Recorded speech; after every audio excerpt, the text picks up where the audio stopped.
A Room with a View. Part 1. Chapter 1. The Bertolini. The Signora had no business to do it, said Miss Bartlett, no business at all. She promised us south rooms with a view close together, instead of which here are north rooms, looking into a courtyard, and a long way apart. Oh, Lucy. And a cockney, besides, said Lucy, who had been further saddened by the Signora's unexpected accent. It might be London. She looked at the 2 rows of English people, who were sitting at the table at the row of white bottles of water and red bottles of wine that ran between the English people at the portraits of the late Queen, and the late Poet Laureate that hung behind the English people, heavily framed at the notice of the English Church Rev. Cuthbert Eager, M.A. Oxon. That was the only other decoration of the wall. Charlotte, don't you feel, too, that we might be in London? I can hardly believe that all kinds of other things are just outside. I suppose it is one's being so tired. This meat has surely been used for soup, said Miss Bartlett, laying down her fork. I want so to see the Arno. The rooms the Signora promised us in her letter would have looked over the Arno. The Signora had no business to do it at all. Oh, it is a shame. Any nook does for me, Miss Bartlett continued, but it does seem hard that you shouldn't have a view. Lucy felt that she had been selfish. Charlotte, you mustn't spoil me, of course, you must look over the Arno, too. I meant that. The first vacant room in the front, you must have it, said Miss Bartlett, part of whose travelling expenses were paid by Lucy's mother, a piece of generosity to which she made many a tactful allusion. No, no. You must have it. I insist on it. Your mother would never forgive me, Lucy. She would never forgive me. The ladies' voices grew animated, and if the sad truth be owned, a little peevish. They were tired, and under the guise of unselfishness they wrangled. Some of their neighbors interchanged glances, and one of them one of the ill-bred people whom one does meet abroad leant forward over the table and actually intruded into their argument. He said, I have a view, I have a view. Miss Bartlett was startled. Generally at a pension people looked them over for a day or two before speaking, and often did not find out that they would do till they had gone. She knew that the intruder was ill-bred, even before she glanced at him. He was an old man, of heavy build, with a fair, shaven face and large eyes. There was something childish in those eyes, though it was not the childishness of senility. What exactly it was Miss Bartlett did not stop to consider, for her glance passed on to his clothes. These did not attract her. He was probably trying to become acquainted with them before they got into the swim. So she assumed a dazed expression when he spoke to her, and then said, a view? Oh, a view. How delightful a view is. This is my son, said the old man, his name's George. He has a view too. Ah, said Miss Bartlett, repressing Lucy, who was about to speak. What I mean, he continued, is that you can have our rooms, and we'll have yours. We'll change. The better class of tourist was shocked at this, and sympathized with the newcomers. Miss Bartlett, in reply, opened her mouth as little as possible, and said, thank you very much indeed, that is out of the question. Why?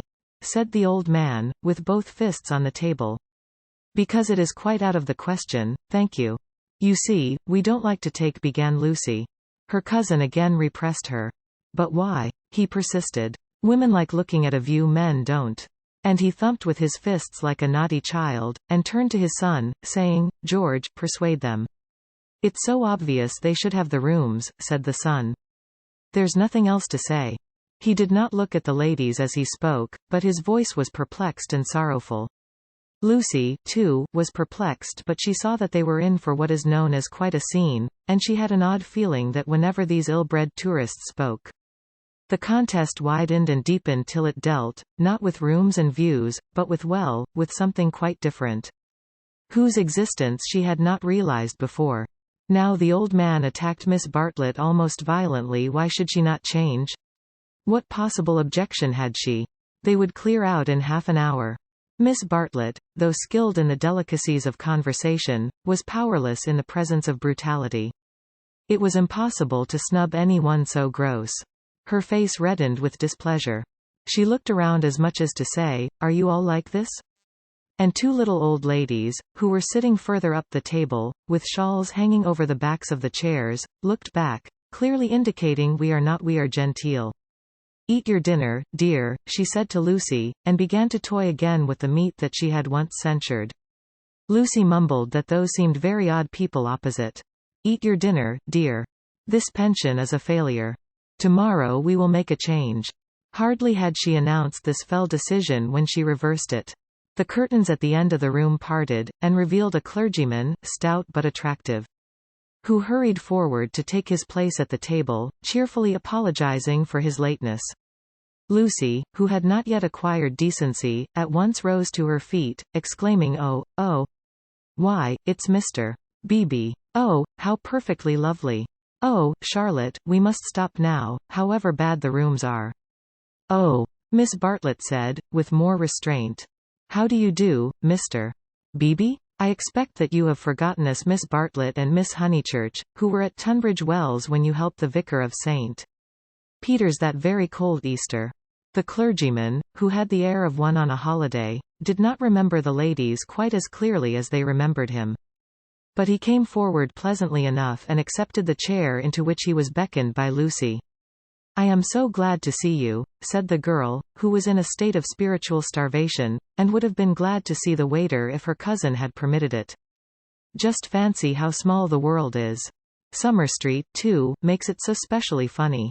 "Miss Honeychurch lives in the parish of Summer Street," said Miss Bartlett, filling up the gap, "and she happened to tell me in the course of conversation that you have just accepted the living." "Yes, I heard from Mother so last week. She didn't know that I knew you at Tunbridge Wells, but I wrote back at once, and I said, Mr. Beebe is quite right," said the clergyman. "I move into the rectory at Summer Street next June. I am lucky to be appointed to such a charming neighborhood. Oh, how glad I am. The name of our house is Windy Corner." Mr. Beebe bowed. "There is Mother and me generally, and my brother, though it's not often we get him to see the church is rather far off, I mean. Lucy, dearest, let Mr. Beebe eat his dinner. I am eating it, thank you, and enjoying it." He preferred to talk to Lucy, whose playing he remembered, rather than to Miss Bartlett, who probably remembered his sermons. He asked the girl whether she knew Florence well, and was informed at some length that she had never been there before. It is delightful to advise a newcomer, and he was first in the field. "Don't neglect the country round," his advice concluded. "The first fine afternoon drive up to Fiesole, and round by Settignano, or something of that sort." "No," cried a voice from the top of the table. "Mr. Beebe, you are wrong. The first fine afternoon your ladies must go to Prato." "That lady looks so clever," whispered Miss Bartlett to her cousin. "We are in luck." And, indeed, a perfect torrent of information burst on them.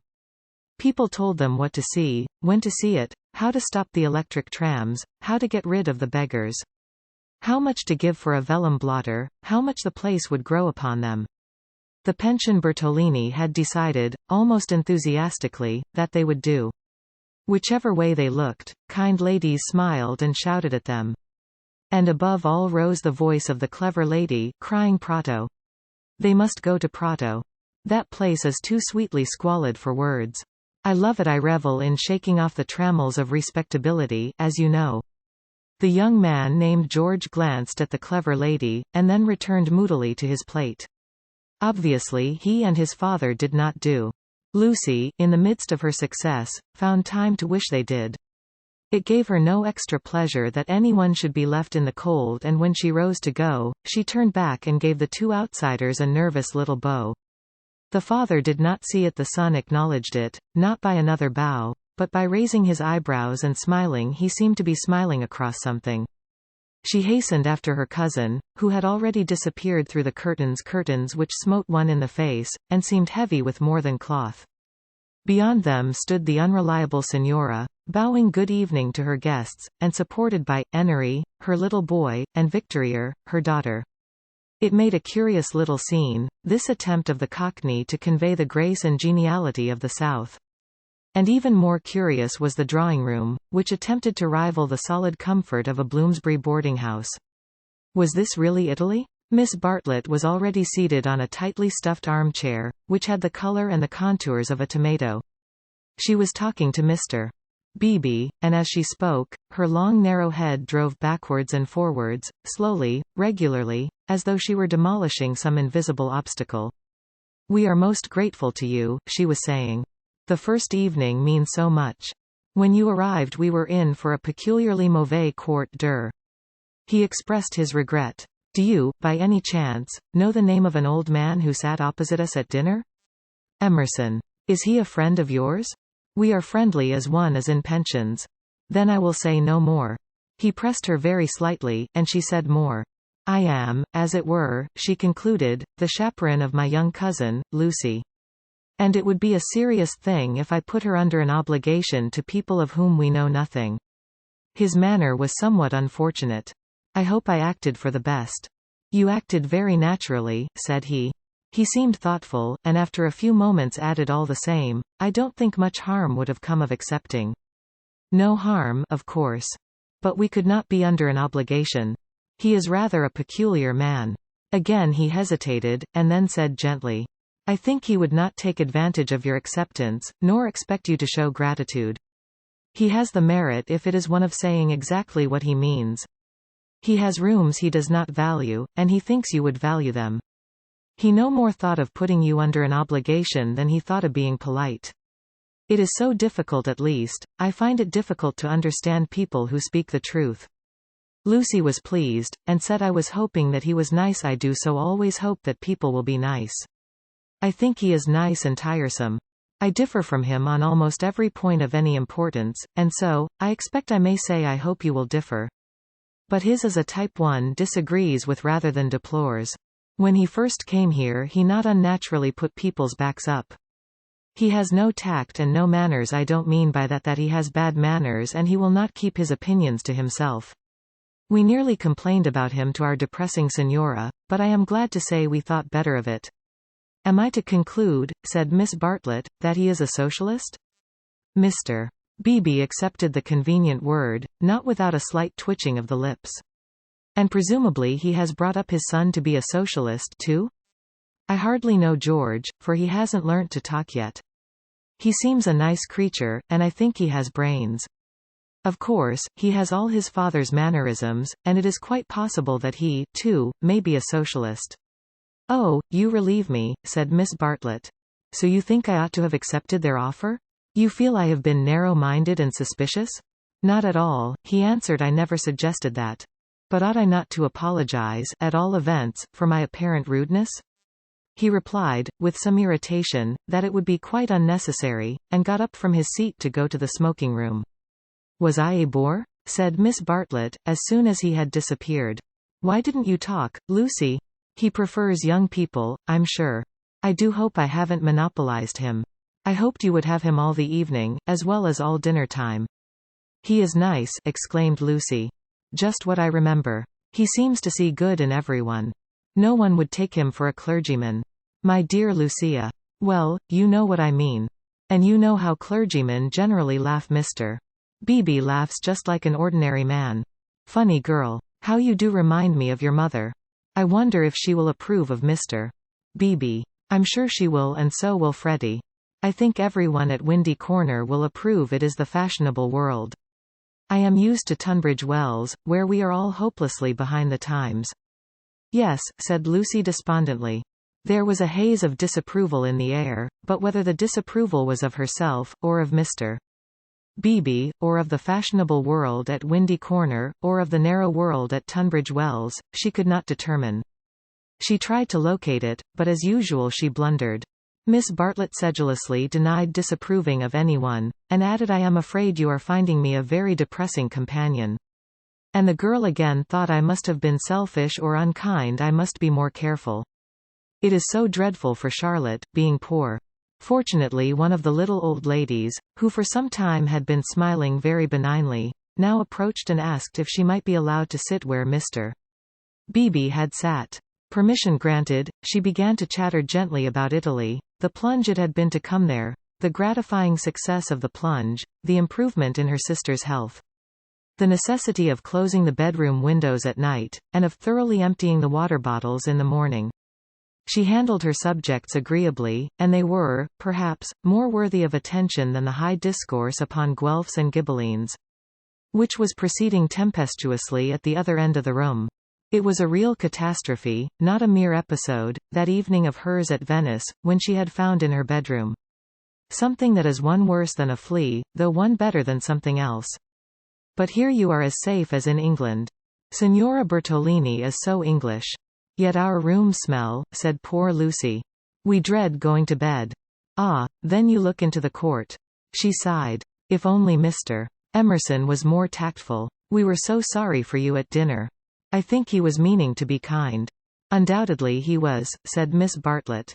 Mr. Beebe has just been scolding me for my suspicious nature. Of course, I was holding back on my cousin's account. Of course, said the little old lady, and they murmured that one could not be too careful with a young girl. Lucy tried to look demure, but could not help feeling a great fool. No one was careful with her at home, or, at all events, she had not noticed it. About old Mr. Emerson I hardly know. No, he is not tactful yet. Have you ever noticed that there are people who do things which are most indelicate, and yet at the same time beautiful? Beautiful? Said Miss Bartlett, puzzled at the word. Are not beauty and delicacy the same? So one would have thought, said the other helplessly. But things are so difficult, I sometimes think. She proceeded no further into things, for Mr. Beebe reappeared, looking extremely pleasant. Miss Bartlett, he cried, it's all right about the rooms.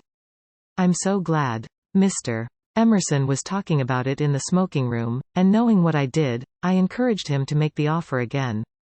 He has let me come and ask you. He would be so pleased. Oh, Charlotte, cried Lucy to her cousin, we must have the rooms now. The old man is just as nice and kind as he can be. Miss Bartlett was silent. I fear, said Mr. Beebe, after a pause, that I have been officious. I must apologize for my interference. Gravely displeased, he turned to go. Not till then did Miss Bartlett reply, my own wishes, dearest Lucy, are unimportant in comparison with yours.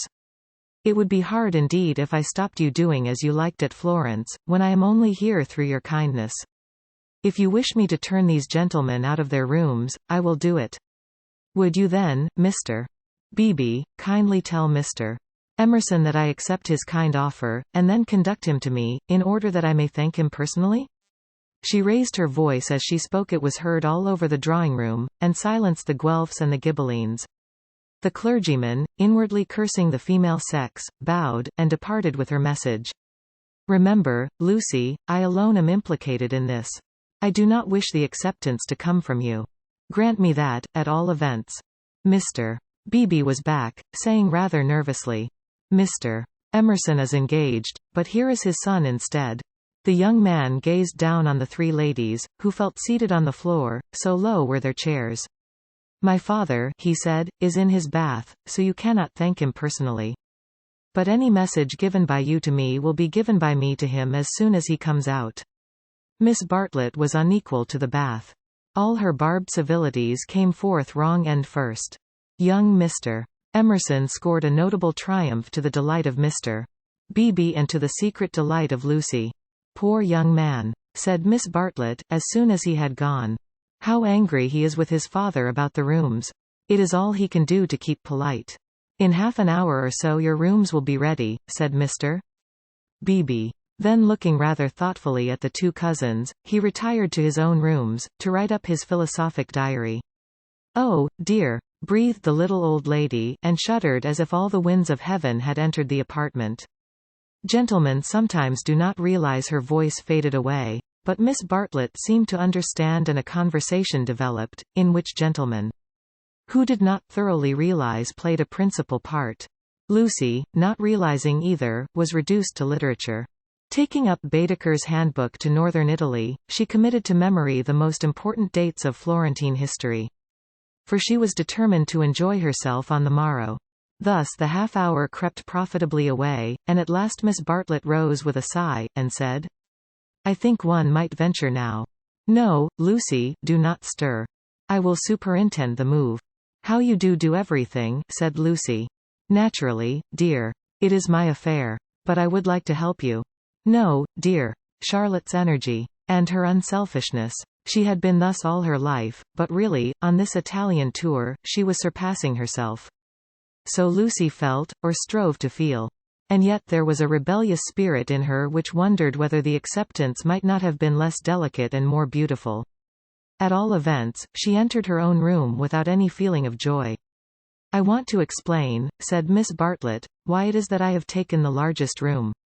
Naturally, of course, I should have given it to you, but I happen to know that it belongs to the young man, and I was sure your mother would not like it." Lucy was bewildered. "If you are to accept a favor, it is more suitable you should be under an obligation to his father than to him. I am a woman of the world, in my small way, and I know where things lead to. However, Mr. Beebe is a guarantee of a sort that they will not presume on this." "Mother wouldn't mind, I'm sure," said Lucy, but again had the sense of larger and unsuspected issues. Miss Bartlett only sighed, and enveloped her in a protecting embrace as she wished her good night. It gave Lucy the sensation of a fog, and when she reached her own room she opened the window and breathed the clean night air, thinking of the kind old man who had enabled her to see the lights dancing in the Arno and the cypresses of San Miniato, and the foothills of the Apennines, black against the rising moon. Miss Bartlett, in her room, fastened the window shutters and locked the door, and then made a tour of the apartment to see where the cupboards led, and whether there were any oubliettes or secret entrances. It was then that she saw, pinned up over the washstand, a sheet of paper on which was scrawled an enormous note of interrogation. Nothing more. "What does it mean?" she thought, and she examined it carefully by the light of a candle. Meaningless at first, it gradually became menacing, obnoxious, portentous with evil. She was seized with an impulse to destroy it, but fortunately remembered that she had no right to do so, since it must be the property of young Mr. Emerson. So she unpinned it carefully, and put it between two pieces of blotting paper to keep it clean for him. Then she completed her inspection of the room, sighed heavily according to her habit, and went to bed. Chapter 2. In Santa Croce with no Baedeker. It was pleasant to wake up in Florence, to open the eyes upon a bright bare room, with a floor of red tiles which look clean. Though they are not, with a painted ceiling whereon pink griffins and blue amorini sport in a forest of yellow violins and bassoons. It was pleasant, too, to fling wide the windows, pinching the fingers in unfamiliar fastenings, to lean out into sunshine. With beautiful hills and trees and marble churches opposite, and close below, the Arno, gurgling against the embankment of the road. Over the river men were at work with spades and sieves on the sandy foreshore, and on the river was a boat, also diligently employed for some mysterious end. An electric tram came rushing underneath the window. No one was inside it, except one tourist, but its platforms were overflowing with Italians, who preferred to stand. Children tried to hang on behind, and the conductor, with no malice, spat in their faces to make them let go. Then soldiers appeared, good-looking, undersized men wearing each a knapsack covered with mangy fur, and a great coat which had been cut for some larger soldier. Beside them walked officers, looking foolish and fierce, and before them went little boys, turning somersaults in time with the band. The tramcar became entangled in their ranks, and moved on painfully, like a caterpillar in a swarm of ants. One of the little boys fell down, and some white bullocks came out of an archway. Over such trivialities as these many a valuable hour may slip away, and the traveller who has gone to Italy to study the tactile values of Giotto, or the corruption of the papacy, may return remembering nothing but the blue sky and the men and women who live under it. So it was as well that Miss Bartlett should tap and come in, and having commented on Lucy's leaving the door unlocked, and on her leaning out of the window before she was fully dressed, should urge her to hasten herself, or the best of the day would be gone. By the time Lucy was ready her cousin had done her breakfast, and was listening to the clever lady among the crumbs. Indeed, if it had not been for the good advice of an old man who was selling buttonhooks, the road might never have got clear. A conversation then ensued, on not unfamiliar lines. Miss Bartlett was, after all, a wee bit tired, and thought they had better spend the morning settling in unless Lucy would at all like to go out. Lucy would rather like to go out, as it was her first day in Florence, but, of course, she could go alone. Miss Bartlett could not allow this. Of course she would accompany Lucy everywhere. Oh, certainly not. Lucy would stop with her cousin. Oh, no, that would never do. Oh, yes. At this point the clever lady broke in. If it is Mrs. Grundy who is troubling you. I do assure you that you can neglect the good person. Being English, Miss Honeychurch will be perfectly safe. Italians understand. A dear friend of mine, Contessa Baroncelli, has 2 daughters, and when she cannot send a maid to school with them, she lets them go in sailor hats instead. Everyone takes them for English, you see, especially if their hair is strained tightly behind. Miss Bartlett was unconvinced by the safety of Contessa Baroncelli's daughters. She was determined to take Lucy herself, her head not being so very bad. The clever lady then said that she was going to spend a long morning in Santa Croce, and if Lucy would come too, she would be delighted. I will take you by a dear dirty back way, Miss Honeychurch, and if you bring me luck, we shall have an adventure. Lucy said that this was most kind, and at once opened the Baedeker, to see where Santa Croce was. Tut, tut, Miss Lucy. I hope we shall soon emancipate you from Baedeker. He does but touch the surface of things. As to the true Italy, he does not even dream of it. The true Italy is only to be found by patient observation. This sounded very interesting, and Lucy hurried over her breakfast, and started with her new friend in high spirits. Italy was coming at last. The Cockney Signora and her works had vanished like a bad dream. Miss Lavish, for that was the clever lady's name, turned to the right along the sunny Lung, Arno. How delightfully warm. But a wind down the side streets cut like a knife, didn't it? Ponte alla Grazie particularly interesting, mentioned by Dante. San Miniato beautiful as well as interesting. The crucifix that kissed a murderer. Miss Honeychurch would remember the story. The men on the river were fishing. Untrue, but then, so is most information. Then Miss Lavish darted under the archway of the White Bullocks, and she stopped, and she cried. A smell. A true Florentine smell. Every city, let me teach you, has its own smell. Is it a very nice smell? Said Lucy, who had inherited from her mother a distaste to dirt. One doesn't come to Italy for niceness, was the retort. One comes for life. Buon giorno. Buon giorno. Bowing right and left. Look at that adorable wine cart. How the driver stares at us, dear, simple soul. So Miss Lavish proceeded through the streets of the city of Florence, short, fidgety, and playful as a kitten, though without a kitten's grace. It was a treat for the girl to be with anyone so clever and so cheerful, and a blue military cloak, such as an Italian officer wears, only increased the sense of festivity. Buon giorno. Take the word of an old woman, Miss Lucy, you will never repent of a little civility to your inferiors. That is the true democracy. Though I am a real radical as well. There, now you're shocked. Indeed, I'm not, exclaimed Lucy. We are radicals, too, out and out. My father always voted for Mr. Gladstone, until he was so dreadful about Ireland. I see, I see. And now you have gone over to the enemy. Oh, please? If my father was alive, I am sure he would vote radical again now that Ireland is all right. And as it is, the glass over our front door was broken last election, and Freddie is sure it was the Tories, but mother says nonsense, a tramp. Shameful. A manufacturing district, I suppose? No, in the Surrey Hills. About 5 miles from Dorking, looking over the Weald. Miss Lavish seemed interested, and slackened her trot. What a delightful part, one know it so well. It is full of the very nicest people. Do you know Sir Harry Otway, a radical if ever there was? Very well indeed. And old Mrs. Butterworth the philanthropist? Why, she rents a field of us. How funny. Miss Lavish looked at the narrow ribbon of sky, and murmured, oh, you have property in Surrey? Hardly any, said Lucy, fearful of being thought a snob. Only 30 acres, just the garden, all downhill, and some fields. Miss Lavish was not disgusted, and said it was just the size of her aunt's Suffolk estate. Italy receded. They tried to remember the last name of Lady Louisa, someone, who had taken a house near Summer Street the other year. But she had not liked it, which was odd of her. And just as Miss Lavish had got the name, she broke off and exclaimed, bless us and save us.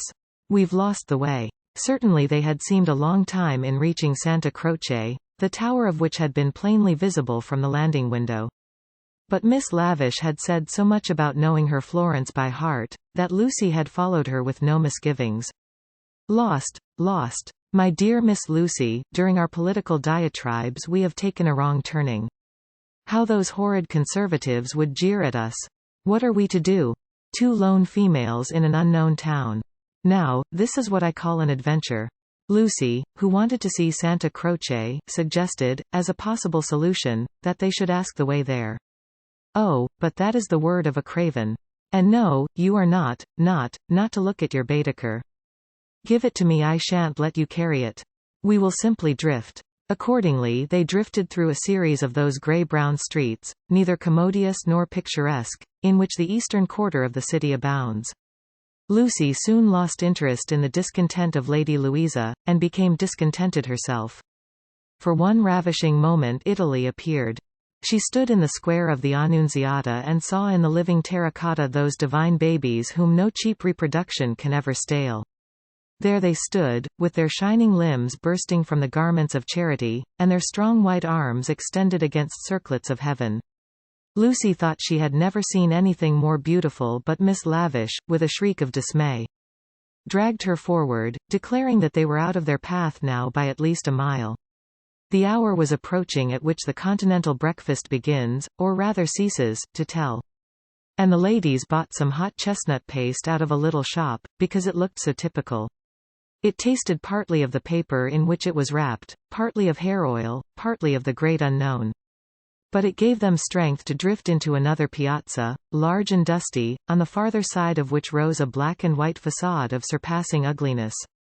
Miss Lavish spoke to it dramatically. It was Santa Croce. The adventure was over. Stop a minute, let those two people go on, or I shall have to speak to them. I do detest conventional intercourse. Nasty. They are going into the church, too. Oh, the Britisher abroad. We sat opposite them at dinner last night. They have given us their rooms. They were so very kind. Look at their figures, laughed Miss Lavish. They walk through my Italy like a pair of cows. It's very naughty of me, but I would like to set an examination paper at Dover, and turn back every tourist who couldn't pass it. What would you ask us? Miss Lavish laid her hand pleasantly on Lucy's arm, as if to suggest that she, at all events, would get full marks. In this exalted mood they reached the steps of the great church, and were about to enter it when Miss Lavish stopped, squeaked, flung up her arms, and cried, "There goes my local color box. I must have a word with him." And in a moment she was away over the piazza, her military cloak flapping in the wind.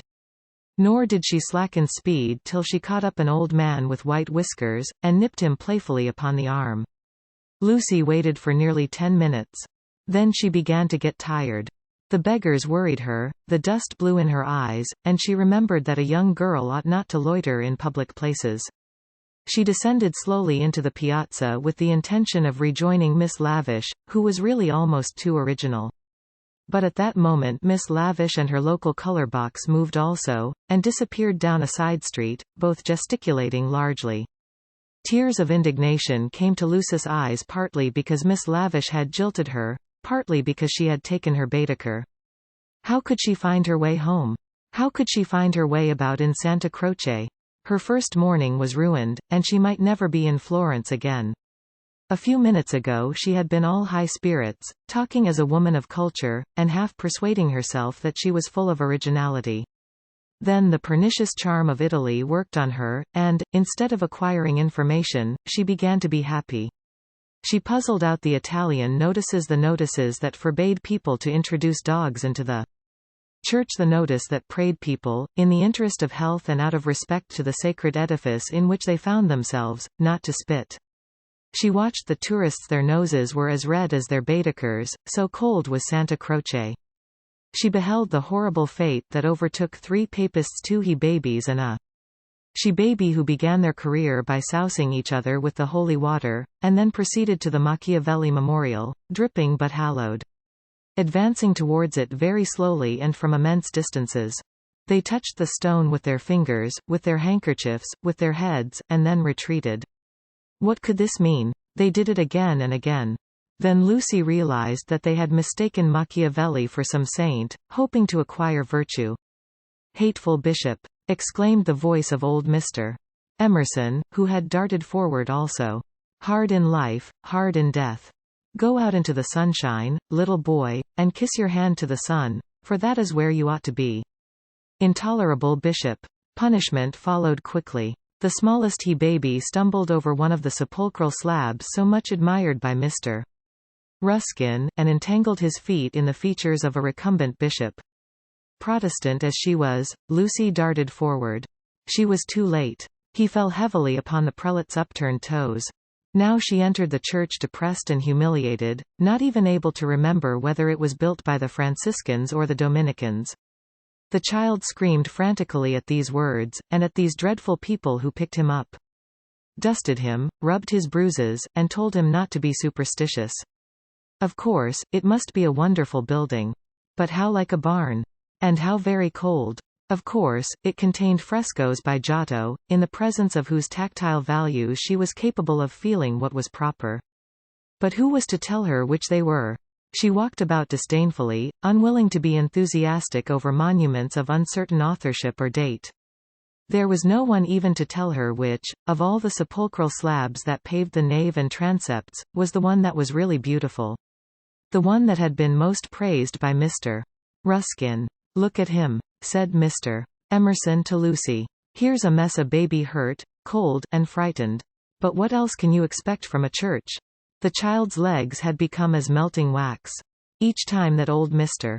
Emerson and Lucy set it erect it collapsed with a roar. Fortunately an Italian lady, who ought to have been saying her prayers, came to the rescue. By some mysterious virtue, which mothers alone possess, she stiffened the little boy's backbone and imparted strength to his knees. He stood. Still gibbering with agitation, he walked away. "You are a clever woman," said Mr. Emerson. "You have done more than all the relics in the world. I am not of your creed, but I do believe in those who make their fellow creatures happy. There is no scheme of the universe." He paused for a phrase. "Niente," said the Italian lady, and returned to her prayers. "I'm not sure she understands English," suggested Lucy. In her chastened mood she no longer despised the Emersons. She was determined to be gracious to them, beautiful, rather than delicate, and, if possible, to erase Miss Bartlett's civility by some gracious reference to the pleasant rooms. "That woman understands everything," was Mr. Emerson's reply. "But what are you doing here? Are you doing the church? Are you through with the church?" "No," cried Lucy, remembering her grievance. "I came here with Miss Lavish, who was to explain everything, and just by the door it is too bad. She simply ran away. And after waiting quite a time, I had to come in by myself." "Why shouldn't you?" said Mr. Emerson. "Yes, why shouldn't you come by yourself?" said the son, addressing the young lady for the first time. "But Miss Lavish has even taken away Baedeker." "Baedeker?" said Mr. Emerson. "I'm glad it's that you minded. It's worth minding, the loss of a Baedeker. That's worth minding." Lucy was puzzled. She was again conscious of some new idea, and was not sure whither it would lead her. "If you've no Baedeker," said the son, "you'd better join us." Was this where the idea would lead? She took refuge in her dignity. "Thank you very much, but I could not think of that. I hope you do not suppose that I came to join on to you. I really came to help with the child, and to thank you for so kindly giving us your rooms last night. I hope that you have not been put to any great inconvenience." "My dear," said the old man gently, "I think that you are repeating what you have heard older people say. You are pretending to be touchy but you are not really. Stop being so tiresome, and tell me instead what part of the church you want to see. To take you to it will be a real pleasure." Now, this was abominably impertinent, and she ought to have been furious. But it is sometimes as difficult to lose one's temper as it is difficult at other times to keep it. Lucy could not get cross. Mr. Emerson was an old man, and surely a girl might humor him. On the other hand, his son was a young man, and she felt that a girl ought to be offended with him, or at all events be offended before him. It was at him that she gazed before replying. "I am not touchy, I hope. It is the Giottos that I want to see, if you will kindly tell me which they are." The son nodded. With a look of somber satisfaction, he led the way to the Peruzzi chapel. There was a hint of the teacher about him. She felt like a child in school who had answered a question rightly. The chapel was already filled with an earnest congregation, and out of them rose the voice of a lecturer, directing them how to worship Giotto. Not by tactful valuations, but by the standards of the spirit. Remember, he was saying, the facts about this church of Santa Croce. How it was built by faith in the full fervor of medievalism, before any taint of the Renaissance had appeared. Observe how Giotto in these frescoes now, unhappily, ruined by restoration, is untroubled by the snares of anatomy and perspective. Could anything be more majestic, more pathetic, beautiful, true? How little, we feel, avails knowledge and technical cleverness against a man who truly feels. No, exclaimed Mr. Emerson, in much too loud a voice for church. Remember nothing of the sort. Built by faith indeed. That simply means the workmen weren't paid properly. And as for the frescoes, I see no truth in them. Look at that fat man in blue. He must weigh as much as I do, and he is shooting into the sky like an air balloon. He was referring to the fresco of the Ascension of St. John. Inside, the lecturer's voice faltered, as well it might. The audience shifted uneasily, and so did Lucy. She was sure that she ought not to be with these men, but they had cast a spell over her. They were so serious and so strange that she could not remember how to behave. Now, did this happen, or didn't it? Yes or no? George replied. It happened like this, if it happened at all. I would rather go up to heaven by myself than be pushed by cherubs, and if I got there I should like my friends to lean out of it, just as they do here. You will never go up, said his father. You and I, dear boy, will lie at peace in the earth that bore us, and our names will disappear as surely as our work survives. Some of the people can only see the empty grave, not the saint, whoever he is, going up. It did happen like that, if it happened at all. Pardon me, said a frigid voice. The chapel is somewhat small for two parties. We will incommode you no longer. The lecturer was a clergyman, and his audience must be also his flock, for they held prayer books as well as guidebooks in their hands. They filed out of the chapel in silence. Amongst them were the two little old ladies of the pension Bertolini, Miss Teresa and Miss Catherine Allen. Stop! Cried Mr. Emerson. There's plenty of room for us all. Stop! The procession disappeared without a word. Soon the lecturer could be heard in the next chapel, describing the life of St. Francis. George, I do believe that clergyman is the Brixton curate. George went into the next chapel and returned, saying perhaps he is. I don't remember. Then I had better speak to him and remind him who I am. It's that Mr. Eager. Why did he go? Did we talk too loud? How vexatious. I shall go and say we are sorry. Hadn't I better? Then perhaps he will come back. He will not come back, said George. But Mr. Emerson, contrite and unhappy, hurried away to apologize to the Rev. Cuthbert Eager. Lucy, apparently absorbed in a lunette, could hear the lecture again interrupted, the anxious, aggressive voice of the old man, the curt, injured replies of his opponent. The son, who took every little contretemps as if it were a tragedy, was listening also. My father has that effect on nearly everyone, he informed her. He will try to be kind. I hope we all try, said she, smiling nervously. Because we think it improves our characters. But he is kind to people because he loves them and they find him out, and are offended, or frightened. How silly of them, said Lucy, though in her heart she sympathized. I think that a kind action done tactfully. Tact. He threw up his head in disdain. Apparently she had given the wrong answer. She watched the singular creature pace up and down the chapel. For a young man his face was rugged, and until the shadows fell upon it hard. Enshadowed, it sprang into tenderness. She saw him once again at Rome, on the ceiling of the Sistine Chapel, carrying a burden of acorns. Healthy and muscular, he yet gave her the feeling of grayness, of tragedy that might only find solution in the night. The feeling soon passed. It was unlike her to have entertained anything so subtle. Born of silence and of unknown emotion, it passed when Mr. Emerson returned, and she could re-enter the world of rapid talk, which was alone familiar to her. Were you snubbed? Asked his son tranquilly. But we have spoilt the pleasure of I don't know how many people. They won't come back. Full of innate sympathy. Quickness to perceive good in others. Vision of the brotherhood of man. Scraps of the lecture on St. Francis came floating round the partition wall. Don't let us spoil yours, he continued to Lucy. Have you looked at those saints? Yes, said Lucy. They are lovely. Do you know which is the tombstone that is praised in Ruskin? He did not know, and suggested that they should try to guess it.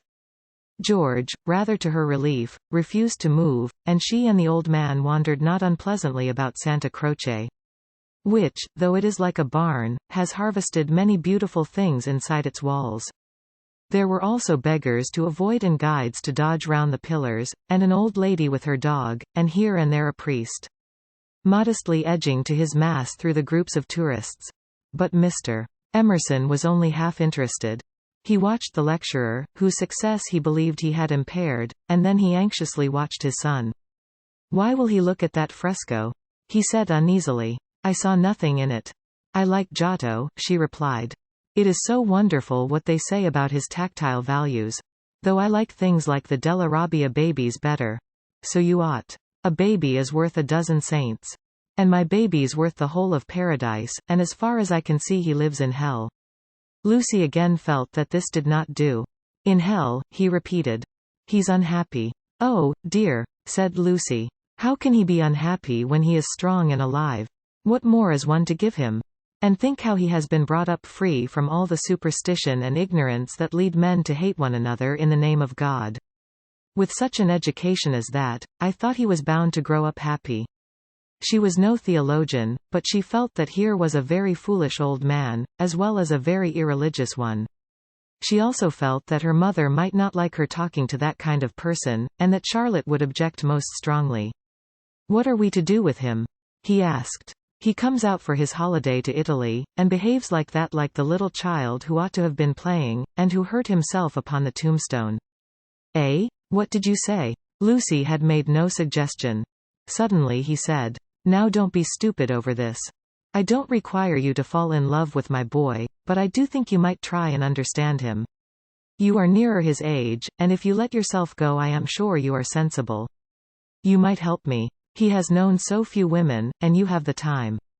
You stop here several weeks, I suppose? But let yourself go. You are inclined to get muddled, if I may judge from last night. Let yourself go. Pull out from the depths those thoughts that you do not understand, and spread them out in the sunlight and know the meaning of them. By understanding George you may learn to understand yourself.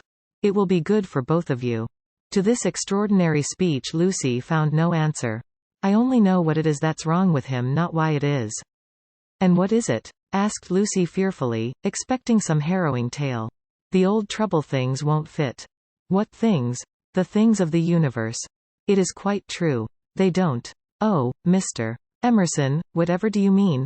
In his ordinary voice, so that she scarcely realized he was quoting poetry, he said, "From far, from eve and morning, and yon 12-winded sky, the stuff of life to knit me. Blue hither here am I." George and I both know this, but why does it distress him? We know that we come from the winds, and that we shall return to them, that all life is perhaps a knot, a tangle, a blemish in the eternal smoothness. But why should this make us unhappy?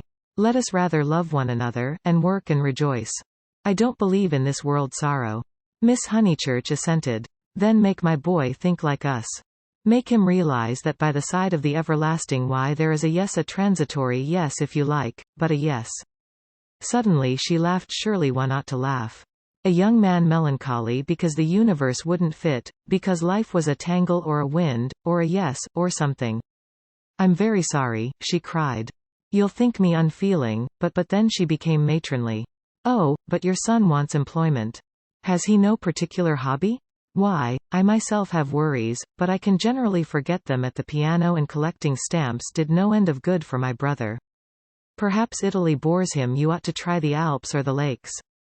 The old man's face saddened, and he touched her gently with his hand. This did not alarm her. She thought that her advice had impressed him and that he was thanking her for it. Indeed, he no longer alarmed her at all. She regarded him as a kind thing, but quite silly. Her feelings were as inflated spiritually as they had been an hour ago aesthetically, before she lost Baedeker. The dear George, now striding towards them over the tombstones, seemed both pitiable and absurd. He approached, his face in the shadow. He said, "Miss Bartlett." "Oh, good gracious me," said Lucy, suddenly collapsing and again seeing the whole of life in a new perspective. Where? In the nave. I see. Those gossiping little Miss Allens must have." She checked herself. Poor girl! Exploded Mr. Emerson. Poor girl! She could not let this pass, for it was just what she was feeling herself. Poor girl? I fail to understand the point of that remark. I think myself a very fortunate girl, I assure you. I'm thoroughly happy, and having a splendid time. Pray don't waste time mourning over me. There's enough sorrow in the world, isn't there, without trying to invent it. Goodbye. Thank you both so much for all your kindness. Ah, yes. There does come my cousin. A delightful morning. Santa Croce is a wonderful church. She joined her cousin. Chapter 3. Music, Violets, and the letter S. It so happened that Lucy, who found daily life rather chaotic, entered a more solid world when she opened the piano. She was then no longer either deferential or patronizing, no longer either a rebel or a slave. The kingdom of music is not the kingdom of this world. It will accept those whom breeding and intellect and culture have alike rejected. The commonplace person begins to play, and shoots into the empyrean without effort, whilst we look up, marveling how he has escaped us, and thinking how we could worship him and love him. Would he but translate his visions into human words, and his experiences into human actions. Perhaps he cannot, certainly he does not, or does so very seldom. Lucy had done so never. She was no dazzling executante, her runs were not at all like strings of pearls. And she struck no more right notes than was suitable for one of her age and situation. Nor was she the passionate young lady, who performed so tragically on a summer's evening with the window open. Passion was there, but it could not be easily labeled. It slipped between love and hatred and jealousy, and all the furniture of the pictorial style. And she was tragical only in the sense that she was great, for she loved to play on the side of victory. Victory of what and over what, that is more than the words of daily life can tell us. But that some sonatas of Beethoven are written tragic no one can gainsay. Yet they can triumph or despair as the player decides, and Lucy had decided that they should triumph. A very wet afternoon at the Bertolini permitted her to do the thing she really liked, and after lunch she opened the little draped piano. A few people lingered round and praised her playing, but finding that she made no reply, dispersed to their rooms to write up their diaries or to sleep. She took no notice of Mr. Emerson looking for his son, nor of Miss Bartlett looking for Miss Lavish, nor of Miss Lavish looking for her cigarette case. Like every true performer, she was intoxicated by the mere feel of the notes. They were fingers. Caressing her own, and by touch, not by sound alone, did she come to her desire. Mr. Beebe, sitting unnoticed in the window, pondered this illogical element in Miss Honeychurch. And recalled the occasion at Tunbridge Wells when he had discovered it. It was at one of those entertainments where the upper classes entertain the lower. The seats were filled with a respectful audience, and the ladies and gentlemen of the parish, under the auspices of their vicar, sang, or recited, or imitated the drawing of a champagne cork. Among the promised items was Miss Honeychurch, piano, Beethoven, and Mr. Beebe was wondering whether it would be Adelaida, or the March of the Ruins of Athens, when his composure was disturbed by the opening bars of Opus 3. He was in suspense all through the introduction, for not until the pace quickens does one know what the performer intends. With the roar of the opening theme he knew that things were going extraordinarily in the chords that herald the conclusion. Who was she? He asked the vicar afterwards. He heard the hammer strokes of victory. He was glad that she only played the first movement, for he could have paid no attention to the winding intricacies of the measures of 9/16. The audience clapped, no less respectful. It was Mr. Beebe who started the stamping. It was all that one could do. Cousin of one of my parishioners. I do not consider her choice of a piece happy. Beethoven is so usually simple and direct in his appeal that it is sheer perversity to choose a thing like that, which, if anything, disturbs. Introduce me. She will be delighted. She and Miss Bartlett are full of the praises of your sermon. My sermon? Cried Mr. Beebe. Why ever did she listen to it? When he was introduced he understood why, for Miss Honeychurch, disjoined from her music stool, was only a young lady with a quantity of dark hair and a very pretty, pale, undeveloped face. She loved going to concerts, she loved stopping with her cousin, she loved iced coffee and meringues. He did not doubt that she loved his sermon also. But before he left Tunbridge Wells he made a remark to the vicar. which he now made to Lucy herself when she closed the little piano and moved dreamily towards him. If Miss Honeychurch ever takes to live as she plays, it will be very exciting both for us and for her. Lucy at once re-entered daily life. Oh, what a funny thing. Someone said just the same to Mother, and she said she trusted I should never live a duet. Doesn't Mrs. Honeychurch like music?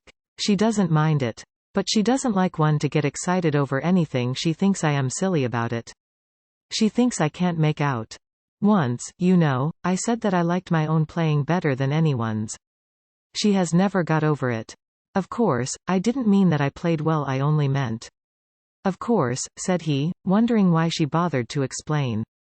Music, said Lucy, as if attempting some generality. She could not complete it, and looked out absently upon Italy in the wet. The whole life of the South was disorganized, and the most graceful nation in Europe had turned into formless lumps of clothes. The street and the river were dirty yellow, the bridge was dirty gray, and the hills were dirty purple.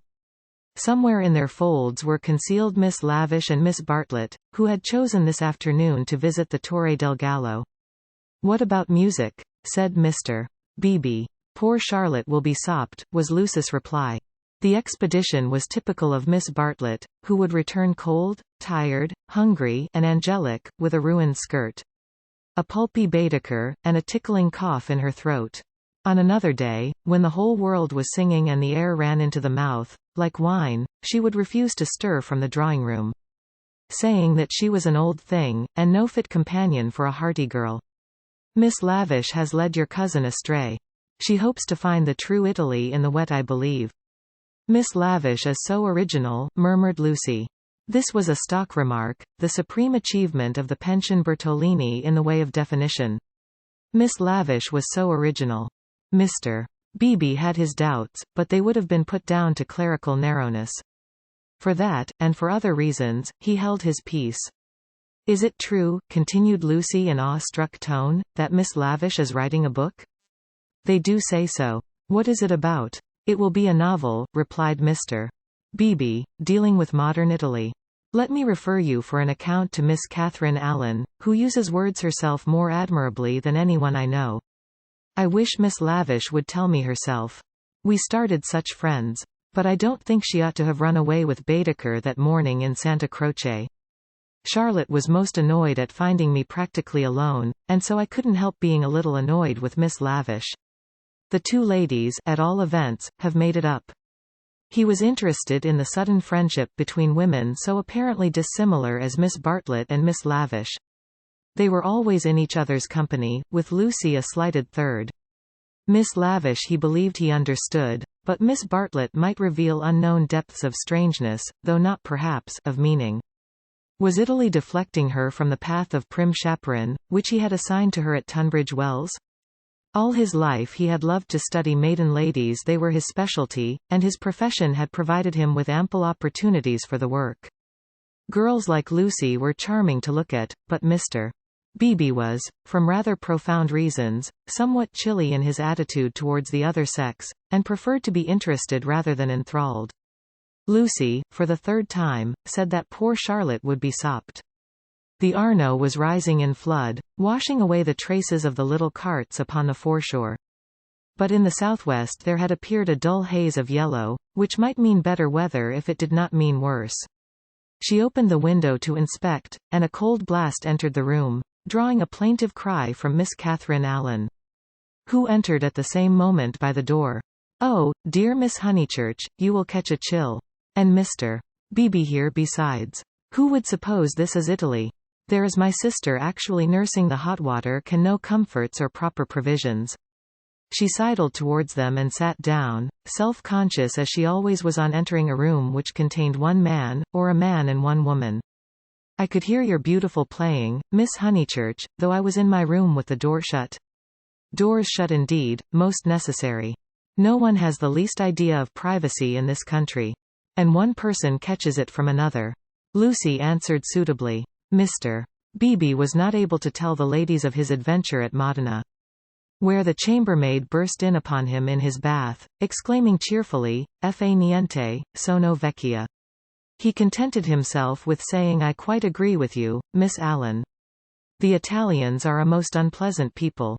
They pry everywhere, they see everything, and they know what we want before we know it ourselves. We are at their mercy. They read our thoughts, they foretell our desires. From the cab driver down to Tajato, they turn us inside out, and I resent it. Yet in their heart of hearts they are how superficial. They have no conception of the intellectual life. How right is Signora Bertolini, who exclaimed to me the other day, "Ho, Mr."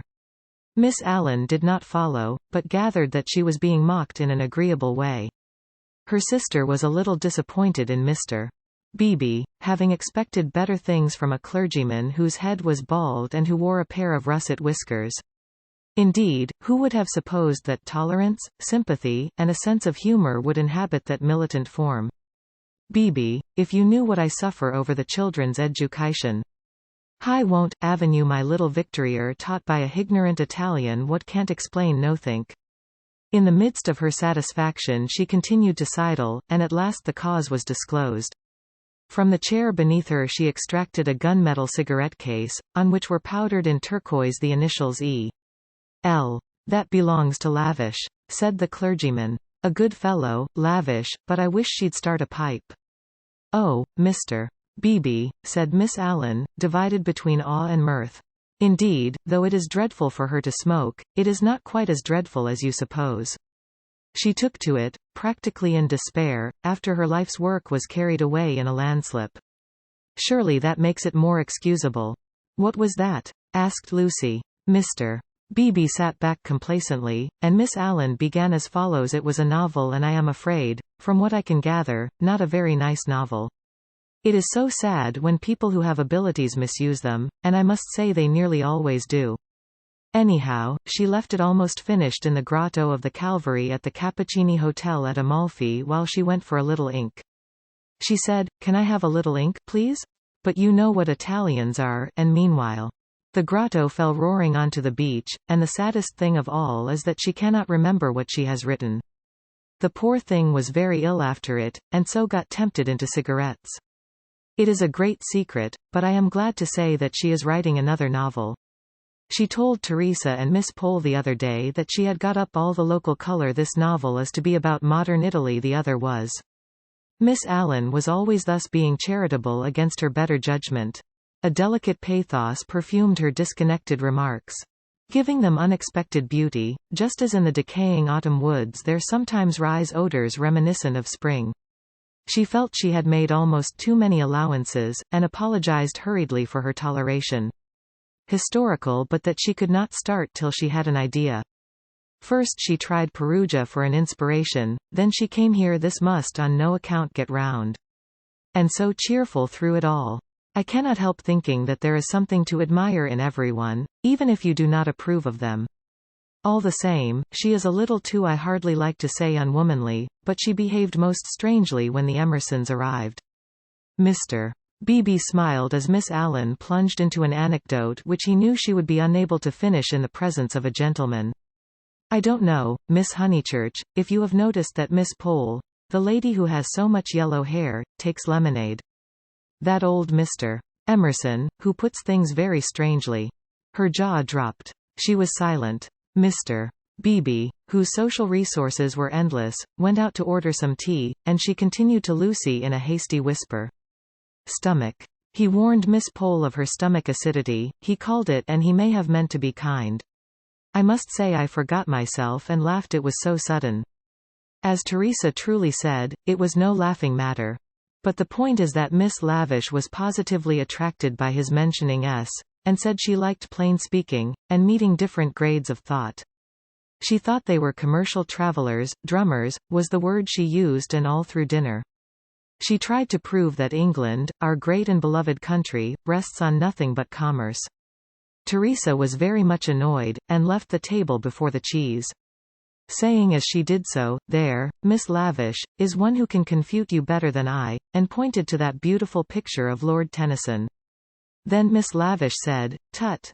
The early Victorians. Just imagine. Tut! The early Victorians." My sister had gone, and I felt bound to speak.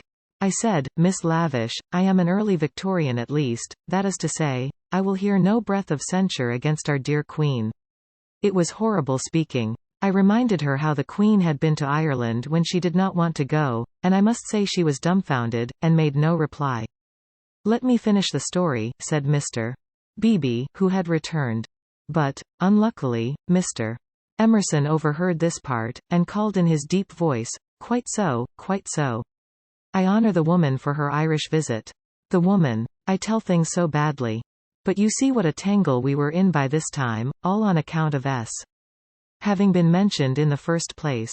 But that was not all. After dinner Miss Lavish actually came up and said, 'Miss Allen, I am going into the smoking room to talk to those two nice men. Come, too.' Needless to say, I refused such an unsuitable invitation, and she had the impertinence to tell me that it would broaden my ideas, and said that she had 4 brothers, all university men. Except one who was in the army, who always made a point of talking to commercial travelers. Miss Lavish tried Miss Pole, myself, everyone, and finally said, 'I shall go alone.' She went. At the end of 5 minutes she returned unobtrusively with a green baize board, and began playing Patience." "Whatever happened?" cried Lucy. "No one knows. No one will ever know. Miss Lavish will never dare to tell, and Mr. Emerson does not think it worth telling. Mr. Beebe, old Mr. Emerson, is he nice or not nice? I do so want to know." Mr. Beebe laughed and suggested that she should settle the question for herself. "No, but it is so difficult. Sometimes he is so silly, and then I do not mind him. Miss Allen, what do you think? Is he nice?" The little old lady shook her head, and sighed disapprovingly. Mr. Beebe, whom the conversation amused, stirred her up by saying, "I consider that you are bound to class him as nice, Miss Allen, after that business of the violets." "Violets? Oh, dear, who told you about the violets? How do things get round? A pension is a bad place for gossips. No, I cannot forget how they behaved at Mr. Eager's lecture at Santa Croce. Oh, poor Miss Honeychurch. It really was too bad. No, I have quite changed. I do not like the Emersons. They are not nice." Mr. Beebe smiled nonchalantly. He had made a gentle effort to introduce the Emersons into Bertolini society, and the effort had failed. He was almost the only person who remained friendly to them. Miss Lavish, who represented intellect, was avowedly hostile, and now the Miss Allens, who stood for good breeding, were following her. Miss Bartlett, smarting under an obligation, would scarcely be civil. The case of Lucy was different. She had given him a hazy account of her adventures in Santa Croce, and he gathered that the 2 men had made a curious and possibly concerted attempt to annex her, to show her the world from their own strange standpoint, to interest her in their private sorrows and joys. This was impertinent. He did not wish their cause to be championed by a young girl, he would rather it should fail. Lucy, with one eye upon the weather, finally said that she thought the Emersons were nice, not that she saw anything of them now. Even their seats at dinner had been moved. After all, he knew nothing about them, and pension joys, pension sorrows, are flimsy things, whereas Lucy would be his parishioner. "But aren't they always waylaying you to go out with them, dear?" said the little lady inquisitively. "Only once. Charlotte didn't like it, and said something quite politely, of course. Most right of her. They don't understand our ways. They must find their level." Mr. Beebe rather felt that they had gone under.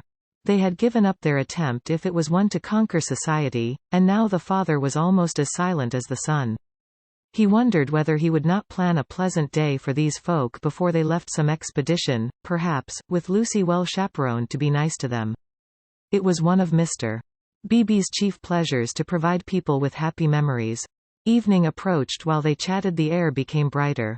The colors on the trees and hills were purified, and the Arno lost its muddy solidity and began to twinkle. There were a few streaks of bluish-green among the clouds. A few patches of watery light upon the earth, and then the dripping facade of San Miniato shone brilliantly in the declining sun. "Too late to go out," said Miss Allen in a voice of relief. "All the galleries are shut." "I think I shall go out," said Lucy. "I want to go round the town in the circular tram on the platform by the driver." Her 2 companions looked grave. Mr. Beebe, who felt responsible for her in the absence of Miss Bartlett, ventured to say, "I wish we could. Unluckily I have letters. If you do want to go out alone, won't you be better on your feet? Italians, dear, you know, said Miss Allen. Perhaps I shall meet someone who reads me through and through. But they still looked disapproval, and she so far conceded to Mr. Beebe as to say that she would only go for a little walk, and keep to the street frequented by tourists. She oughtn't really to go at all, said Mr. Beebe, as they watched her from the window, and she knows it. I put it down to too much Beethoven. Chapter 4, fourth chapter. Mr. Beebe was right. Lucy never knew her desires so clearly as after music. She had not really appreciated the clergyman's wit, nor the suggestive twitterings of Miss Allen. Conversation was tedious. She wanted something big, and she believed that it would have come to her on the windswept platform of an electric tram. This she might not attempt. It was unladylike. Why? Why were most big things unladylike? Charlotte had once explained to her why. It was not that ladies were inferior to men, it was that they were different. Their mission was to inspire others to achievement rather than to achieve themselves. Indirectly, by means of tact and a spotless name, a lady could accomplish much. There is much that is immortal in this medieval lady. The dragons have gone, and so have the knights, but still she lingers in our midst. She reigned in many an early Victorian castle, and was queen of much early Victorian song. It is sweet to protect her in the intervals of business, sweet to pay her honor when she has cooked our dinner well. But alas, the creature grows degenerate. In her heart also there are springing up strange desires. She too is enamored of heavy winds, and vast panoramas, and green expanses of the sea. She has marked the kingdom of this world, how full it is of wealth, and beauty, and wore a radiant crust, built around the central fires, spinning towards the receding heavens. Men, declaring that she inspires them to it, move joyfully over the surface. Lucy does not stand for the medieval lady, who was rather an ideal to which she was bidden to lift her eyes when feeling serious. Nor has she any system of revolt. Here and there a restriction annoyed her particularly, and she would transgress it, and perhaps be sorry that she had done so. This afternoon she was peculiarly restive. She would really like to do something of which her well-wishers disapproved. As she might not go on the electric tram, she went to Alinari's shop. Having the most delightful meetings with other men, happy, not because they are masculine, but because they are alive. Before the show breaks up she would like to drop the august title of the Eternal Woman, and go there as her transitory self. But if she rushed into the fray herself she would be first censured, then despised, and finally ignored. There she bought a photograph of Botticelli's Birth of Venus. Venus, being a pity, spoilt the picture, otherwise so charming, and Miss Bartlett had persuaded her to do without it. A pity in art of course signified the nude. Giorgione's Tempesta, the Idolino, some of the Sistine frescoes and the Apoxiomenos, were added to it. She felt a little calmer then, and bought Fra Angelico's Coronation, Giotto's Ascension of St. John, some Della Robbia babies, and some Guido Reni Madonnas. For her taste was Catholic, and she extended in critical approval to every well-known name. Poems had been written to illustrate this point. But though she spent nearly 7 lire, the gates of liberty seemed still unopened. She was conscious of her discontent. It was new to her to be conscious of it. The world, she thought, is certainly full of beautiful things, if only I could come across them. It was not surprising that Mrs. Honeychurch disapproved of music, declaring that it always left her daughter peevish, unpractical, and touchy. Nothing ever happens to me, she reflected, as she entered the Piazza Signoria and looked nonchalantly at its marvels, now fairly familiar to her. The great square was in shadow. The sunshine had come too late to strike it. Neptune was already unsubstantial in the twilight, half god, half ghost, and his fountain plashed dreamily to the men and satyrs who idled together on its marge. The loggia showed as the triple entrance of a cave, wherein many a deity, shadowy, but immortal, looking forth upon the arrivals and departures of mankind. It was the hour of unreality, the hour, that is, when unfamiliar things are real. An older person at such an hour and in such a place might think that sufficient was happening to him, and rest content. Lucy desired more. She fixed her eyes wistfully on the tower of the palace, which rose out of the lower darkness like a pillar of roughened gold. It seemed no longer a tower, no longer supported by earth, but some unattainable treasure throbbing in the tranquil sky. Its brightness mesmerized her, still dancing before her eyes when she bent them to the ground and started towards home. Then something did happen. Two Italians by the loggia had been bickering about a debt. "Cinque lire," they had cried, "cinque lire." They sparred at each other, and one of them was hit lightly upon the chest. He frowned. He bent towards Lucy with a look of interest, as if he had an important message for her. He opened his lips to deliver it, and a stream of red came out between them and trickled down his unshaven chin. That was all. A crowd rose out of the dusk. It hid this extraordinary man from her, and bore him away to the fountain. Mr. George Emerson happened to be a few paces away, looking at her across the spot where the man had been. How very odd. Across something. Even as she caught sight of him he grew dim. The palace itself grew dim, swayed above her, fell onto her softly, slowly, noiselessly, and the sky fell with it. She thought, "Oh, what have I done? Oh, what have I done?" She murmured, and opened her eyes. George Emerson still looked at her, but not across anything. She had complained of dullness, and lo! One man was stabbed, and another held her in his arms. They were sitting on some steps in the Uffizi arcade. He must have carried her. He rose when she spoke, and began to dust his knees. She repeated, "Oh, what have I done? You fainted. I am very sorry. How are you now?" "Perfectly well, absolutely well." And she began to nod and smile. "Then let us come home. There's no point in our stopping." He held out his hand to pull her up. She pretended not to see it. The cries from the fountain they had never ceased rang emptily. The whole world seemed pale and void of its original meaning. "How very kind you have been. I might have hurt myself falling. But now I am well. I can go alone, thank you." His hand was still extended. "Oh, my photographs," she exclaimed suddenly. "What photographs? I bought some photographs at Alinari's. I must have dropped them out there in the square." She looked at him cautiously. "Would you add to your kindness by fetching them?" He added to his kindness. As soon as he had turned his back, Lucy arose with the running of a maniac and stole down the arcade towards the Arno. "Miss Honeychurch." She stopped with her hand on her heart. "You sit still. You aren't fit to go home alone." "Yes, I am, thank you so very much." "No, you aren't. You'd go openly if you were.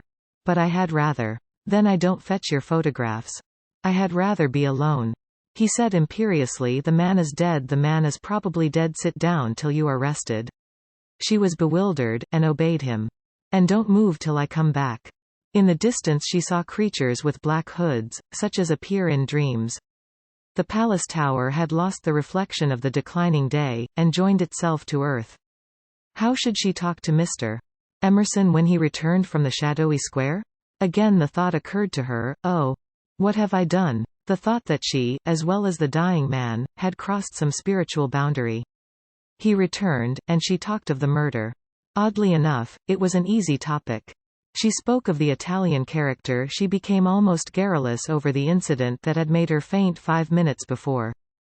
Being strong physically, she soon overcame the horror of blood. She rose without his assistance, and though wings seemed to flutter inside her, she walked firmly enough towards the Arno. There a cabman signaled to them. They refused him. And the murderer tried to kiss him. "You say how very odd Italians are." And gave himself up to the police. Mr. Beebe was saying that Italians know everything, but I think they are rather childish. When my cousin and I were at the Pitti yesterday. What was that? He had thrown something into the stream. "What did you throw in?" "Things I didn't want," he said crossly. Mr. Emerson. "Well? Where are the photographs?" He was silent. "I believe it was my photographs that you threw away. I didn't know what to do with them," he cried, and his voice was that of an anxious boy. Her heart warmed towards him for the first time. "They were covered with blood. There. I'm glad I've told you, and all the time we were making conversation I was wondering what to do with them." He pointed downstream. "They've gone. The river swirled under the bridge. I did mind them so, and one is so foolish.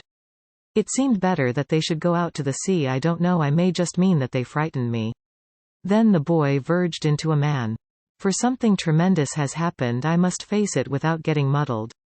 It isn't exactly that a man has died." Something warned Lucy that she must stop him. It has happened, he repeated, and I mean to find out what it is. Mr. Emerson. He turned towards her frowning, as if she had disturbed him in some abstract quest. I want to ask you something before we go in. They were close to their pension. She stopped and leant her elbows against the parapet of the embankment. He did likewise. There is at times a magic in identity of position. It is one of the things that have suggested to us eternal comradeship. She moved her elbows before saying, I have behaved ridiculously. He was following his own thoughts. I was never so much ashamed of myself in my life. I cannot think what came over me. I nearly fainted myself, he said, but she felt that her attitude repelled him. Well, I owe you 1,000 apologies. Oh, all right. And this is the real point. You know how silly people are, gossiping ladies especially. I am afraid you understand what I mean? I'm afraid I don't. I mean, would you not mention it to anyone, my foolish behavior? Your behavior? Oh, yes, all right, all right. Thank you so much. And would you? She could not carry her request any further. The river was rushing below them, almost black in the advancing night. He had thrown her photographs into it, and then he had told her the reason. It struck her that it was hopeless to look for chivalry in such a man. He would do her no harm by idle gossip. He was trustworthy, intelligent, and even kind. He might even have a high opinion of her. But he lacked chivalry. His thoughts, like his behavior, would not be modified by awe. It was useless to say to him, and would you, and hope that he would complete the sentence for himself. Averting his eyes from her nakedness like the night in that beautiful picture. She had been in his arms, and he remembered it, just as he remembered the blood on the photographs that she had bought in Alinari's shop. It was not exactly that a man had died. Something had happened to the living. Well, thank you so much, she repeated. How quickly these accidents do happen, and then one returns to the old life. They had come to a situation where character tells, and where childhood enters upon the branching paths of youth. I don't. Anxiety moved her to question him. His answer was puzzling. I shall probably want to live. But why, Mr. Emerson? What do you mean? I shall want to live, I say. Leaning her elbows on the parapet, she contemplated the river Arno, whose roar was suggesting some unexpected melody to her ears. Chapter 5. Possibilities of a pleasant outing. It was a family saying that you never knew which way Charlotte Bartlett would turn. She was perfectly pleasant and sensible over Lucy's adventure, found the abridged account of it quite adequate, and paid suitable tribute to the courtesy of Mr. George Emerson. She and Miss Lavish had had an adventure also. They had been stopped at the Desio coming back. And the young officials there, who seemed impudent and désoeuvré, had tried to search their reticules for provisions. It might have been most unpleasant. Fortunately, Miss Lavish was a match for anyone. For good or for evil, Lucy was left to face her problem alone. None of her friends had seen her, either in the piazza or, later on, by the embankment. Mr. Beebe, indeed, noticing her startled eyes at dinner time, had again passed to himself the remark of too much Beethoven. But he only supposed that she was ready for an adventure, not that she had encountered it. This solitude oppressed her. She was accustomed to have her thoughts confirmed by others or, at all events, contradicted. It was too dreadful not to know whether she was thinking right or wrong. At breakfast next morning she took decisive action. There were two plans between which she had to choose. Mr. Beebe was walking up to the Torre del Gallo with the Emersons and some American ladies. Would Miss Bartlett and Miss Honeychurch join the party? Charlotte declined for herself. She had been there in the rain the previous afternoon. But she thought it an admirable idea for Lucy, who hated shopping. Changing money, fetching letters, and other irksome duties, all of which Miss Bartlett must accomplish this morning and could easily accomplish alone. No, Charlotte, cried the girl, with real warmth. It's very kind of Mr. Beebe, but I am certainly coming with you. I had much rather. Very well, dear, said Miss Bartlett, with a faint flush of pleasure that called forth a deep flush of shame on the cheeks of Lucy. How abominably she behaved to Charlotte, now as always. But now she should alter. All morning she would be really nice to her. She slipped her arm into her cousin's, and they started off along the Lung, Arno. The river was a lion that morning in strength, voice, and color. Miss Bartlett insisted on leaning over the parapet to look at it. She then made her usual remark, which was, "How I do wish Freddie and your mother could see this, too." Lucy fidgeted. It was tiresome of Charlotte to have stopped exactly where she did. "Look, Lucia. Oh, you are watching for the Torre del Gallo party. I feared you would repent you of your choice." Serious as the choice had been, Lucy did not repent. Yesterday had been a muddle, queer and odd, the kind of thing one could not write down easily on paper, but she had a feeling that Charlotte and her shopping were preferable to George Emerson and the summit of the Torre del Gallo. Since she could not unravel the tangle, she must take care not to re-enter it. She could protest sincerely against Miss Bartlett's insinuations. But though she had avoided the chief actor, the scenery unfortunately remained. Charlotte, with the complacency of fate, led her from the river to the Piazza Signoria. She could not have believed that stones, a loggia, a fountain, a palace tower, would have such significance. For a moment she understood the nature of ghosts. The exact site of the murder was occupied, not by a ghost, but by Miss Lavish, who had the morning newspaper in her hand. She hailed them briskly. The dreadful catastrophe of the previous day had given her an idea which she thought would work up into a book. "Oh, let me congratulate you," said Miss Bartlett. "After your despair of yesterday. What a fortunate thing. Aha, Miss Honeychurch, come you here, I am in luck. Now, you are to tell me absolutely everything that you saw from the beginning." Lucy poked at the ground with her parasol. "But perhaps you would rather not? I'm sorry if you could manage without it. I think I would rather not."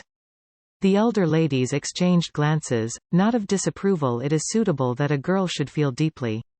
"It is I who am sorry," said Miss Lavish. "Literary hacks are shameless creatures. I believe there's no secret of the human heart into which we wouldn't pry." She marched cheerfully to the fountain and back, and did a few calculations in realism. Then she said that she had been in the piazza since 8 o'clock collecting material. A good deal of it was unsuitable, but of course one always had to adapt. The two men had quarreled over a 5-franc note. For the 5-franc note she should substitute a young lady, which would raise the tone of the tragedy, and at the same time furnish an excellent plot. "What is the heroine's name?" asked Miss Bartlett. "Leonora," said Miss Lavish. "Her own name was Eleanor. I do hope she's nice." That desideratum would not be omitted. "And what is the plot?" Love, murder, abduction, revenge, was the plot. But it all came while the fountain plashed to the satyrs in the morning sun. "I hope you will excuse me for boring on like this," Miss Lavish concluded. "It is so tempting to talk to really sympathetic people. Of course, this is the barest outline. There will be a deal of local coloring, descriptions of Florence and the neighborhood, and I shall also introduce some humorous characters. And let me give you all fair warning, I intend to be unmerciful to the British tourist." "Oh, you wicked woman," cried Miss Bartlett. "I am sure you are thinking of the Emersons." Miss Lavish gave a Machiavellian smile. "I confess that in Italy my sympathies are not with my own countrymen. It is the neglected Italians who attract me, and whose lives I am going to paint so far as I can. For I repeat and I insist, and I have always held most strongly, that a tragedy such as yesterday's is not the less tragic because it happened in humble life." There was a fitting silence when Miss Lavish had concluded. Then the cousins wished success to her labors, and walked slowly away across the square. "She is my idea of a really clever woman," said Miss Bartlett. That last remark struck me as so particularly true. It should be a most pathetic novel. Lucy assented. At present her great aim was not to get put into it. Her perceptions this morning were curiously keen, and she believed that Miss Lavish had her on trial for an ingenue. "She is emancipated, but only in the very best sense of the word," continued Miss Bartlett slowly. "None but the superficial would be shocked at her. We had a long talk yesterday. She believes in justice and truth and human interest. She told me also that she has a high opinion of the destiny of woman." Mr. Eager. "Why, how nice. What a pleasant surprise." "Ah, not for me," said the chaplain blandly, "for I have been watching you and Miss Honeychurch for quite a little time. We were chatting to Miss Lavish." His brow contracted. "So I saw. Were you indeed? Andate via sono occupato." The last remark was made to a vendor of panoramic photographs who was approaching with a courteous smile. "I am about to venture a suggestion. Would you and Miss Honeychurch be disposed to join me in a drive some day this week, a drive in the hills? We might go up by Fiesole and back by Settignano. There is a point on that road where we could get down and have an hour's ramble on the hillside. The view thence of Florence is most beautiful, far better than the hackneyed view of Fiesole. It is the view that Alessio Baldovinetti is fond of introducing into his pictures. That man had a decided feeling for landscape. Decidedly. But who looks at it today? Ah, the world is too much for us. Miss Bartlett had not heard of Alessio Baldovinetti, but she knew that Mr. Eager was no commonplace chaplain. He was a member of the residential colony who had made Florence their home. He knew the people who never walked about with Baedekers, who had learnt to take a siesta after lunch. Who took drives the pension tourists had never heard of, and saw by private influence galleries which were closed to them. Living in delicate seclusion, some in furnished flats, others in Renaissance villas on Fiesole's slope, they read, wrote, studied, and exchanged ideas, thus attaining to that intimate knowledge, or rather perception, of Florence, which is denied to all who carry in their pockets the coupons of Cook. Therefore an invitation from the chaplain was something to be proud of. Between the two sections of his flock he was often the only link, and it was his avowed custom to select those of his migratory sheep who seemed worthy, and give them a few hours in the pastures of the permanent. Tea at a Renaissance villa? Nothing had been said about it yet. But if it did come to that, how Lucy would enjoy it. A few days ago and Lucy would have felt the same. But the joys of life were grouping themselves anew. A drive in the hills with Mr. Eager and Miss Bartlett, even if culminating in a residential tea party, was no longer the greatest of them. She echoed the raptures of Charlotte somewhat faintly. Only when she heard that Mr. Beebe was also coming did her thanks become more sincere. So we shall be a party carré, said the chaplain. In these days of toil and tumult one has great needs of the country and its message of purity. Andate via. Andate presto, presto. Ah, the town. Beautiful as it is the town. They assented. This very square, so I am told, witnessed yesterday the most sordid of tragedies. To one who loves the Florence of Dante and Savonarola there is something portentous in such desecration, portentous and humiliating.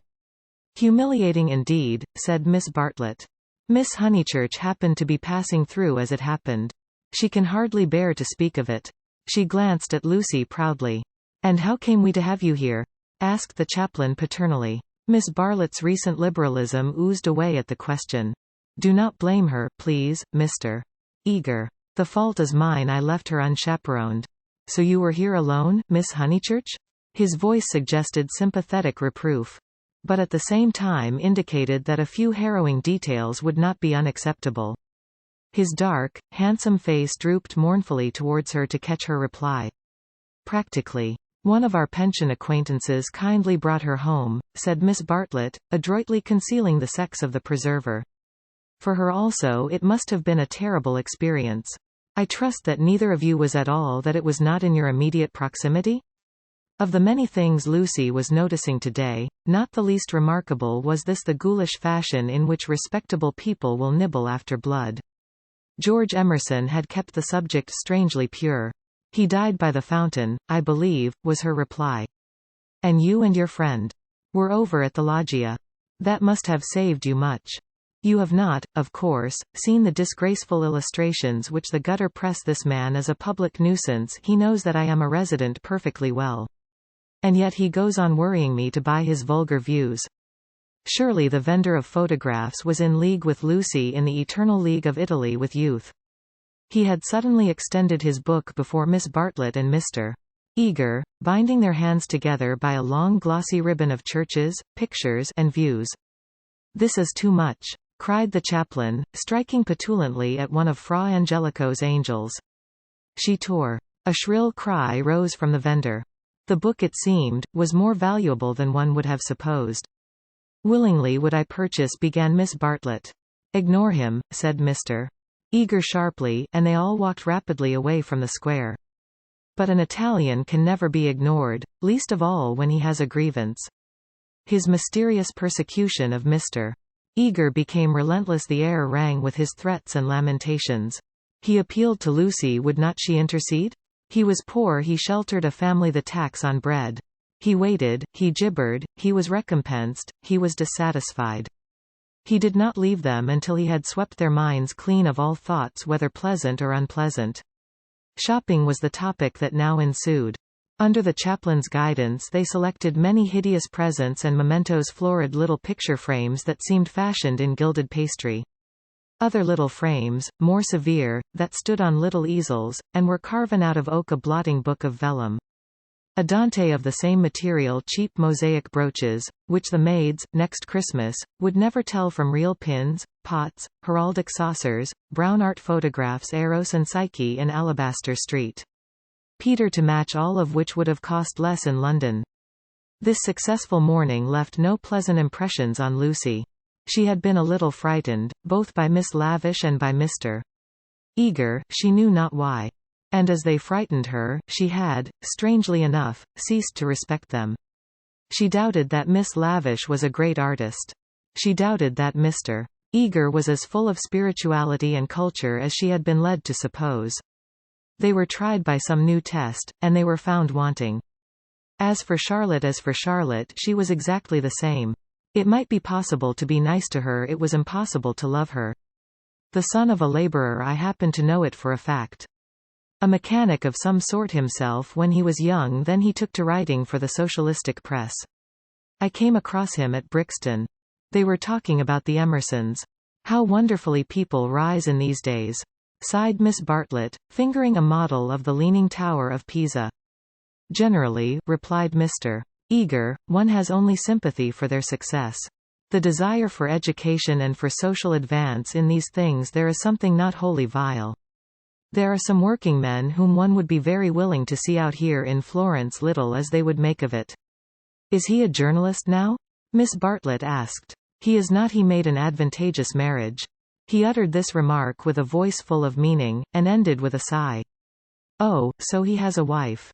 Dead, Miss Bartlett, dead.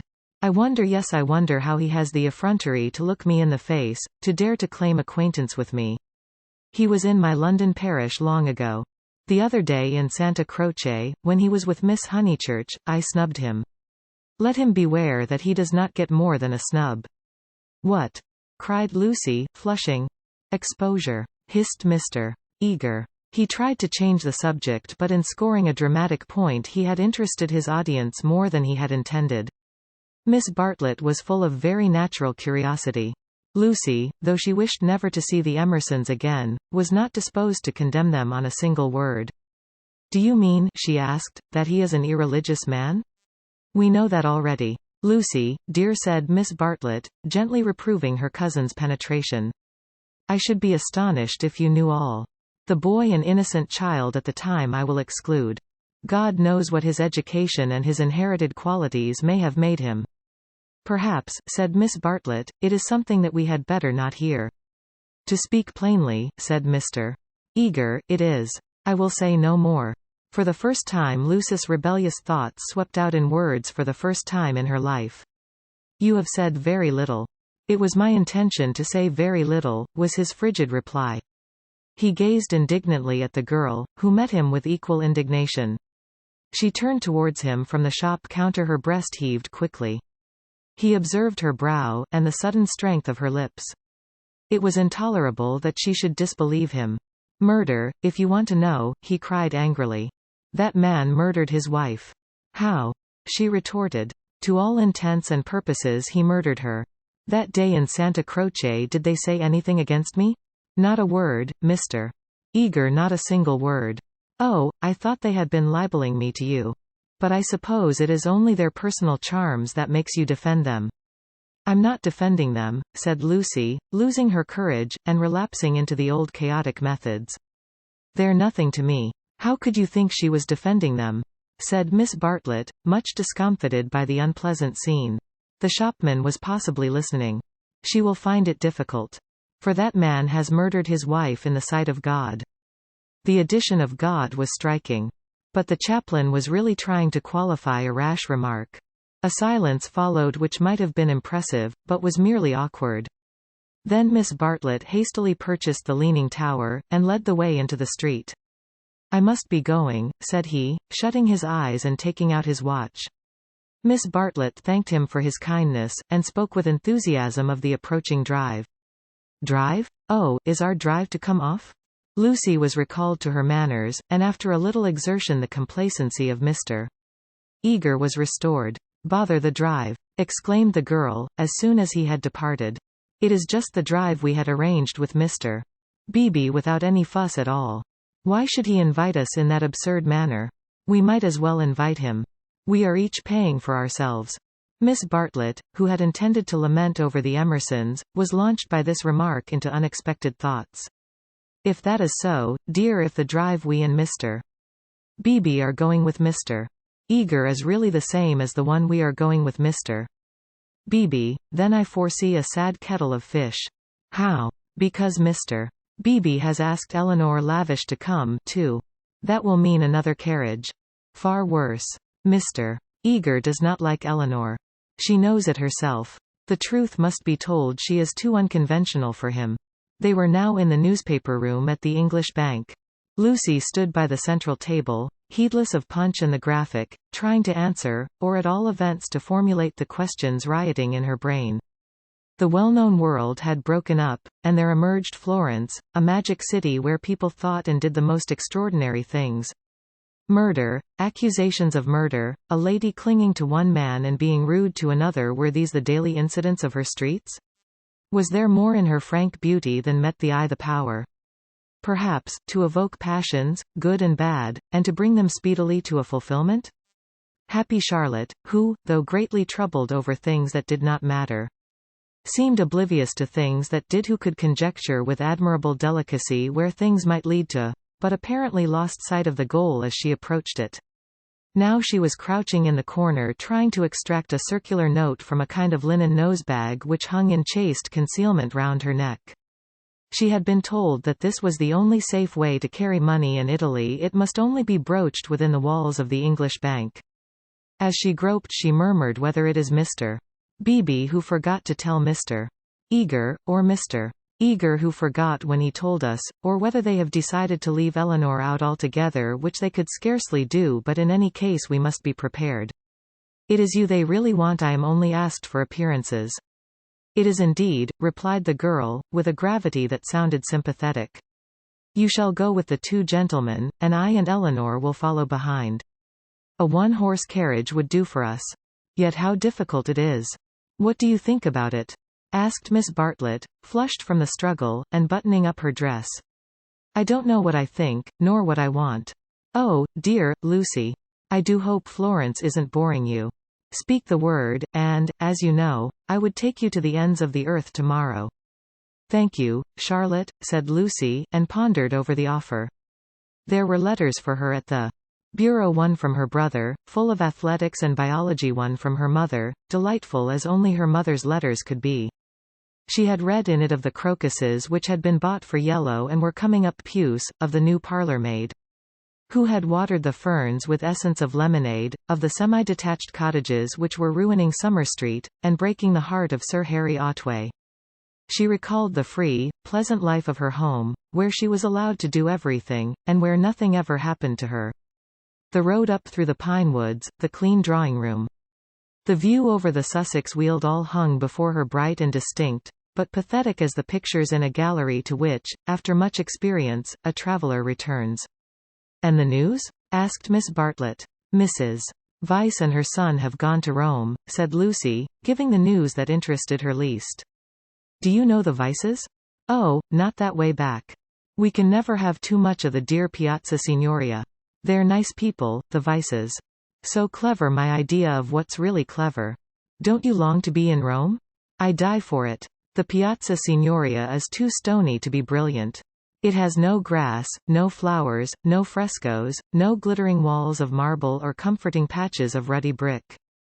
By an odd chance, unless we believe in a presiding genius of places, the statues that relieve its severity suggest, not the innocence of childhood, nor the glorious bewilderment of youth, but the conscious achievements of maturity. Perseus and Judith, Hercules and the Snelda, they have done or suffered something, and though they are immortal, immortality has come to them after experience, not before. Here, not only in the solitude of nature, might a hero meet a goddess, or a heroine a god. Charlotte, cried the girl suddenly. Here's an idea. What if we popped off to Rome tomorrow straight to the Vise's Hotel? For I do know what I want. I'm sick of Florence. No, you said you'd go to the ends of the earth. Do. Miss Bartlett, with equal vivacity, replied. Oh, you droll person. Pray, what would become of your drive in the hills? They passed together through the gaunt beauty of the square, laughing over the unpractical suggestion. Chapter 6. The Reverend Arthur Beebe, the Reverend Cuthbert Eager, Mr. Emerson, Mr. George Emerson, Miss Eleanor Lavish, Miss Charlotte Bartlett, and Miss Lucy Honeychurch drive out in carriages to see a view Italians drive them. It was Fathon who drove them to Fiesole that memorable day, a youth all irresponsibility and fire, recklessly urging his master's horses up the stony hill. Mr. Beebe recognized him at once. Neither the ages of faith nor the age of doubt had touched him. He was Fathon in Tuscany driving a cab. And it was Persephone whom he asked leave to pick up on the way. Saying that she was his sister Persephone, tall and slender and pale, returning with the spring to her mother's cottage, and still shading her eyes from the unaccustomed light. To her Mr. Eager objected, saying that here was the thin edge of the wedge, and one must guard against imposition. But the ladies interceded, and when it had been made clear that it was a very great favor, the goddess was allowed to mount beside the god. Fathon at once slipped the left rein over her head, thus enabling himself to drive with his arm round her waist. She did not mind. Mr. Eager, who sat with his back to the horses, saw nothing of the indecorous proceeding, and continued his conversation with Lucy. The other two occupants of the carriage were old Mr. Emerson and Miss Lavish.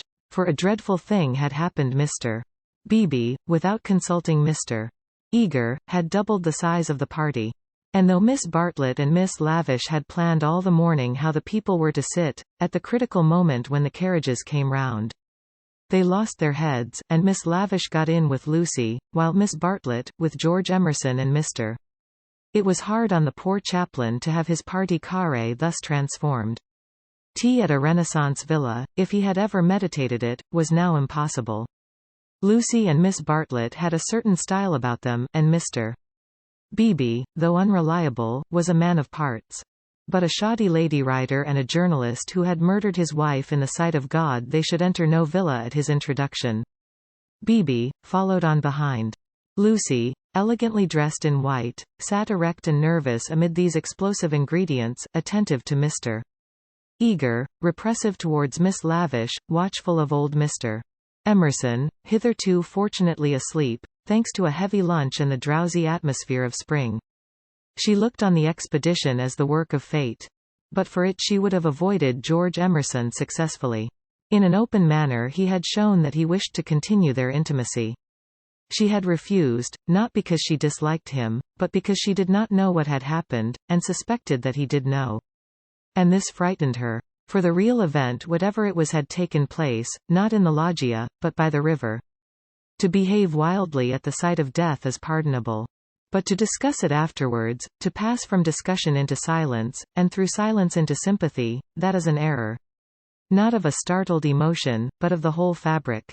There was really something blameworthy, she thought, in their joint contemplation of the shadowy stream, in the common impulse which had turned them to the house without the passing of a look or word. This sense of wickedness had been slight at first. She had nearly joined the party to the Torre del Gallo. But each time that she avoided George it became more imperative that she should avoid him again. And now celestial irony, working through her cousin and two clergymen, did not suffer her to leave Florence till she had made this expedition with him through the hills. Meanwhile Mr. Eager held her in civil converse. Their little tiff was over. So, Miss Honeychurch, you are traveling? As a student of art? Oh, dear me, no, oh, no. Perhaps as a student of human nature, interposed Miss Lavish, like myself? Oh, no. I am here as a tourist. Oh, indeed, said Mr. Eager. Are you indeed? If you will not think me rude, we residents sometimes pity you poor tourists. Not a little handed about like a parcel of goods from Venice to Florence, from Florence to Rome, living herded together in pensions or hotels, quite unconscious of anything that is outside Baedeker. Their one anxiety to get done, or through, and go on somewhere else. The result is, they mix up towns, rivers, palaces in one inextricable whirl. You know the American girl in Punch who says, "Say, Papa, what did we see at Rome?" And the father replies, "Why, guess Rome was the place where we saw the yaller dog." There's traveling for you. Ha, ha, ha. I quite agree, said Miss Lavish, who had several times tried to interrupt his mordant wit. The narrowness and superficiality of the Anglo-Saxon tourist is nothing less than a menace. Quite so. Now, the English colony at Florence, Miss Honeychurch, and it is of considerable size, though, of course, not all equally. A few are here for trade, for example. But the greater part are students. Lady Helen Laverstock is at present busy over Fra Angelico.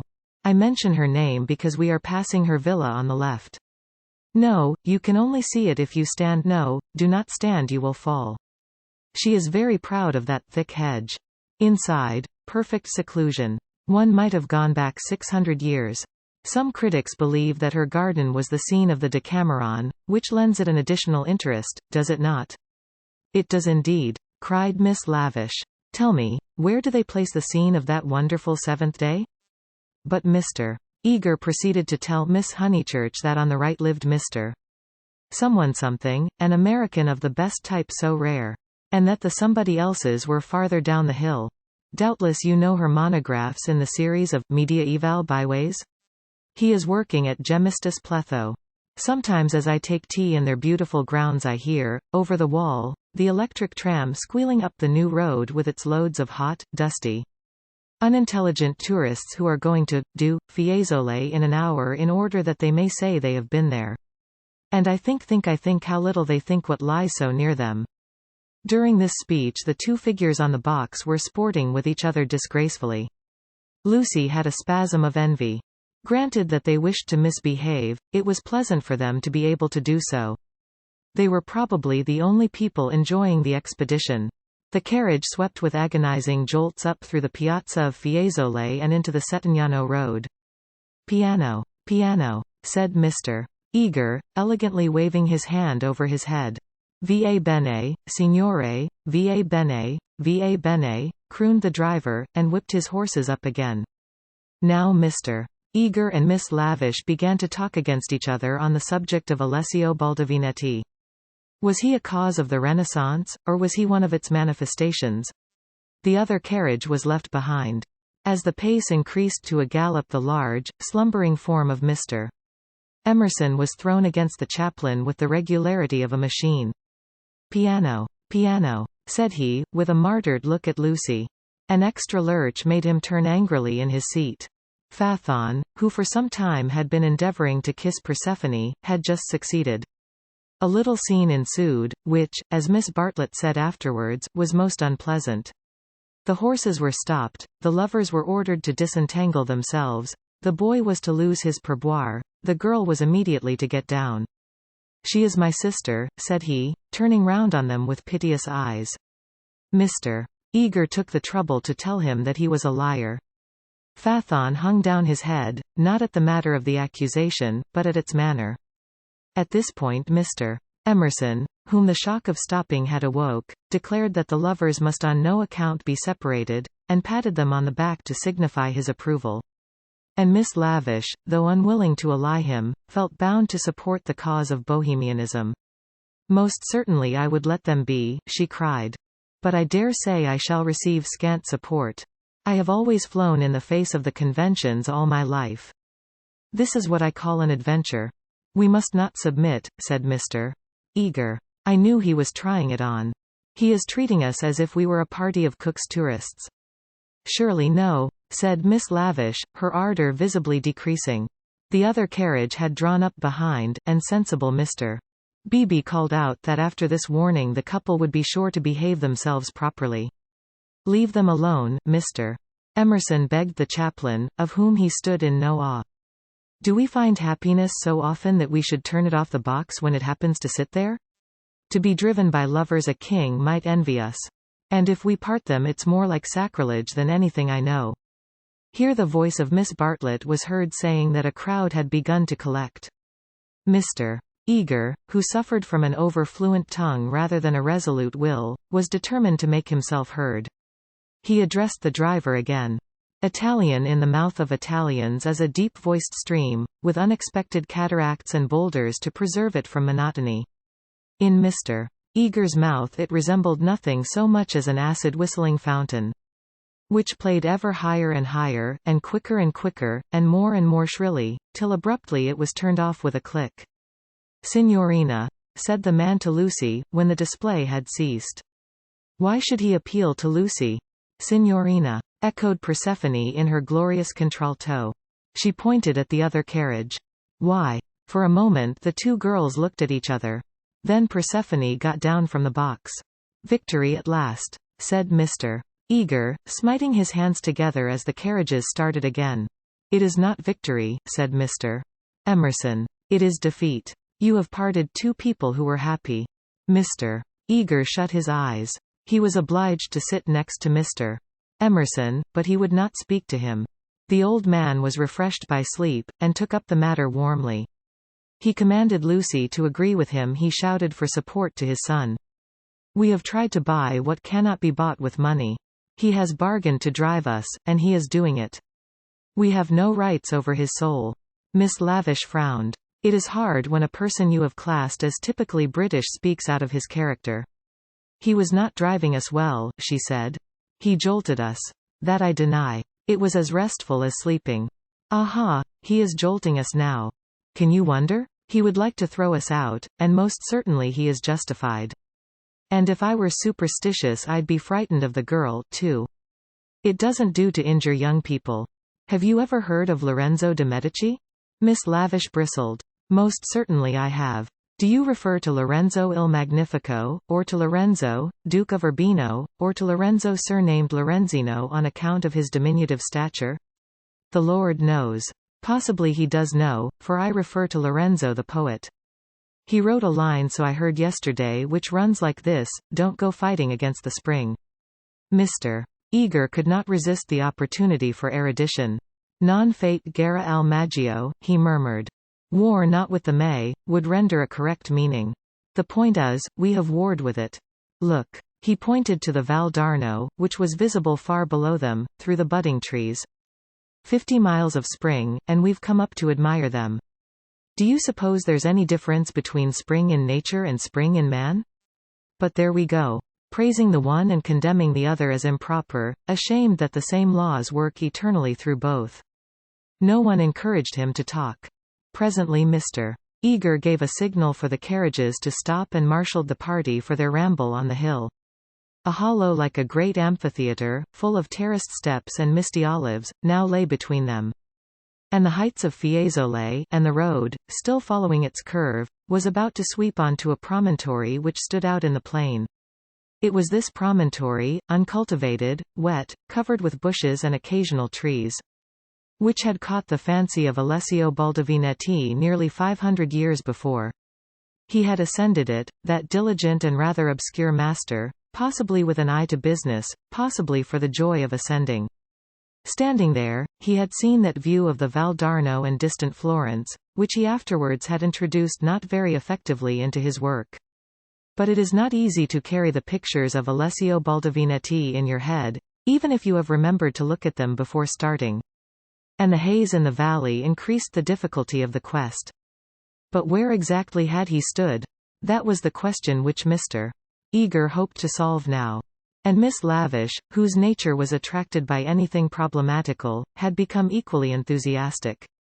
The party sprang about from tuft to tuft of grass, their anxiety to keep together being only equaled by their desire to go different directions. Finally they split into groups. Lucy clung to Miss Bartlett and Miss Lavish. The Emersons returned to hold laborious converse with the drivers, while the two clergymen, who were expected to have topics in common, were left to each other. The two elder ladies soon threw off the mask.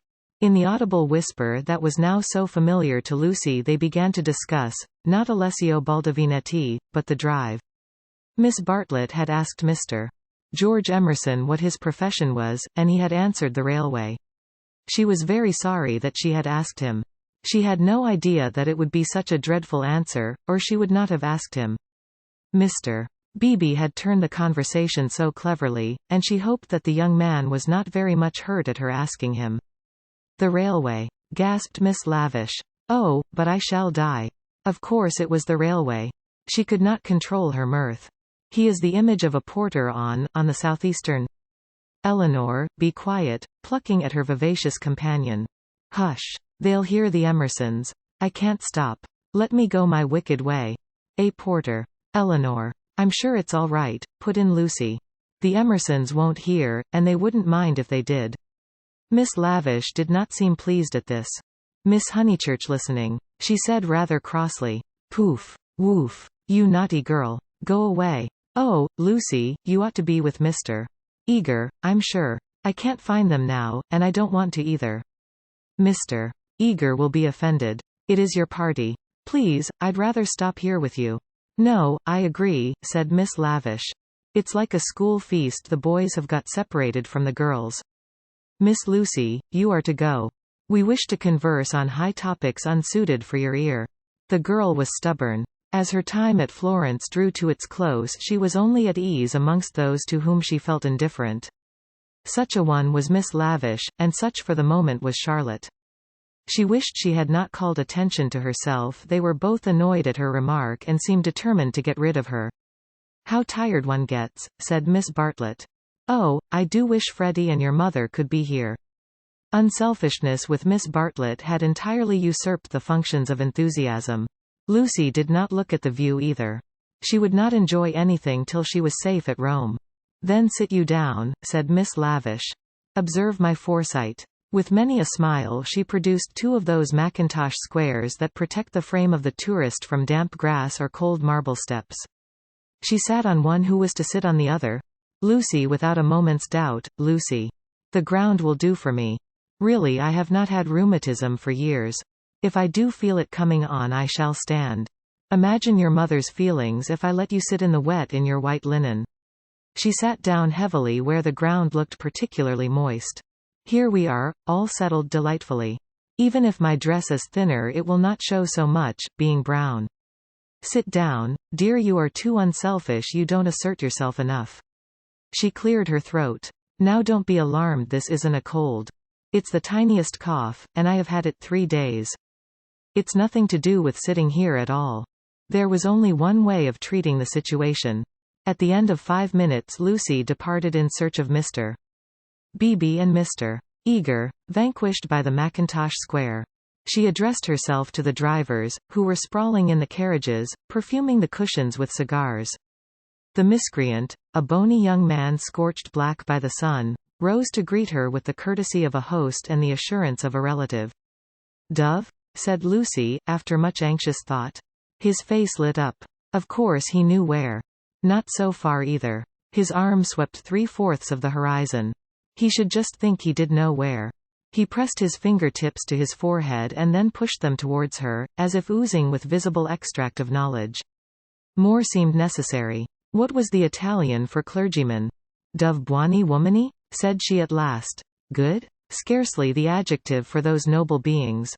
He showed her his cigar. "Uno più piccolo," was her next remark, implying, "Has the cigar been given to you by Mr. Beebe, the smaller of the two good men?" She was correct as usual. He tied the horse to a tree, kicked it to make it stay quiet, dusted the carriage, arranged his hair, remolded his hat, encouraged his mustache, and in rather less than a quarter of a minute was ready to conduct her. Italians are born knowing the way. It would seem that the whole earth lay before them, not as a map, but as a chessboard, whereon they continually behold the changing pieces as well as the squares. Anyone can find places, but the finding of people is a gift from God. He only stopped once, to pick her some great blue violets. She thanked him with real pleasure. In the company of this common man the world was beautiful and direct.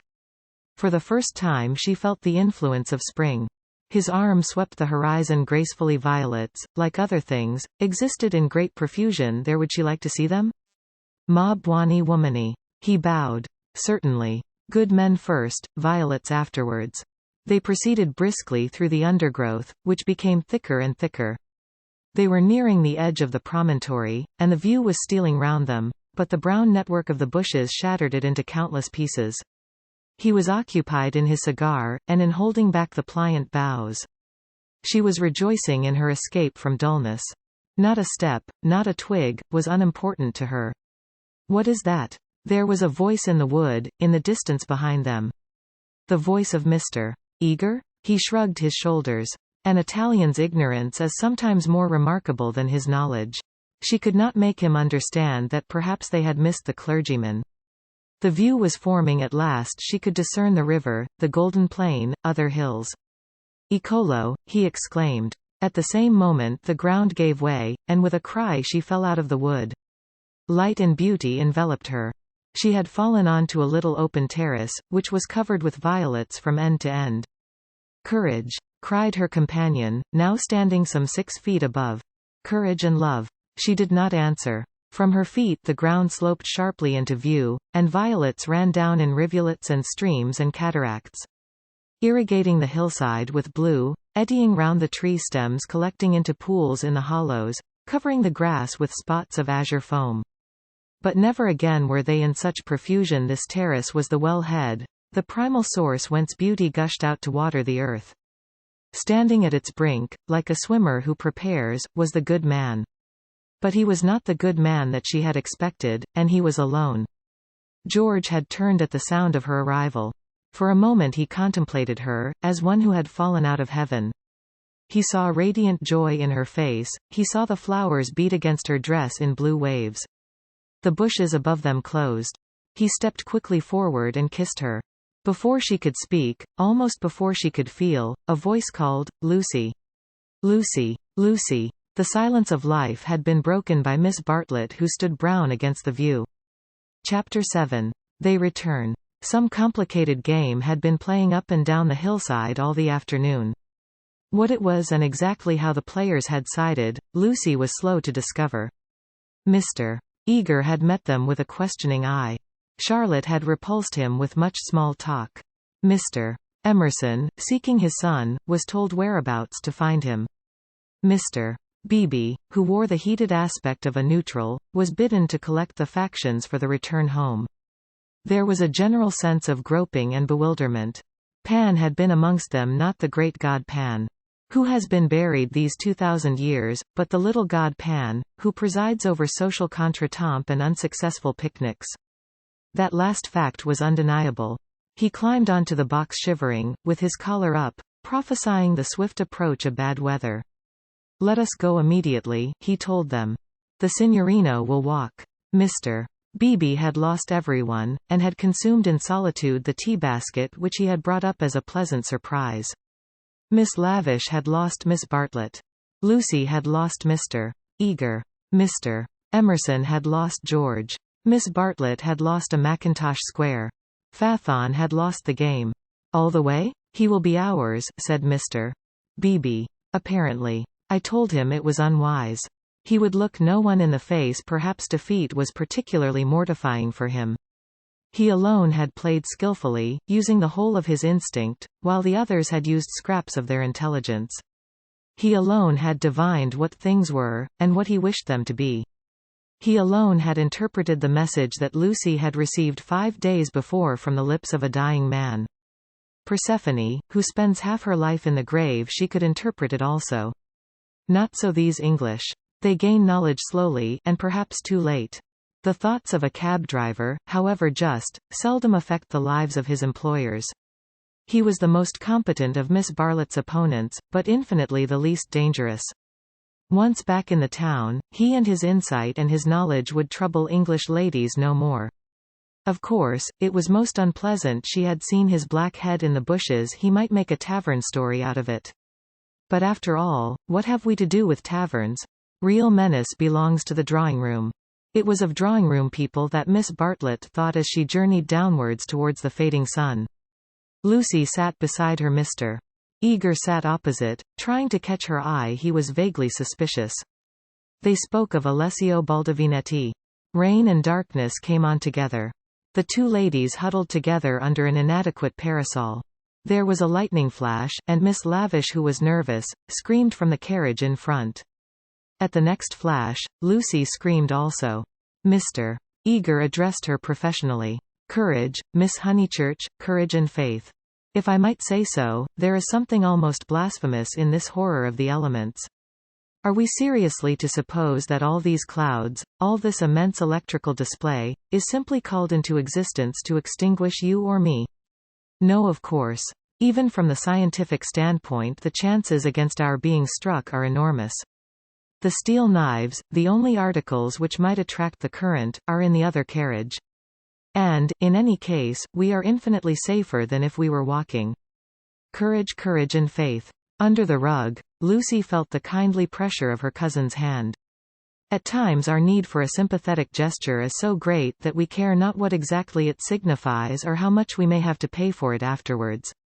Miss Bartlett, by this timely exercise of her muscles, gained more than she would have got in hours of preaching or cross-examination.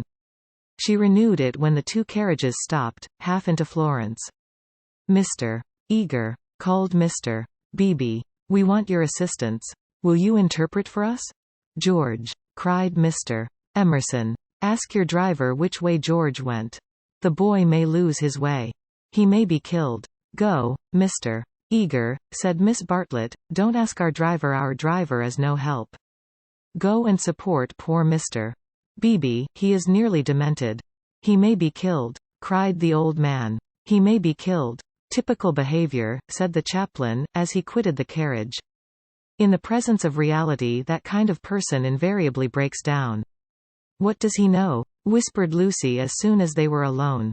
Charlotte, how much does Mr. Eager know? Nothing, dearest, he knows nothing.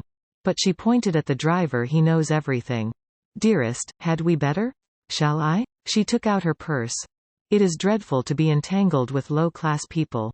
He saw it all. Tapping Fathon's back with her guidebook, she said, Silenzio, and offered him a franc. Va bene, he replied, and accepted it. As well this ending to his day as any. But Lucy, a mortal maid, was disappointed in him. There was an explosion up the road. The storm had struck the overhead wire of the tramline, and one of the great supports had fallen. If they had not stopped, perhaps they might have been hurt. They chose to regard it as a miraculous preservation, and the floods of love and sincerity, which fructify every hour of life, burst forth in tumult. They descended from the carriages, they embraced each other. It was as joyful to be forgiven past unworthinesses as to forgive them. For a moment they realized vast possibilities of good. The older people recovered quickly. In the very height of their emotion they knew it to be unmanly or unladylike. Miss Lavish calculated that, even if they had continued, they would not have been caught in the accident. Mr. Eager mumbled a temperate prayer. But the drivers, through miles of dark squalid road, poured out their souls to the dryads and the saints, and Lucy poured out hers to her cousin. Charlotte, dear Charlotte, kiss me. Kiss me again. Only you can understand me. You warned me to be careful. And I thought I was developing. Do not cry, dearest. Take your time. I have been obstinate and silly, worse than you know, far worse. Once by the river. Oh, but he isn't killed. He wouldn't be killed, would he? The thought disturbed her repentance. As a matter of fact, the storm was worst along the road, but she had been near danger, and so she thought it must be near to everyone. I trust not. One would always pray against that. He is really, I think he was taken by surprise, just as I was before. But this time I'm not to blame. I want you to believe that. I simply slipped into those violets. No, I want to be really truthful. I am a little to blame. I had silly thoughts. The sky, you know, was gold, and the ground all blue, and for a moment he looked like someone in a book. In a book? Heroes, gods, the nonsense of schoolgirls. And then? But, Charlotte, you know what happened then. Miss Bartlett was silent. Indeed, she had little more to learn. With a certain amount of insight she drew her young cousin affectionately to her. All the way back Lucy's body was shaken by deep sighs, which nothing could repress. I want to be truthful, she whispered. It is so hard to be absolutely truthful. Don't be troubled, dearest. Wait till you are calmer. We will talk it over before bedtime in my room. So they re-entered the city with hands clasped. It was a shock to the girl to find how far emotion had ebbed in others. The storm had ceased, and Mr.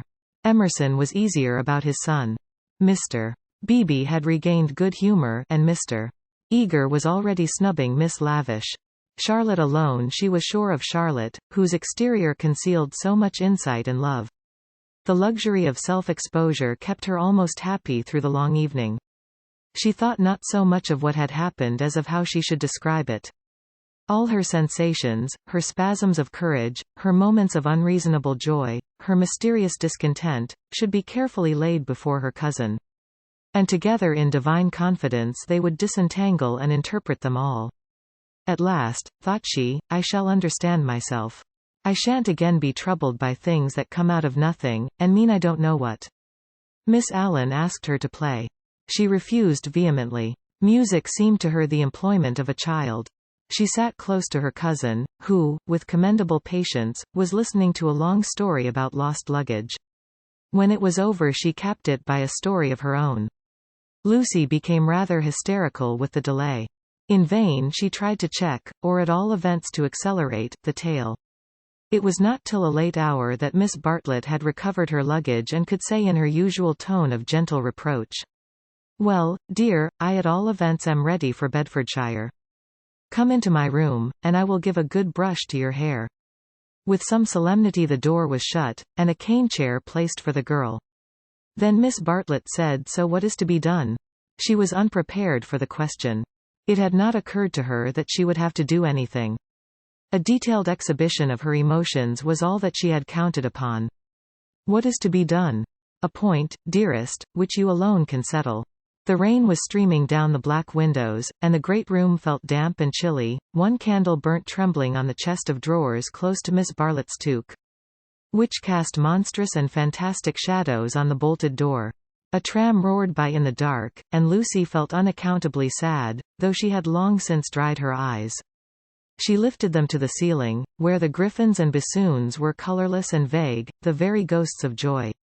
"It has been raining for nearly 4 hours," she said at last. Miss Bartlett ignored the remark. "How do you propose to silence him?" "The driver? My dear girl, no, Mr. George Emerson." Lucy began to pace up and down the room. "I don't understand," she said at last. She understood very well, but she no longer wished to be absolutely truthful. "How are you going to stop him talking about it? I have a feeling that talk is a thing he will never do. I, too, intend to judge him charitably. But unfortunately I have met the type before. They seldom keep their exploits to themselves." "Exploits?" cried Lucy, wincing under the horrible plural. "My poor dear, did you suppose that this was his first? Come here and listen to me. I am only gathering it from his own remarks.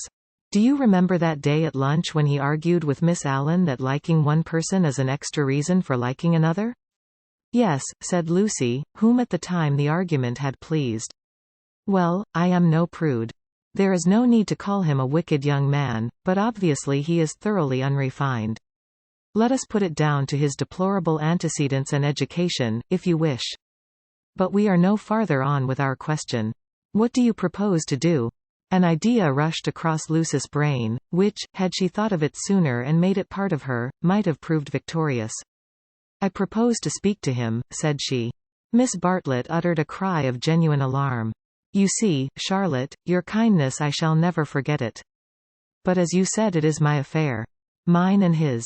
And you are going to implore him, to beg him to keep silence?" "Certainly not. There would be no difficulty. Whatever you ask him he answers, yes or no, then it is over. I have been frightened of him. But now I am not one little bit. But we fear him for you, dear. You are so young and inexperienced, you have lived among such nice people, that you cannot realize what men can be, how they can take a brutal pleasure in insulting a woman whom her sex does not protect and rally round. This afternoon, for example, if I had not arrived, what would have happened?"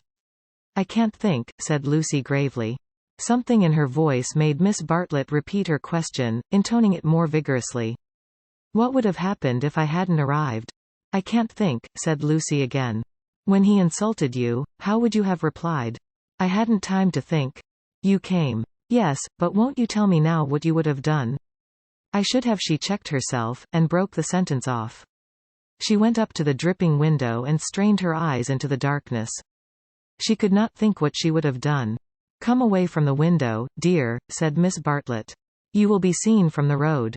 Lucy obeyed. She was in her cousin's power. She could not modulate out the key of self-abasement in which she had started. Neither of them referred again to her suggestion that she should speak to George and settle the matter, whatever it was, with him. Miss Bartlett became plaintive. "Oh, for a real man. We are only two women, you and I. Mr. Beebe is hopeless. There is Mr. Eager, but you do not trust him. Oh, for your brother. He is young, but I know that his sister's insult would rouse in him a very lion. Thank God, chivalry is not yet dead. There are still left some men who can reverence woman." As she spoke, she pulled off her rings, of which she wore several, and ranged them upon the pincushion. Then she blew into her gloves and said, "It will be a push to catch the morning train, but we must try." "What train?" "The train to Rome." She looked at her gloves critically. The girl received the announcement as easily as it had been given. "When does the train to Rome go?" "At 8. Signora Bertolini would be upset." "We must face that," said Miss Bartlett, not liking to say that she had given notice already. "She will make us pay for a whole week's pension. I expect she will. However, we shall be much more comfortable at the Vises Hotel." "Is an afternoon tea given there for nothing?" "Yes, but they pay extra for wine." After this remark she remained motionless and silent. To her tired eyes Charlotte throbbed and swelled like a ghostly figure in a dream. They began to sort their clothes for packing, for there was no time to lose, if they were to catch the train to Rome. Lucy, when admonished, began to move to and fro between the rooms, more conscious of the discomforts of packing by candlelight than of a subtler ill. Charlotte, who was practical without ability, knelt by the side of an empty trunk, vainly endeavoring to pave it with books of varying thickness and size. She gave 2 or 3 sighs, for the stooping posture hurt her back, and, for all her diplomacy, she felt that she was growing old. The girl heard her as she entered the room, and was seized with one of those emotional impulses to which she could never attribute a cause. She only felt that the candle would burn better, the packing go easier, the world be happier, if she could give and receive some human love. The impulse had come before today, but never so strongly. Miss Bartlett returned the embrace with tenderness and warmth. But she was not a stupid woman, and she knew perfectly well that Lucy did not love her, but needed her to love. For it was in ominous tones that she said, after a long pause. She knelt down by her cousin's side and took her in her arms. "Dearest Lucy, how will you ever forgive me?" Lucy was on her guard at once, knowing by bitter experience what forgiving Miss Bartlett meant. Her emotion relaxed, she modified her embrace a little, and she said, "Charlotte dear, what do you mean? As if I have anything to forgive. You have a great deal, and I have a very great deal to forgive myself, too. I know well how much I vex you at every turn. But no." Miss Bartlett assumed her favorite role, that of the prematurely aged martyr. "Ah, but yes. I feel that our tour together is hardly the success I had hoped.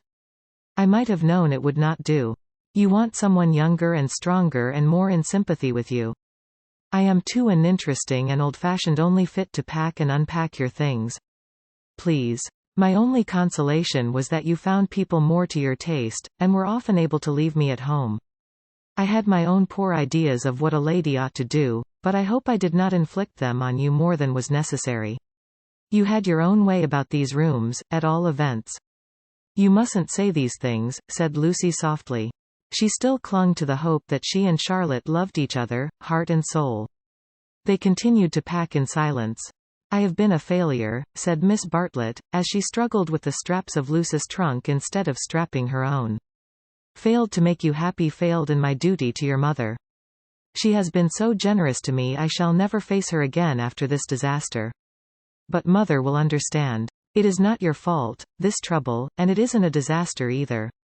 It is my fault, it is a disaster. She will never forgive me, and rightly. For instance, what right had I to make friends with Miss Lavish? Every right. When I was here for your sake. If I have vexed you, it is equally true that I have neglected you. Your mother will see this as clearly as I do, when you tell her." Lucy, from a cowardly wish to improve the situation, said, "Why need mother hear of it? But you tell her everything?" "I suppose I do generally. I dare not break your confidence. There is something sacred in it. Unless you feel that it is a thing you could not tell her. The girl would not be degraded to this. Naturally I should have told her. But in case she should blame you in any way, I promise I will not. I am very willing not to. I will never speak of it either to her or to anyone. Her promise brought the long-drawn interview to a sudden close. Miss Bartlett pecked her smartly on both cheeks, wished her good night, and sent her to her own room. For a moment the original trouble was in the background. George would seem to have behaved like a cad throughout. Perhaps that was the view which one would take eventually. At present she neither acquitted nor condemned him. She did not pass judgment. At the moment when she was about to judge him, her cousin's voice had intervened, and, ever since, it was Miss Bartlett who had dominated. Miss Bartlett, who, even now, could be heard sighing into a crack in the partition wall. Miss Bartlett, who had really been neither pliable nor humble nor inconsistent. She had worked like a great artist for a time. Indeed, for years she had been meaningless. But at the end there was presented to the girl the complete picture of a cheerless, loveless world in which the young rush to destruction until they learn better, a shamefaced world of precautions and barriers which may avert evil, but which do not seem to bring good, if we may judge from those who have used them most. Lucy was suffering from the most grievous wrong, which this world has yet discovered. Diplomatic advantage had been taken of her sincerity, of her craving for sympathy and love. Such a wrong is not easily forgotten. Never again did she expose herself without due consideration and precaution against rebuff. And such a wrong may react disastrously upon the soul. The door-bell rang, and she started to the shutters. Before she reached them she hesitated, turned, and blew out the candle. Thus it was that, though she saw someone standing in the wet below, he, though he looked up, did not see her. To reach his room he had to go by hers. She was still dressed. It struck her that she might slip into the passage and just say that she would be gone before he was up, and that their extraordinary intercourse was over. Whether she would have dared to do this was never proved.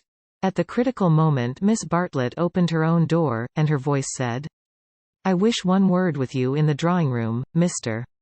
Emerson, please." Soon their footsteps returned, and Miss Bartlett said, "Good night, Mr. Emerson." His heavy, tired breathing was the only reply. The chaperone had done her work. Lucy cried aloud, "It isn't true. It can't all be true. I want not to be muddled. I want to grow older quickly." Miss Bartlett tapped on the wall. "Go to bed at once, dear. You need all the rest you can get." In the morning they left for Rome. Part 2. Chapter 8. Medieval. The drawing-room curtains at Windy Corner had been pulled to meet, for the carpet was new and deserved protection from the August sun. They were heavy curtains, reaching almost to the ground, and the light that filtered through them was subdued and varied. A poet none was present might have quoted, "Life like a dome of many-colored glass." Or might have compared the curtains to sluice gates, lowered against the intolerable tides of heaven.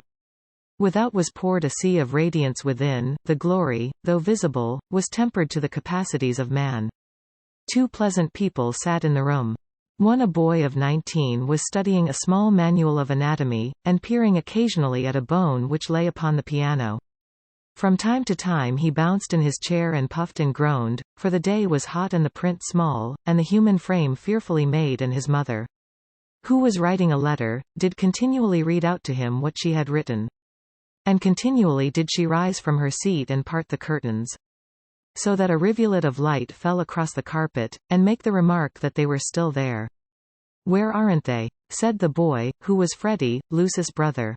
"I tell you I'm getting fairly sick." "For goodness sake go out of my drawing-room, then?" cried Mrs. Honeychurch, who hoped to cure her children of slang by taking it literally. Freddie did not move or reply. "I think things are coming to a head," she observed, rather wanting her son's opinion on the situation if she could obtain it without undue supplication. Time they did. "I am glad that Cecil is asking her this once more. It's his third go, isn't it? Freddie, I do call the way you talk unkind. I didn't mean to be unkind." Then he added, "But I do think Lucy might have got this off her chest in Italy. I don't know how girls manage things, but she can't have said no properly before, or she wouldn't have to say it again now. Over the whole thing I can't explain. I do feel so uncomfortable." "Do you indeed, dear? How interesting. I feel never mind. He returned to his work. Just listen to what I have written to Mrs. Vice. I said, Dear Mrs. Vice. Yes, Mother, you told me. A jolly good letter. I said, Dear Mrs. Vice, Cecil has just asked my permission about it, and I should be delighted, if Lucy wishes it. But, she stopped reading. I was rather amused at Cecil asking my permission at all. He has always gone in for unconventionality, and parents nowhere, and so forth. When it comes to the point, he can't get on without me. Nor me. You? Freddie nodded. What do you mean? He asked me for my permission also. She exclaimed how very odd of him. Why so? Asked the son and heir. Why shouldn't my permission be asked? What do you know about Lucy or girls or anything? Whatever did you say? I said to Cecil, take her or leave her, it's no business of mine. What a helpful answer. But her own answer, though more normal in its wording, had been to the same effect. The bother is this, began Freddie. Then he took up his work again, too shy to say what the bother was. Mrs. Honeychurch went back to the window. Freddie, you must come. There they still are. I don't see you ought to go peeping like that. Peeping like that. Can't I look out of my own window? But she returned to the writing table, observing, as she passed her son, still page 322? Freddie snorted, and turned over 2 leaves. For a brief space they were silent. Close by, beyond the curtains, the gentle murmur of a long conversation had never ceased. The bother is this, I have put my foot in it with Cecil most awfully. He gave a nervous gulp. Not content with permission, which I did give, that is to say. I said, I don't mind. Well, not content with that, he wanted to know whether I wasn't off my head with joy.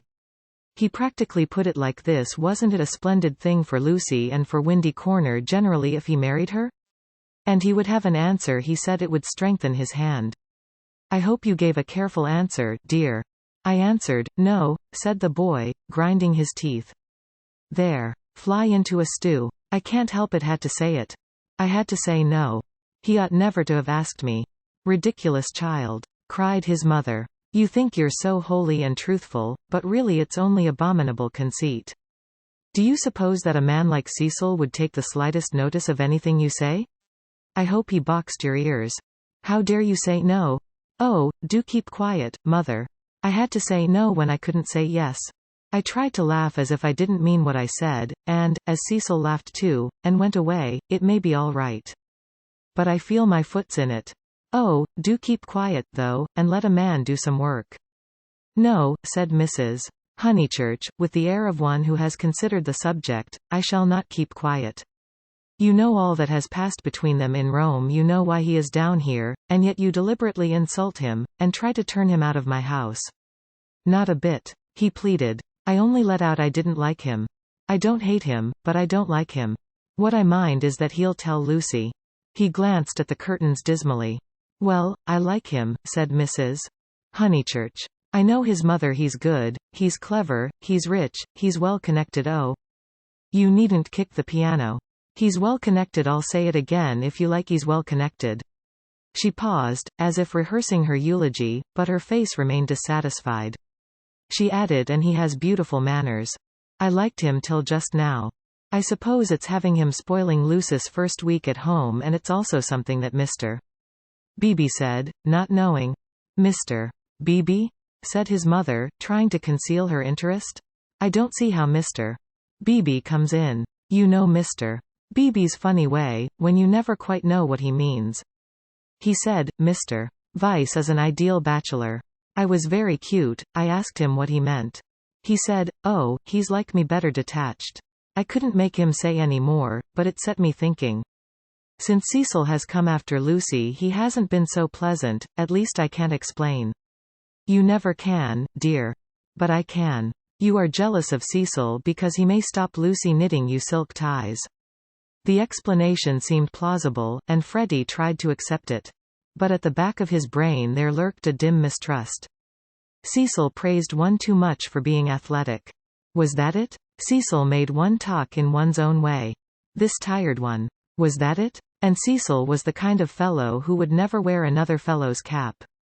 Unaware of his own profundity, Freddie checked himself. He must be jealous, or he would not dislike a man for such foolish reasons. Will this do? Called his mother. Dear Mrs. Vice, Cecil has just asked my permission about it, and I should be delighted if Lucy wishes it. Then I put in at the top. And I have told Lucy so. I must write the letter out again, and I have told Lucy so. But Lucy seems very uncertain, and in these days young people must decide for themselves. I said that because I didn't want Mrs. Vice to think us old-fashioned. She goes in for lectures and improving her mind, and all the time. A thick layer of flue under the beds, and the maid's dirty thumb marks where you turn on the electric light. She keeps that flat abominably. Suppose Lucy marries Cecil, would she live in a flat, or in the country? Don't interrupt so foolishly. Where was I? Oh yes, young people must decide for themselves. I know that Lucy likes your son, because she tells me everything. And she wrote to me from Rome when he asked her first. No, I'll cross that last bit out, it looks patronizing. I'll stop at, because she tells me everything. Or shall I cross that out, too? Cross it out, too, said Freddie. Mrs. Honeychurch left it in. Then the whole thing runs, Dear Mrs. Vice. Cecil has just asked my permission about it, and I should be delighted if Lucy wishes it, and I have told Lucy so. But Lucy seems very uncertain, and in these days young people must decide for themselves. I know that Lucy likes your son, because she tells me everything. But I do not know. Look out! Cried Freddie. The curtains parted. Cecil's first movement was one of irritation. He couldn't bear the Honeychurch habit of sitting in the dark to save the furniture. Instinctively he gave the curtains a twitch, and sent them swinging down their poles. Light entered. There was revealed a terrace, such as is owned by many villas with trees each side of it, and on it a little rustic seat, and 2 flower beds. But it was transfigured by the view beyond, for Windy Corner was built on the range that overlooks the Sussex Weald. Lucy, who was in the little seat, seemed on the edge of a green magic carpet which hovered in the air above the tremulous world. Cecil entered. Appearing thus late in the story, Cecil must be at once described. He was medieval. Like a Gothic statue. Tall and refined, with shoulders that seemed braced square by an effort of the will, and a head that was tilted a little higher than the usual level of vision. He resembled those fastidious saints who guard the portals of a French cathedral. Well educated, well endowed, and not deficient physically, he remained in the grip of a certain devil, whom the modern world knows as self-consciousness, and whom the medieval, with dimmer vision, worshipped as asceticism.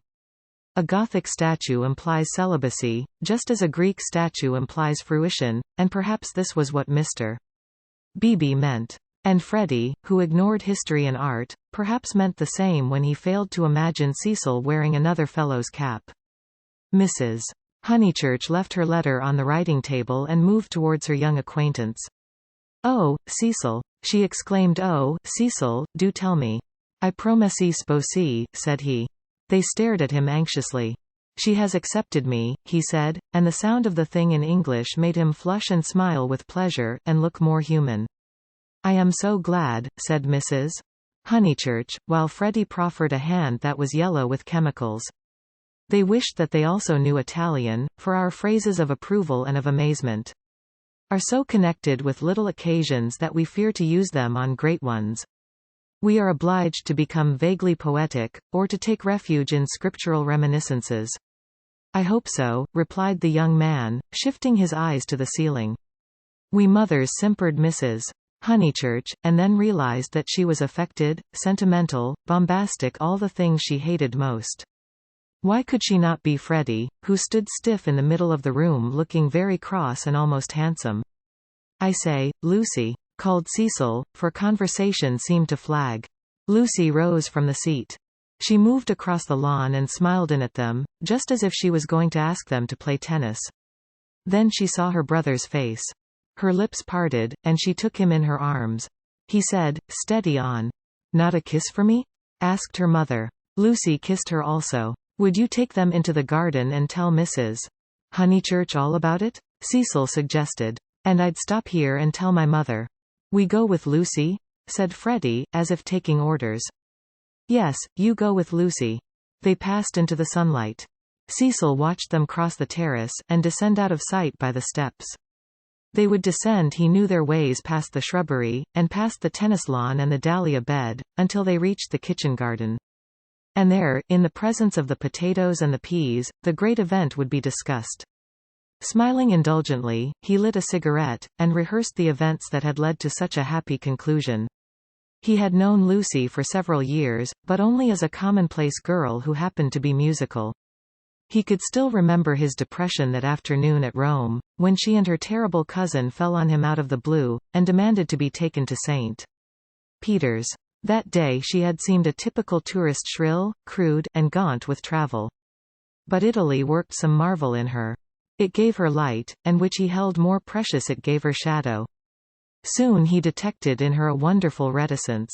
She was like a woman of Leonardo da Vinci's, whom we love not so much for herself as for the things that she will not tell us. The things are assuredly not of this life. No woman of Leonardo's could have anything so vulgar as a story. She did develop most wonderfully day by day. So it happened that from patronizing civility he had slowly passed, if not to passion, at least to a profound uneasiness. Already at Rome he had hinted to her that they might be suitable for each other. It had touched him greatly that she had not broken away at the suggestion. Her refusal had been clear and gentle. After it, as the horrid phrase went, she had been exactly the same to him as before. 3 months later, on the margin of Italy, among the flower-clad Alps, he had asked her again in bald, traditional language. She reminded him of a Leonardo more than ever. Her sunburnt features were shadowed by fantastic rock at his words. She had turned and stood between him and the light with immeasurable plains behind her. He walked home with her unashamed, feeling not at all like a rejected suitor. So now he had asked her once more, and, clear and gentle as ever. She had accepted him, giving no coy reasons for her delay, but simply saying that she loved him and would do her best to make him happy. His mother, too, would be pleased. She had counseled the step he must write her a long account. The things that really mattered were unshaken. Glancing at his hand, in case any of Freddie's chemicals had come off on it, he moved to the writing table. There he saw "Dear Mrs. Vice," followed by many erasures. He recoiled without reading any more, and after a little hesitation sat down elsewhere, and penciled a note on his knee. Then he lit another cigarette, which did not seem quite as divine as the first, and considered what might be done to make Windy Corner drawing room more distinctive. With that outlook it should have been a successful room, but the trail of Tottenham Court Road was upon it. He could almost visualize the motor vans of Messrs. Shoolbred and Messrs. Maple arriving at the door and depositing this chair, those varnished bookcases, that writing table. The table recalled Mrs.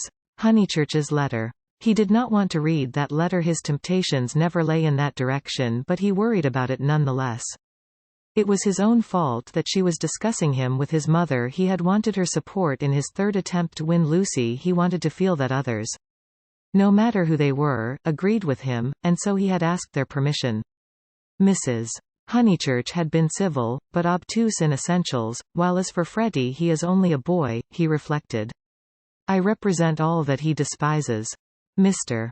Beebe, said the maid, and the new rector of Summer Street was shown in. He had at once started on friendly relations, owing to Lucy's praise of him in her letters from Florence.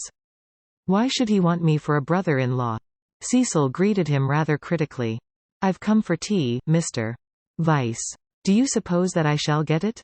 I should say so. Food is the thing one does get here. Don't sit in that chair. Young Honeychurch has left a bone in it. Phooey. I know, said Cecil. I know. I can't think why Mrs. Honeychurch allows it. For Cecil considered the bone and the Maples furniture separately. He did not realize that, taken together, they kindled the room into the life that he desired. I've come for tea and for gossip. Isn't this news? News? I don't understand you, said Cecil. News? Mr. Beebe, whose news was of a very different nature, prattled forward. I met Sir Harry Otway as I came up. I have every reason to hope that I am first in the field. He has bought Sissy and Albert from Mr. Flack. Has he indeed? Said Cecil, trying to recover himself. Into what a grotesque mistake had he fallen?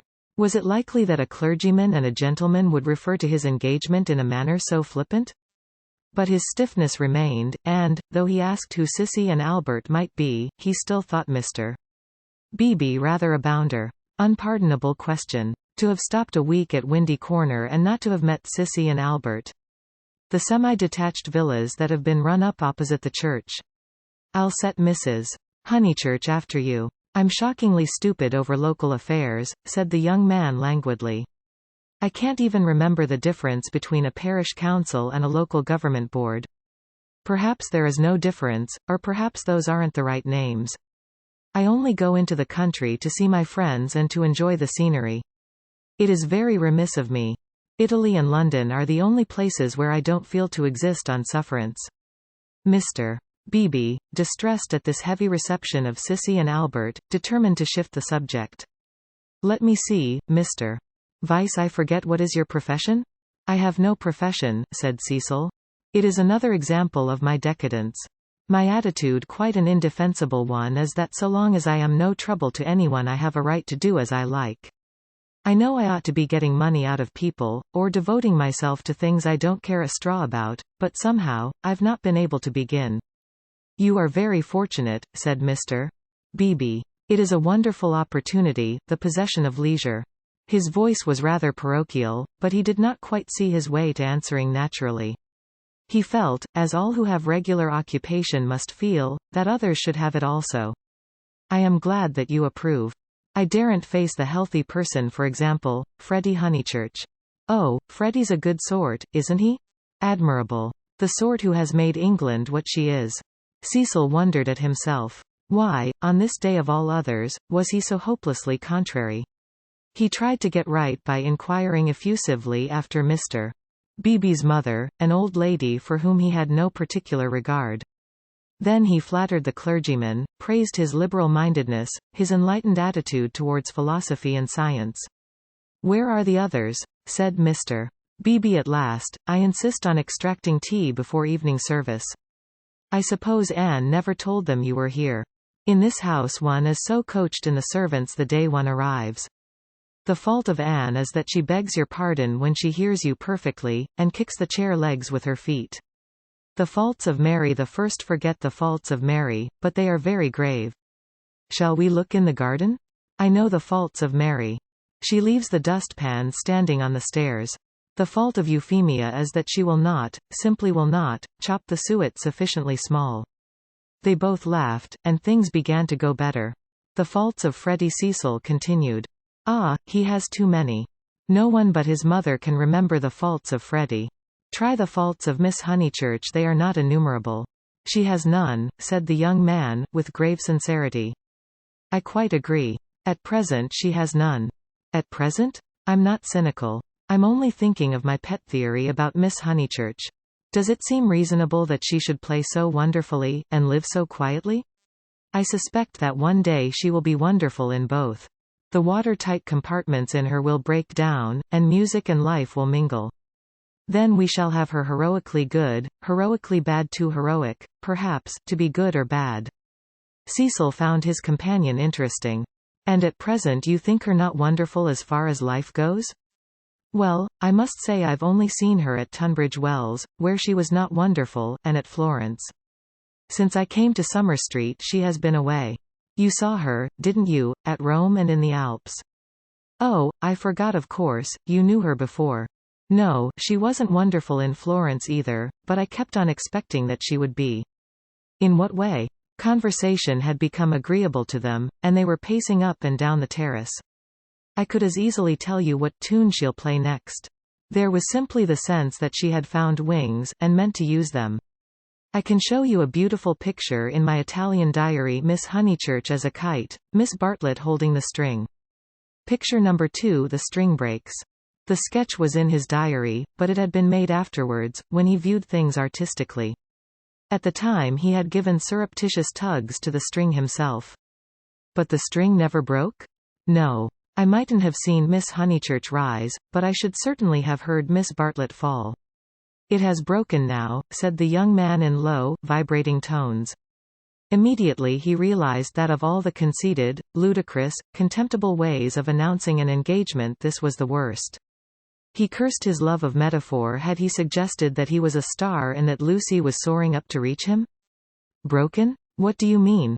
I meant, said Cecil stiffly, that she is going to marry me. The clergyman was conscious of some bitter disappointment which he could not keep out of his voice. I am sorry, I must apologize. I had no idea you were intimate with her, or I should never have talked in this flippant, superficial way. Mr. Vyse, you ought to have stopped me. And down the garden he saw Lucy herself. Yes, he was disappointed. Cecil, who naturally preferred congratulations to apologies, drew down his mouth at the corners. Was this the reception his action would get from the world? Of course. He despised the world as a whole. Every thoughtful man should. It is almost a test of refinement. But he was sensitive to the successive particles of it which he encountered. Occasionally he could be quite crude. I am sorry I have given you a shock, he said dryly. I fear that Lucy's choice does not meet with your approval. Not that. But you ought to have stopped me. I know Miss Honeychurch only a little as time goes. Perhaps I oughtn't to have discussed her so freely with anyone, certainly not with you. You are conscious of having said something indiscreet? Mr. Beebe pulled himself together. Really, Mr. Vyse had the art of placing one in the most tiresome positions.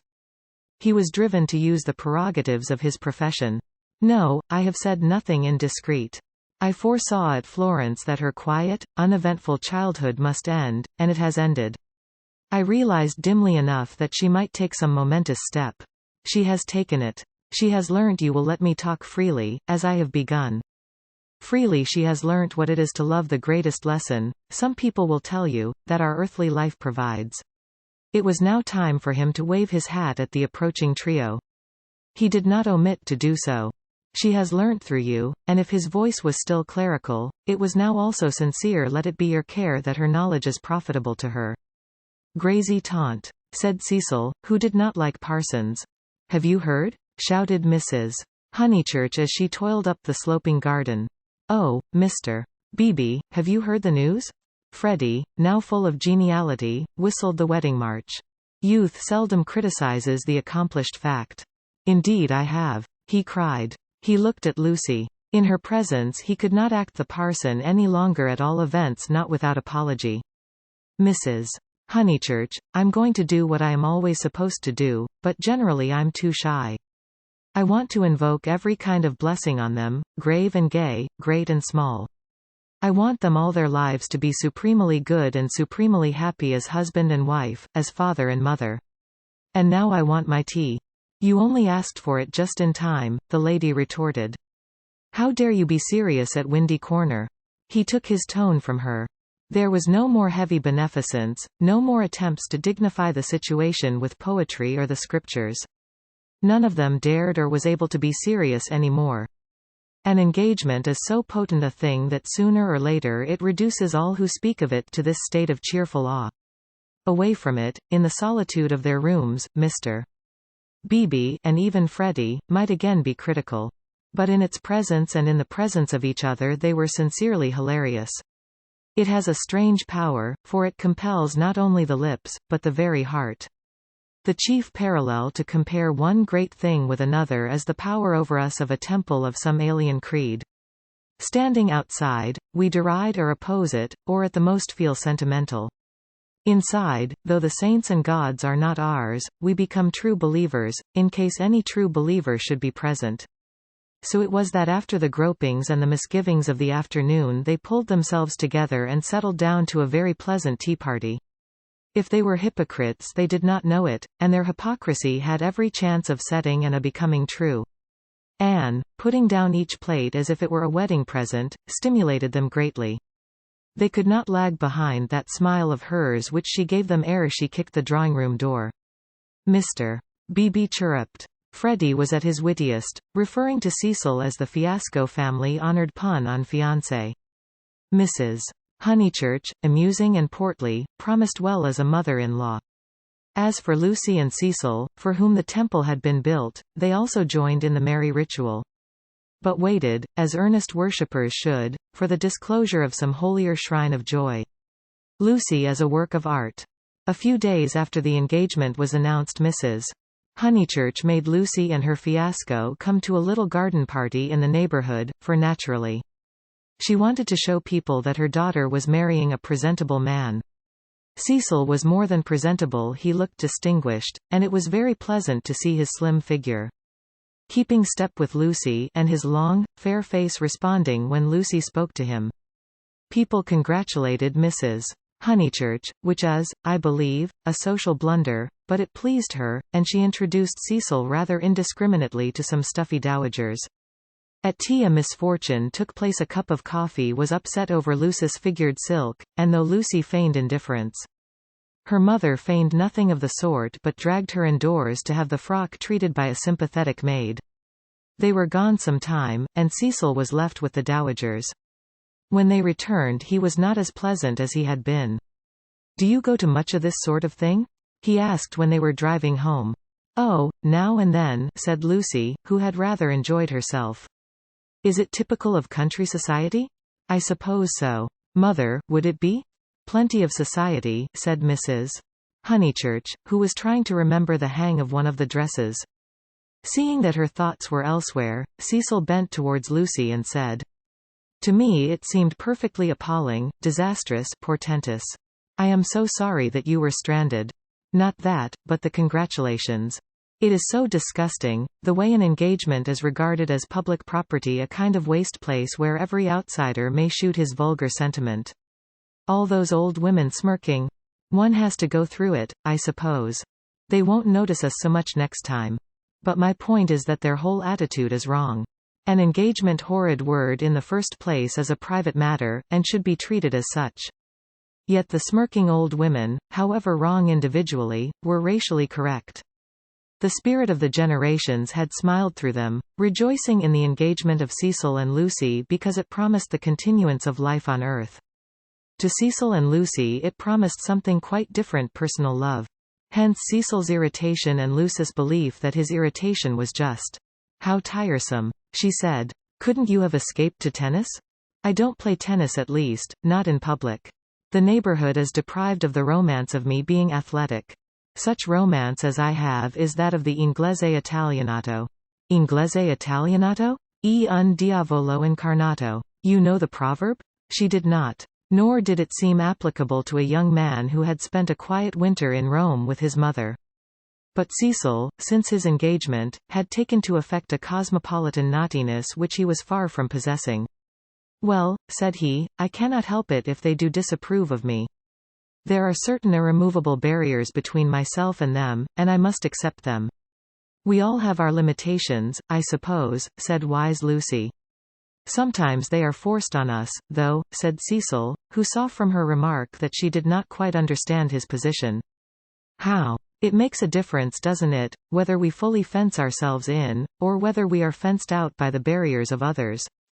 She thought a moment, and agreed that it did make a difference. "Difference?" cried Mrs. Honeychurch, suddenly alert. "I don't see any difference. Fences are fences, especially when they are in the same place." "We were speaking of motives," said Cecil, on whom the interruption jarred. "My dear Cecil, look here." She spread out her knees and perched her card case on her lap. "This is me. That's Windy Corner. The rest of the pattern is the other people. Motives are all very well, but the fence comes here." "We weren't talking of real fences," said Lucy, laughing. "Oh, I see, dear poetry." She leant placidly back. Cecil wondered why Lucy had been amused. "I tell you who has no fences, as you call them," she said, "and that's Mr. Beebe. A parson fenceless would mean a parson defenseless." Lucy was slow to follow what people said, but quick enough to detect what they meant. She missed Cecil's epigram, but grasped the feeling that prompted it. "Don't you like Mr. Beebe?" she asked thoughtfully. "I never said so," he cried. "I consider him far above the average. I only denied," and he swept off on the subject of fences again, and was brilliant. "Now, a clergyman that I do hate," said she, wanting to say something sympathetic, "a clergyman that does have fences, and the most dreadful ones, is Mr. Eager, the English chaplain at Florence. He was truly insincere, not merely the manner unfortunate. He was a snob, and so conceited, and he did say such unkind things." "What sort of things?" "There was an old man at the Bertolini whom he said had murdered his wife."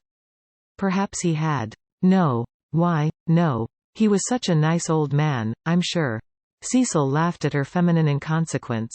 Well, I did try to sift the thing. Mr. Eager would never come to the point.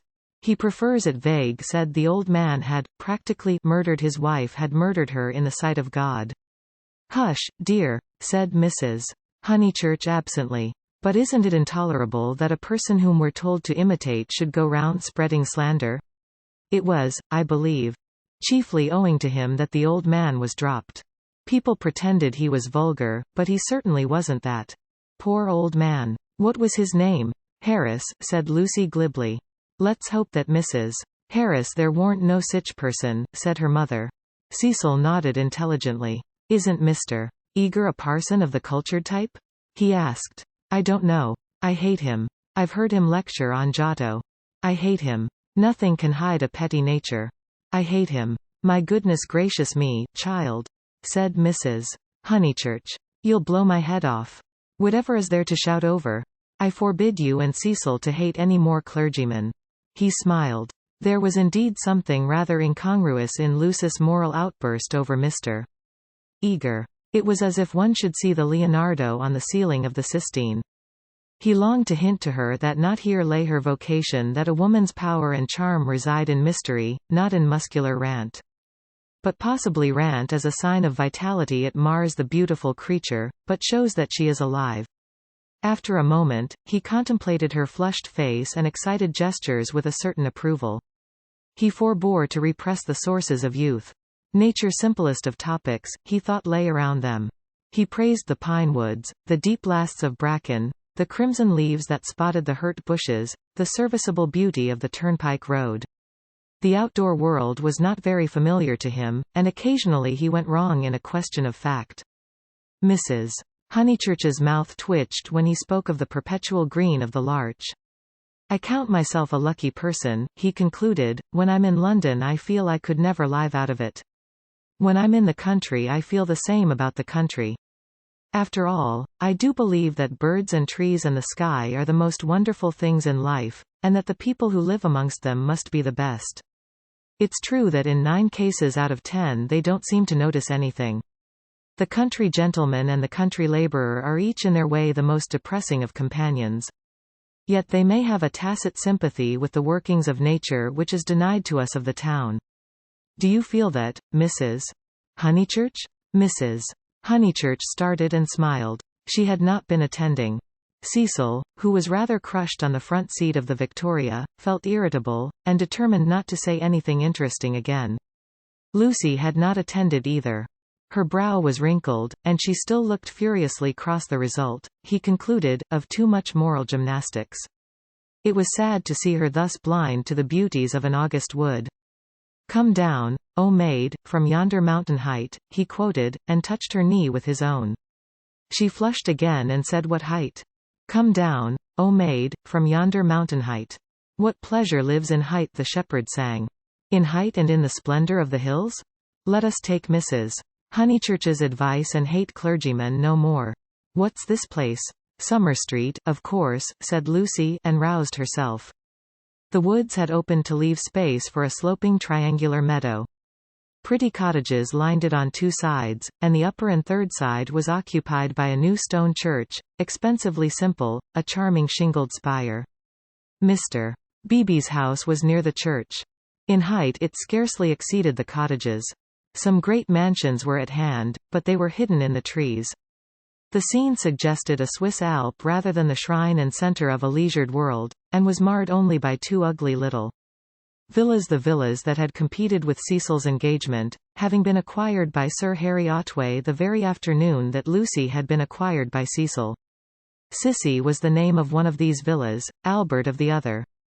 These titles were not only picked out in shaded Gothic on the garden gates, but appeared a second time on the porches, where they followed the semicircular curve of the entrance arch in block capitals. Albert was inhabited. His tortured garden was bright with geraniums and lobelias and polished shells. His little windows were chastely swathed in Nottingham lace. Sissy was to let. 3 notice boards, belonging to Dorking agents, lolled on her fence and announced the not surprising fact. Her paths were already weedy, her pocket handkerchief of a lawn was yellow with dandelions. The place is ruined. said the ladies mechanically. Summer Street will never be the same again. As the carriage passed, Cissy's door opened, and a gentleman came out of her. "Stop!" cried Mrs. Honeychurch, touching the coachman with her parasol. "Here's Sir Harry. Now we shall know. Sir Harry, pull those things down at once." Sir Harry Otway, who need not be described, came to the carriage and said, "Mrs. Honeychurch, I meant to. I really can't turn out Miss Flack. Am I not always right? She ought to have gone before the contract was signed. Does she still live rent-free, as she did in her nephew's time? But what can I do?" He lowered his voice. "An old lady, so very vulgar, and almost bedridden." "Turn her out," said Cecil bravely. Sir Harry sighed, and looked at the villas mournfully. He had had full warning of Mr. Flack's intentions, and might have bought the plot before building commenced, but he was apathetic and dilatory. He had known Summer Street for so many years that he could not imagine it being spoilt. Not till Mrs. Flack had laid the foundation stone, and the apparition of red and cream brick began to rise, did he take alarm.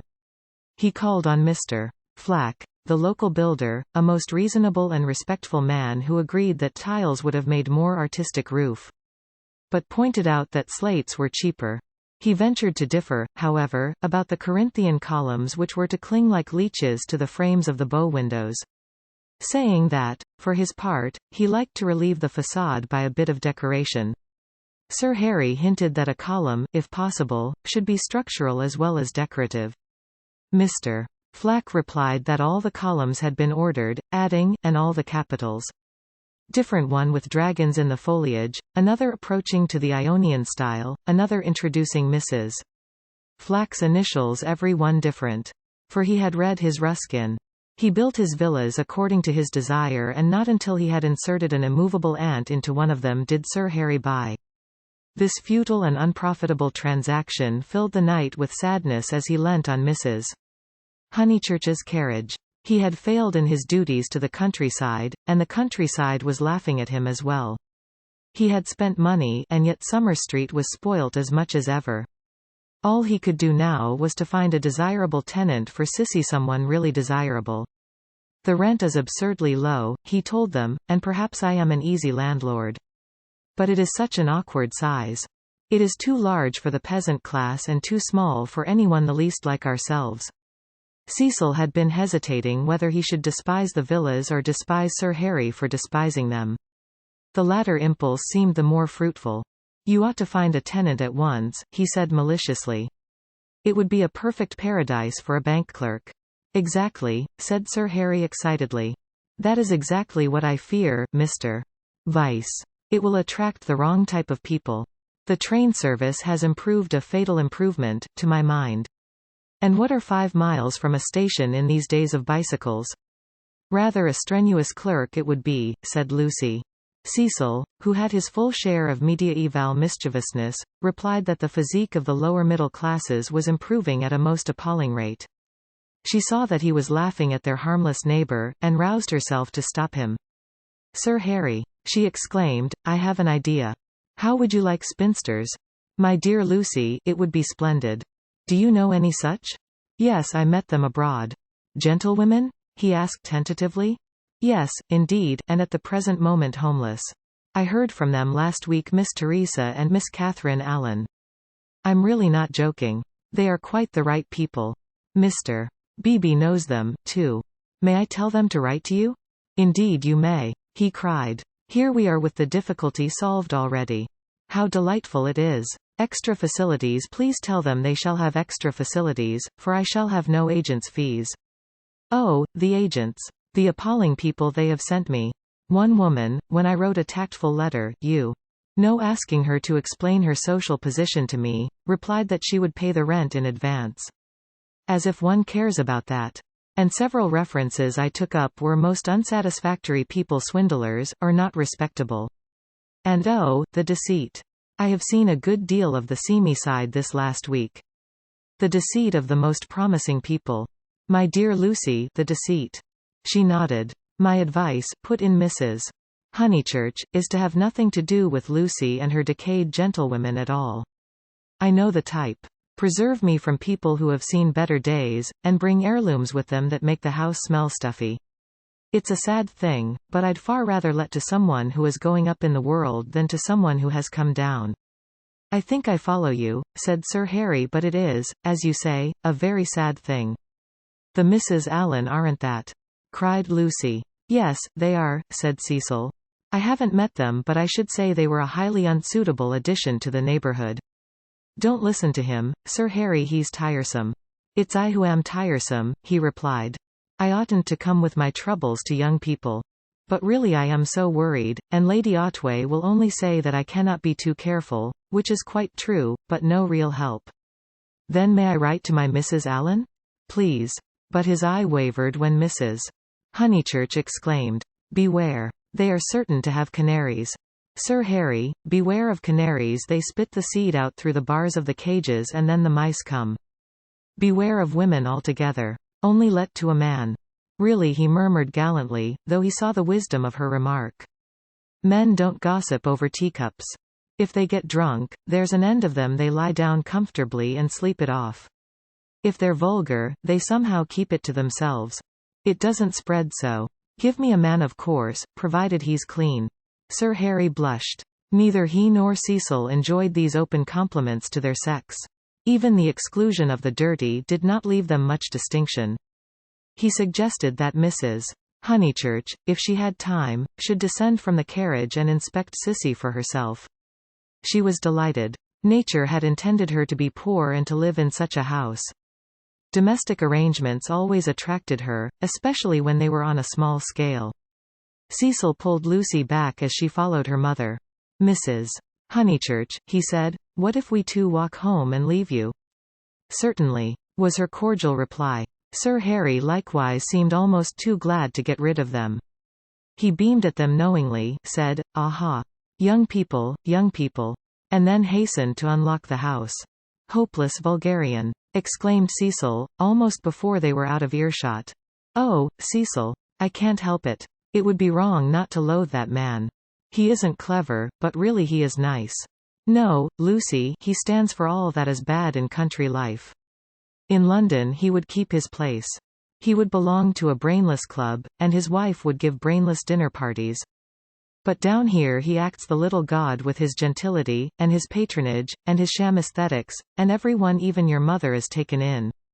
All that you say is quite true, said Lucy, though she felt discouraged. I wonder whether it matters so very much. It matters supremely. Sir Harry is the essence of that garden party.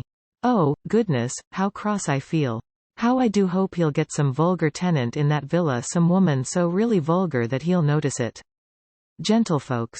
Ah! With his bald head and retreating chin. But let's forget him. This Lucy was glad enough to do. If Cecil disliked Sir Harry Otway and Mr. Beebe, what guarantee was there that the people who really mattered to her would escape? For instance, Freddie. Freddie was neither clever, nor subtle, nor beautiful, and what prevented Cecil from saying, any minute, it would be wrong not to loathe Freddie? And what would she reply? Further than Freddie she did not go, but he gave her anxiety enough. She could only assure herself that Cecil had known Freddie some time, and that they had always got on pleasantly. Except, perhaps, during the last few days, which was an accident, perhaps. Which way shall we go? She asked him. Nature, simplest of topics, she thought, was around them. Summer Street lay deep in the woods, and she had stopped where a footpath diverged from the highroad. Are there two ways? Perhaps the road is more sensible, as we're got up smart. I'd rather go through the wood, said Cecil, with that subdued irritation that she had noticed in him all the afternoon. Why is it, Lucy, that you always say the road? Do you know that you have never once been with me in the fields or the wood since we were engaged? Haven't I? The wood, then, said Lucy, startled at his queerness. But pretty sure that he would explain later. It was not his habit to leave her in doubt as to his meaning. She led the way into the whispering pines, and sure enough he did explain before they had gone a dozen yards. I had got an idea, I dare say wrongly, that you feel more at home with me in a room. A room? She echoed, hopelessly bewildered. Yes. Or, at the most, in a garden, or on a road. Never in the real country like this. Oh, Cecil, whatever do you mean? I have never felt anything of the sort. You talk as if I was a kind of poetess sort of person. I don't know that you aren't. I connect you with a view, a certain type of view. Why shouldn't you connect me with a room?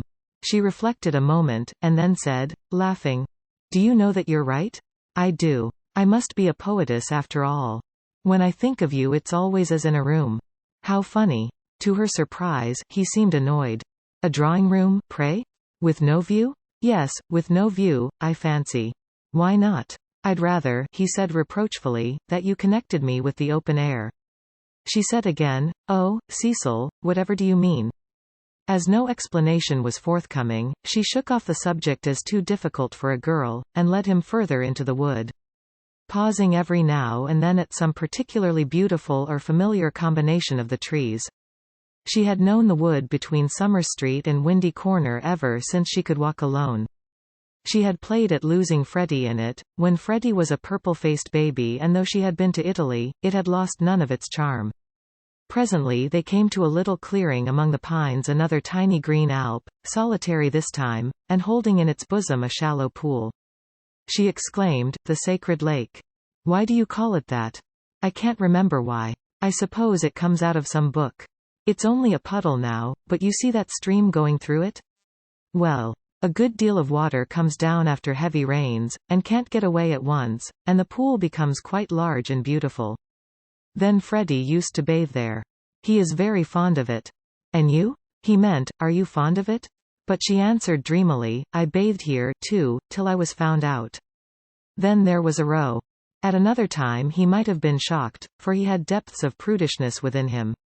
But now? With his momentary cult of the fresh air, he was delighted at her admirable simplicity. He looked at her as she stood by the pool's edge. She was got up smart, as she phrased it. And she reminded him of some brilliant flower that has no leaves of its own, but blooms abruptly out of a world of green. Who found you out? Charlotte, she murmured. She was stopping with us. Charlotte. Poor girl. She smiled gravely. A certain scheme, from which hitherto he had shrunk, now appeared practical. Lucy. Yes, I suppose we ought to be going, was her reply. Lucy, I want to ask something of you that I have never asked before. At the serious note in his voice she stepped frankly and kindly towards him. What, Cecil? Hitherto never, not even that day on the lawn when you agreed to marry me. He became self-conscious and kept glancing round to see if they were observed. His courage had gone. Yes? Up to now I have never kissed you. She was as scarlet as if he had put the thing most indelicately. Then I ask you, may I now? Of course, you may, Cecil. You might before. I can't run at you, you know. At that supreme moment he was conscious of nothing but absurdities. Her reply was inadequate. She gave such a business-like lift to her veil. As he approached her he found time to wish that he could recoil. As he touched her, his gold pince-nez became dislodged and was flattened between them. Such was the embrace. He considered, with truth, that it had been a failure. Passion should believe itself irresistible. It should forget civility and consideration and all the other curses of a refined nature. Above all, it should never ask for leave where there is a right of way. Why could he not do as any laborer or navvy, as any young man behind the counter would have done? He recast the scene. Lucy was standing flower-like by the water. He rushed up and took her in his arms. She rebuked him, permitted him and revered him ever after for his manliness. For he believed that women revere men for their manliness. They left the pool in silence, after this one salutation. He waited for her to make some remark which should show him her inmost thoughts. At last she spoke, and with fitting gravity. Emerson was the name, not Harris. What name? The old man's. What old man? That old man I told you about. The one Mr. Eager was so unkind to. He could not know that this was the most intimate conversation they had ever had. Chapter 10. Cecil as a humorist. The society out of which Cecil proposed to rescue Lucy was perhaps no very splendid affair, yet it was more splendid than her antecedents entitled her to. Her father, a prosperous local solicitor, had built Windy Corner, as a speculation at the time. The district was opening up, and, falling in love with his own creation, had ended by living there himself. Soon after his marriage the social atmosphere began to alter. Other houses were built on the brow of that steep southern slope and others, again, among the pine trees behind, and northward on the chalk barrier of the downs. Most of these houses were larger than Windy Corner, and were filled by people who came, not from the district, but from London, and who mistook the Honeychurches for the remnants of an indigenous aristocracy. He was inclined to be frightened, but his wife accepted the situation without either pride or humility. "I cannot think what people are doing," she would say, "but it is extremely fortunate for the children." She called everywhere. Her calls were returned with enthusiasm. And by the time people found out that she was not exactly of their milieu, they liked her, and it did not seem to matter. When Mr. So did Cecil, but Italy had quickened Cecil, not to tolerance, but to irritation. He saw that the local society was narrow, but, instead of saying, "Does that very much matter?" he rebelled, and tried to substitute for it the society he called broad. He did not realize that Lucy had consecrated her environment by the thousand little civilities that create a tenderness in time, and that, though her eyes saw its defects, her heart refused to despise it entirely. Nor did he realize a more important point, that if she was too great for this society, she was too great for all society, and had reached the stage where personal intercourse would alone satisfy her. A rebel she was, but not of the kind he understood. A rebel who desired, not a wider dwelling room, but equality beside the man she loved. For Italy was offering her the most priceless of all possessions, her own soul. Honeychurch died, he had the satisfaction which few honest solicitors despise of leaving his family rooted in the best society obtainable. "Oh, it has been such a nuisance," first he, then they, no one knowing what they wanted, and everyone so tiresome. "But they really are coming now," said Mr. Beebe. "I wrote to Miss Teresa a few days ago. She was wondering how often the butcher called, and my reply of once a month must have impressed her favorably. They are coming. I heard from them this morning. I shall hate those Miss Allens." Mrs. Honeychurch cried. "Just because they're old and silly one's expected to say, 'How sweet.' I hate their if-ing and but ing and ing. And poor Lucy, serve her right, worn to a shadow." Mr. Beebe watched the shadow springing and shouting over the tennis court. Cecil was absent. One did not play bumble puppy when he was there. "Well, if they are coming, no, Minnie, not Saturn." Saturn was a tennis ball whose skin was partially unsewn. When in motion his orb was encircled by a ring. "If they are coming, Sir Harry will let them move in before the 29th. And he will cross out the clause about whitewashing the ceilings, because it made them nervous, and put in the fair wear and tear one. That doesn't count. I told you, not Saturn." "Saturn's all right for bumble puppy," cried Freddie, joining them. "Minnie, don't you listen to her.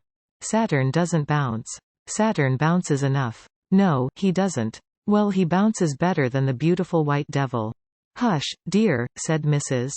Honeychurch. "But look at Lucy complaining of Saturn, and all the time's got the beautiful white devil in her hand, ready to plug it in." "That's right, Minnie, go for her, get her over the shins with the racket, get her over the shins." Lucy fell, the beautiful white devil rolled from her hand. Mr. Beebe picked it up, and said, "The name of this ball is Vittoria Corombona, please." But his correction passed unheeded. Freddie possessed to a high degree the power of lashing little girls to fury, and in half a minute he had transformed Minnie from a well-mannered child into a howling wilderness. Up in the house Cecil heard them, and, though he was full of entertaining news, he did not come down to impart it, in case he got hurt. He was not a coward and bore necessary pain as well as any man. But he hated the physical violence of the young. How right it was. Sure enough, it ended in a cry. "I wish the Miss Allens could see this," observed Mr. Beebe, just as Lucy, who was nursing the injured Minnie, was in turn lifted off her feet by her brother. "Who are the Miss Allens?"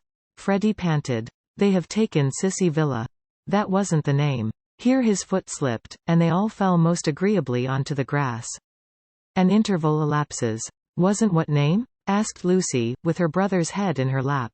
"Allen wasn't the name of the people Sir Harry's let to." "Nonsense, Freddie. You know nothing about it." "Nonsense yourself. I've this minute seen him. He said to me, ahem." Honeychurch, Freddie was an indifferent mimic, ahem. "Ahem. I have at last procured. Really, sire, rebel tenants."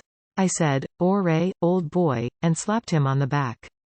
Exactly. The Miss Allens? Rather not. More like Anderson. Oh, good gracious, there isn't going to be another muddle. Mrs. Honeychurch exclaimed. Do you notice, Lucy, I'm always right? I said don't interfere with Sissy Villa. I'm always right. I'm quite uneasy at being always right so often. It's only another muddle of Freddie's. Freddie doesn't even know the name of the people he pretends have taken it instead. Yes, I do. I've got it. Emerson. What name? Emerson. I'll bet you anything you like. What a weathercock Sir Harry is, said Lucy quietly. I wish I had never bothered over it at all. Then she lay on her back and gazed at the cloudless sky.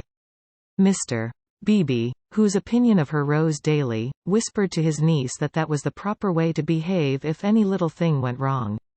Meanwhile the name of the new tenants had diverted Mrs.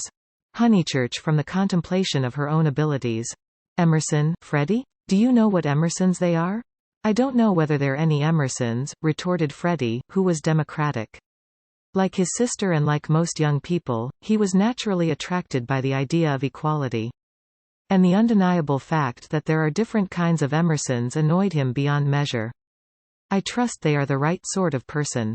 All right, Lucy, she was sitting up again. I see you looking down your nose and thinking your mother's a snob. But there is a right sort and a wrong sort, and it's affectation to pretend there isn't. Emerson's a common enough name, Lucy remarked. She was gazing sideways. Seated on a promontory herself, she could see the pine-clad promontories descending one beyond another into the Weald. The further one descended the garden, the more glorious was this lateral view. I was merely going to remark, Freddie, that I trusted they were no relations of Emerson the philosopher, a most trying man. Pray, does that satisfy you? Oh, yes, he grumbled. And you will be satisfied, too, for they're friends of Cecil, so elaborate irony you and the other country families will be able to call in perfect safety. Cecil? Exclaimed Lucy. Don't be rude, dear, said his mother placidly. Lucy, don't screech. It's a new bad habit you're getting into. But has Cecil friends of Cecil's, he repeated, and so really desire rebel. Ahem. Honeychurch, I have just telegraphed to them. She got up from the grass. It was hard on Lucy. Mr. Beebe sympathized with her very much.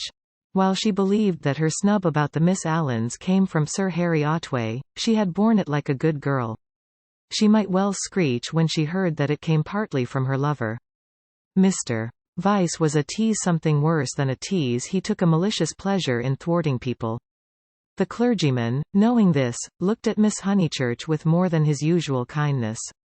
When she exclaimed, but Cecil's Emersons, they can't possibly be the same ones there is, that he did not consider that the exclamation was strange. But saw in it an opportunity of diverting the conversation while she recovered her composure. He diverted it as follows. The Emersons who were at Florence, do you mean? No, I don't suppose it will prove to be them. It is probably a long cry from them to friends of Mr. Vyse's. Oh, Mrs. Honeychurch, the oddest people. The queerest people. For our part we liked them, didn't we? He appealed to Lucy. There was a great scene over some violets. They picked violets and filled all the vases in the room of these very Miss Allens who have failed to come to Sissy Villa. Poor little ladies. So shocked and so pleased. It used to be one of Miss Catherine's great stories. My dear sister loves flowers, it began. They found the whole room a mass of blue vases and jugs, and the story ends with, so ungentlemanly and yet so beautiful. It is all very difficult. Yes, I always connect those Florentine Emersons with violets. These particular Emersons consisted of a father and a son, the son a goodly, if not a good young man.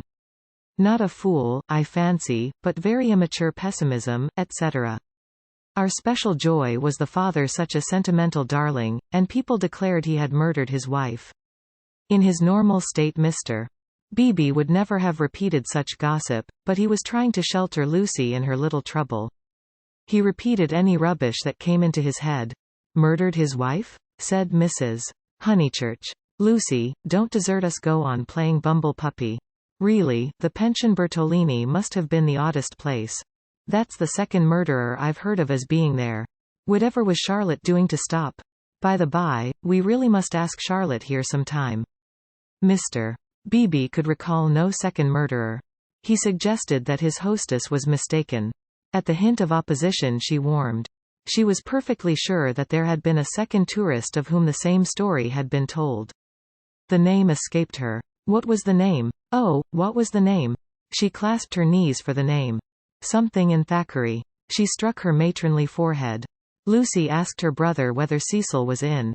Oh, don't go, he cried, and tried to catch her by the ankles. I must go, she said gravely. Don't be silly. You always overdo it when you play. As she left them, her mother's shout of Harris shivered the tranquil air, and reminded her that she had told a lie and had never put it right. Such a senseless lie, too, yet it shattered her nerves and made her connect these Emersons, friends of Cecil's, with a pair of nondescript tourists. Hitherto truth had come to her naturally. She saw that for the future she must be more vigilant, and be absolutely truthful?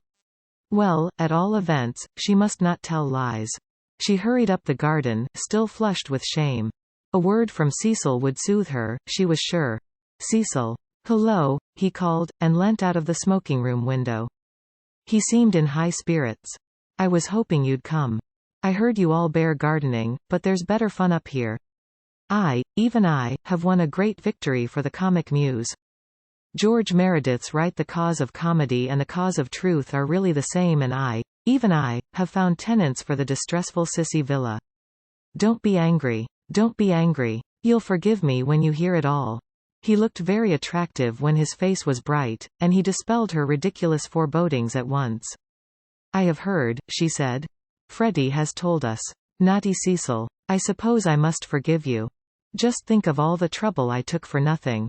Certainly the Miss Allens are a little tiresome, and I'd rather have nice friends of yours. But you oughtn't to tease one so. Friends of mine? He laughed. But, Lucy, the whole joke is to come. Come here. But she remained standing where she was. Do you know where I met these desirable tenants? In the National Gallery, when I was up to see my mother last week. What an odd place to meet people, she said nervously. I don't quite understand. In the Umbrian room. Absolute strangers. They were admiring Luca Signorelli, of course, quite stupidly. However, we got talking, and they refreshed me not a little. They had been to Italy. But, Cecil proceeded hilariously. In the course of conversation they said that they wanted a country cottage, the father to live there, the son to run down for weekends. I thought, what a chance of scoring off Sir Harry, and I took their address and a London reference, found they weren't actual blackguards. It was great sport and wrote to him, making out. Cecil. No, it's not fair. I've probably met them before. He bore her down. Perfectly fair. Anything is fair that punishes a snob. That old man will do the neighborhood a world of good. Sir Harry is too disgusting with his decayed gentlewomen. I meant to read him a lesson sometime. No, Lucy, the classes ought to mix, and before long you'll agree with me. There ought to be intermarriage, all sorts of things. I believe in democracy. No, you don't, she snapped. You don't know what the word means. He stared at her, and felt again that she had failed to be Leonardesque. No, you don't. Her face was inartistic, that of a peevish virago. It isn't fair, Cecil. I blame you very much indeed. You had no business to undo my work about the Miss Allens, and make me look ridiculous. You call it scoring off Sir Harry, but do you realize that it is all at my expense? I consider it most disloyal of you. She left him. Temper, he thought, raising his eyebrows. No, it was worse than temper, snobbishness. As long as Lucy thought that his own smart friends were supplanting the Miss Allens, she had not minded. He perceived that these new tenants might be of value educationally. He would tolerate the father and draw out the son, who was silent. In the interests of the comic muse and of truth, he would bring them to Windy Corner. Chapter 11. In Mrs. Vyse's well-appointed flat. The comic muse, though able to look after her own interests, did not disdain the assistance of Mr. Vyse. His idea of bringing the Emersons to Windy Corner struck her as decidedly good, and she carried through the negotiations without a hitch. Sir Harry Otway signed the agreement, met Mr. Emerson, who was duly disillusioned. The Miss Allens were duly offended, and wrote a dignified letter to Lucy, whom they held responsible for the failure. Mr. Bebe planned pleasant moments for the newcomers, and told Mrs. Honeychurch that Freddie must call on them as soon as they arrived. Indeed, so ample was the muse's equipment that she permitted Mr. Harris, never a very robust criminal, to droop his head, to be forgotten, and to die. "Cecil, Cecil darling," she whispered the evening she arrived, and crept into his arms. Cecil, too, became demonstrative. He saw that the needful fire had been kindled in Lucy. At last she longed for attention, as a woman should, and looked up to him because he was a man. "So you do love me, little thing?" he murmured. "Oh, Cecil, I do, I do. I don't know what I should do without you." Several days passed. Then she had a letter from Miss Bartlett. A coolness had sprung up between the two cousins, and they had not corresponded since they parted in August. The coolness dated from what Charlotte would call the flight to Rome, and in Rome it had increased amazingly. For the companion who is merely uncongenial in the mediaeval world becomes exasperating in the classical. Charlotte, unselfish in the forum, would have tried a sweeter temper than Lucis, and once, in the baths of Caracalla. They had doubted whether they could continue their tour. Lucy had said she would join the Vice's Mrs. Vice was an acquaintance of her mother, so there was no impropriety in the plan. And Miss Bartlett had replied that she was quite used to being abandoned suddenly. Finally nothing happened, but the coolness remained, and, for Lucy, was even increased when she opened the letter and read as follows. It had been forwarded from Windy Corner. September. Dearest Lucia. I have news of you at last. Miss Lavish has been bicycling in your parts, but was not sure whether a call would be welcome. Puncturing her tire near Summer Street, and it being mended while she sat very woebegone in that pretty churchyard. She saw to her astonishment, a door open opposite and the younger Emerson man come out. He said his father had just taken the house. He said he did not know that you lived in the neighborhood? He never suggested giving Eleanor a cup of tea. Dear Lucy, I am much worried, and I advise you to make a clean breast of his past behavior to your mother, Freddie, and Mr. Vice, who will forbid him to enter the house, etc.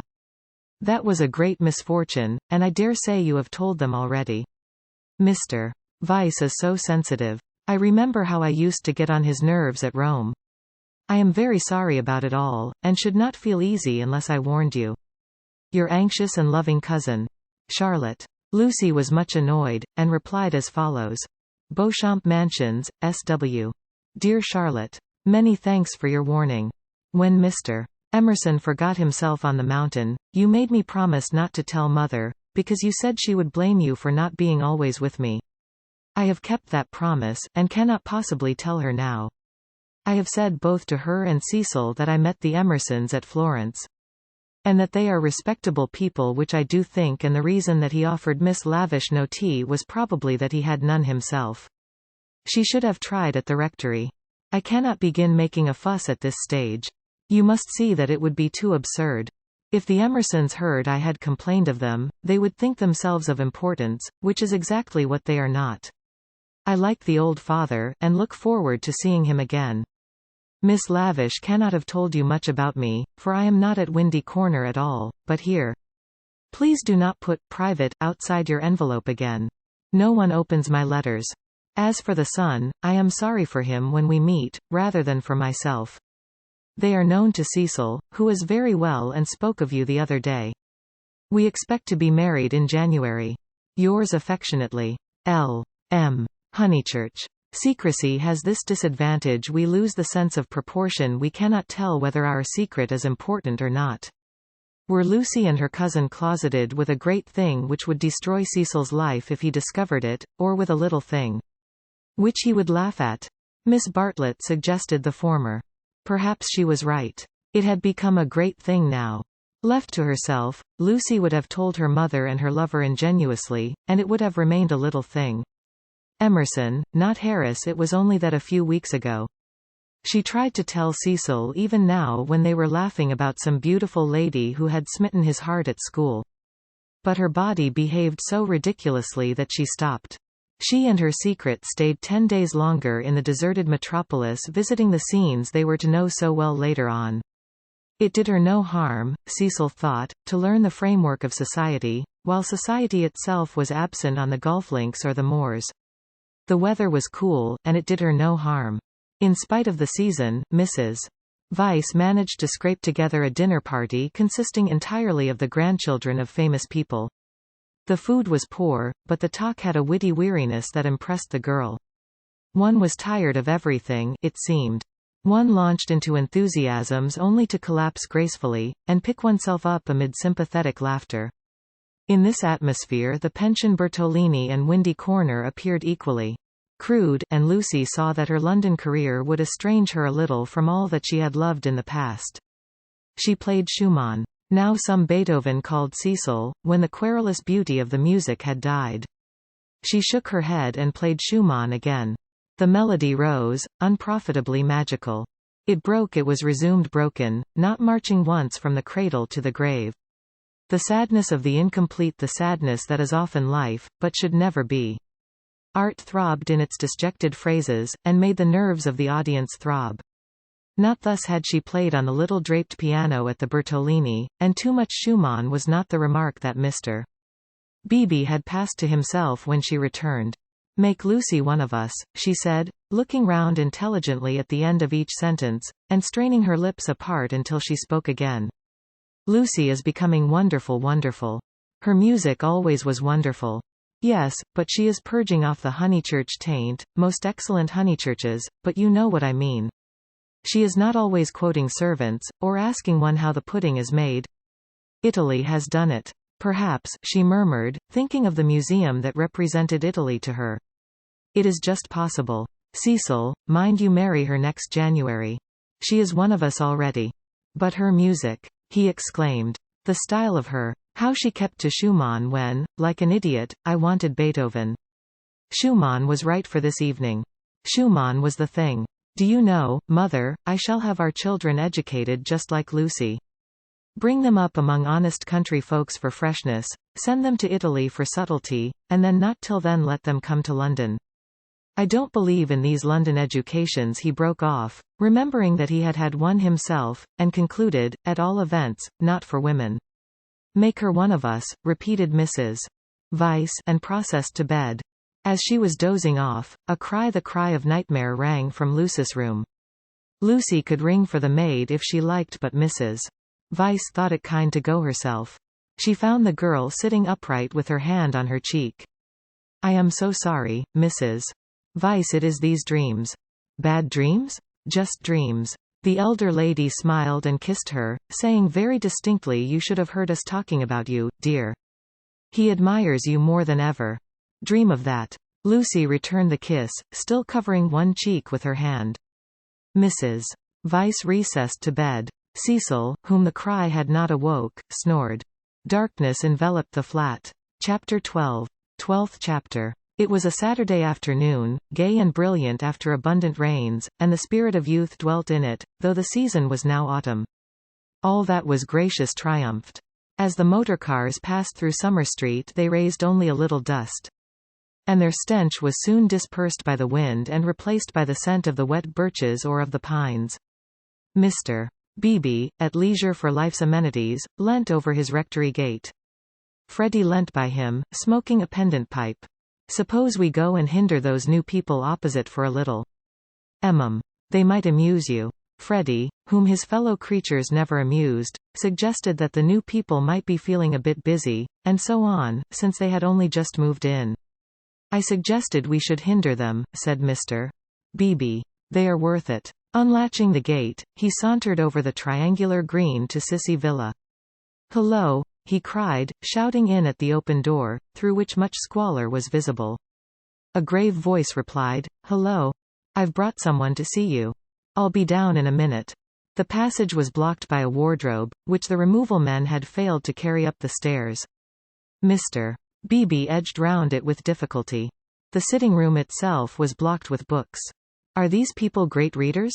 Freddie whispered. "Are they that sort? I fancy they know how to read, a rare accomplishment." "What have they got?" "Byron." "Exactly. A Shropshire lad." "Never heard of it." "The Way of All Flesh." "Never heard of it." "Gibbon." "Hello. Dear George reads German." Schopenhauer, Nietzsche, and so we go on. "Well, I suppose your generation knows its own business, Honeychurch." On the cornice of the wardrobe, the hand of an amateur had painted this inscription: "Mistrust all enterprises that require new clothes." I know. Isn't it jolly? I like that. I'm certain that's the old man's doing. How very odd of him. Surely you agree? But Freddie was his mother's son and felt that one ought not to go on spoiling the furniture. Pictures. The clergyman continued, scrambling about the room. Giotto, they got that at Florence, I'll be bound. The same as Lucis got. Oh, by the by, did Miss Honeychurch enjoy London? She came back yesterday. I suppose she had a good time? Yes, very, said Freddie, taking up a book. She and Cecil are thicker than ever. That's good hearing. I wish I wasn't such a fool, Mr. Beebe. Mr. Beebe ignored the remark. Lucy used to be nearly as stupid as I am, but it'll be very different now, Mother thinks. She will read all kinds of books. So will you. Only medical books. Not books that you can talk about afterwards. Cecil is teaching Lucy Italian, and he says her playing is wonderful. There are all kinds of things in it that we have never noticed. Cecil says, "What on earth are those people doing upstairs? Emerson, we think we'll come another time." George ran downstairs and pushed them into the room without speaking. "Let me introduce Mr. Honeychurch, a neighbor." Then Freddie hurled one of the thunderbolts of youth. Perhaps he was shy, perhaps he was friendly, or perhaps he thought that George's face wanted washing. At all events he greeted him with, "How d'ye do? Come and have a bathe." "Oh, all right," said George, impassive. Mr. Beebe was highly entertained. "How d'ye do? How d'ye do? Come and have a bathe," he chuckled. "That's the best conversational opening I've ever heard. But I'm afraid it will only act between men. Can you picture a lady who has been introduced to another lady by a third? Lady opening civilities with, 'How do you do? Come and have a bathe.' And yet you will tell me that the sexes are equal." "I tell you that they shall be," said Mr. Emerson, who had been slowly descending the stairs. "Good afternoon, Mr. Beebe. I tell you they shall be comrades, and George thinks the same." "We are to raise ladies to our level?" the clergyman inquired. "The Garden of Eden," pursued Mr. Emerson, still descending, "which you place in the past, is really yet to come. We shall enter it when we no longer despise our bodies." Mr. Beebe disclaimed placing the Garden of Eden anywhere. "In this, not in other things, we men are ahead. We despise the body less than women do. But not until we are comrades shall we enter the garden." "I say, what about this bathe?" murmured Freddie, appalled at the mass of philosophy that was approaching him. "I believed in a return to nature once. But how can we return to nature when we have never been with her? Today, I believe that we must discover nature. After many conquests we shall attain simplicity. It is our heritage. Let me introduce Mr. Honeychurch, whose sister you will remember at Florence." "Not a bit," mumbled Freddie. "I must, that is to say, I have to have the pleasure of calling on you later on, my mother says, I hope." "Call, my lad? Who taught us that drawing-room twaddle? Call on your grandmother. Listen to the wind among the pines. Yours is a glorious country." Mr. Beebe came to the rescue.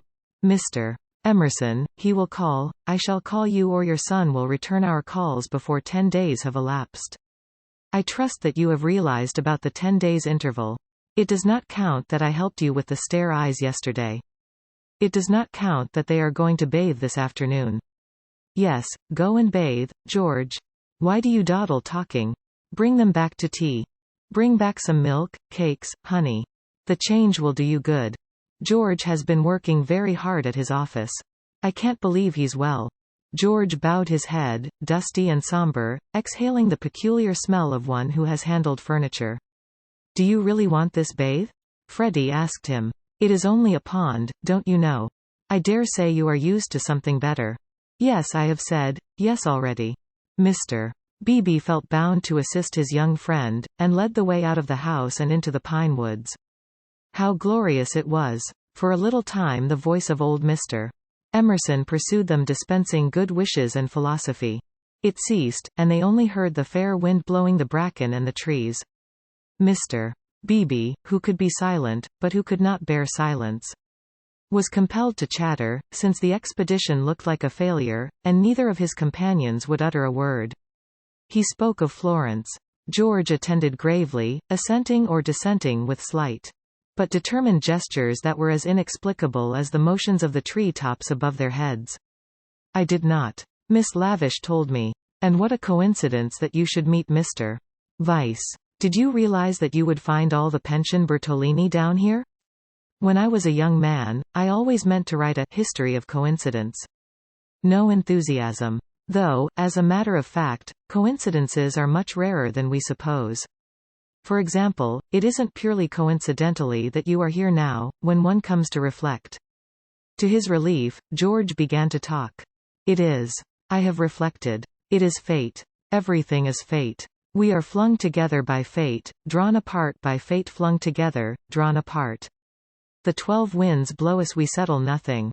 "You have not reflected at all," rapped the clergyman.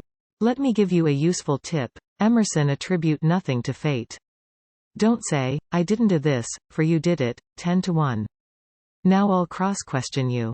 Where did you first meet Miss Honeychurch and myself? Italy. And where did you meet Mr. Vyse, who is going to marry Miss Honeychurch? National Gallery. Looking at Italian art. There you are, and yet you talk of coincidence and fate. You naturally seek out things Italian, and so do we and our friends. This narrows the field immeasurably, we meet again in it. It is fate that I am here," persisted George. "But you can call it Italy if it makes you less unhappy." Mr. Beebe slid away from such heavy treatment of the subject. But he was infinitely tolerant of the young, and had no desire to snub George. "And so for this and for other reasons my history of coincidence is still to write." Silence. Wishing to round off the episode, he added, "We are all so glad that you have come." Silence. "Here we are," called Freddie. "Oh, good," exclaimed Mr. Beebe, mopping his brow. "In there's the pond. I wish it was bigger," he added apologetically. They climbed down a slippery bank of pine needles. There lay the pond, set in its little alp of green, only a pond, but large enough to contain the human body, and pure enough to reflect the sky. On account of the rains, the waters had flooded the surrounding grass, which showed like a beautiful emerald path, tempting these feet towards the central pool. "It's distinctly successful, as ponds go," said Mr. Beebe. "No apologies are necessary for the pond." George sat down where the ground was dry, and drearily unlaced his boots. "Aren't those masses of willow herb splendid? I love willow herb in seed. What's the name of this aromatic plant?" No one knew, or seemed to care. These abrupt changes of vegetation, this little sponge's tract of water plants. And on either side of it all the growths are tough or brittle heather, bracken, hurts, pines. Very charming, very charming." "Mr. Beebe, aren't you bathing?" called Freddie, as he stripped himself. Mr. Beebe thought he was not. "Water's wonderful," cried Freddie, prancing in. "Water's water," murmured George. Wetting his hair first, a sure sign of apathy, he followed Freddie into the divine, as indifferent as if he were a statue and the pond a pail of soapsuds. It was necessary to use his muscles. It was necessary to keep clean. Mr. Beebe watched them, and watched the seeds of the willow herb dance chorically above their heads. "A pushu, a pushu, a pushu," went Freddie, swimming for 2 strokes in either direction, and then becoming involved in reeds or mud. "Is it worth it?" asked the other, Michelangelesque on the flooded margin. The bank broke away, and he fell into the pool before he had weighed the question properly. "He poof, I've swallowed a pollywog, Mr. Beebe, water's wonderful, water's simply ripping." "Water's not so bad," said George, reappearing from his plunge, and sputtering at the sun. "Water's wonderful. Mr. Beebe, do. A pushu, kof." Mr. Beebe, who was hot, and who always acquiesced where possible, looked around him. He could detect no parishioners except the pine trees, rising up steeply on all sides, and gesturing to each other against the blue. How glorious it was! The world of motor cars and rural deans receded inimitably. Water, sky, evergreens, a wind, these things not even the seasons can touch, and surely they lie beyond the intrusion of man? "I may as well wash too," and soon his garments made a third little pile on the sward, and he too asserted the wonder of the water. It was ordinary water, nor was there very much of it, and, as Freddie said, it reminded one of swimming in a salad. The three gentlemen rotated in the pool breast high, after the fashion of the nymphs in Götterdämmerung. But either because the rains had given a freshness, or because the sun was shedding a most glorious heat, or because two of the gentlemen were young in years and the third young in spirit for some reason or other, a change came over them, and they forgot Italy and botany and fate. They began to play. Mr. Beebe and Freddie splashed each other. A little deferentially, they splashed George. He was quiet. They feared they had offended him. Then all the forces of youth burst out.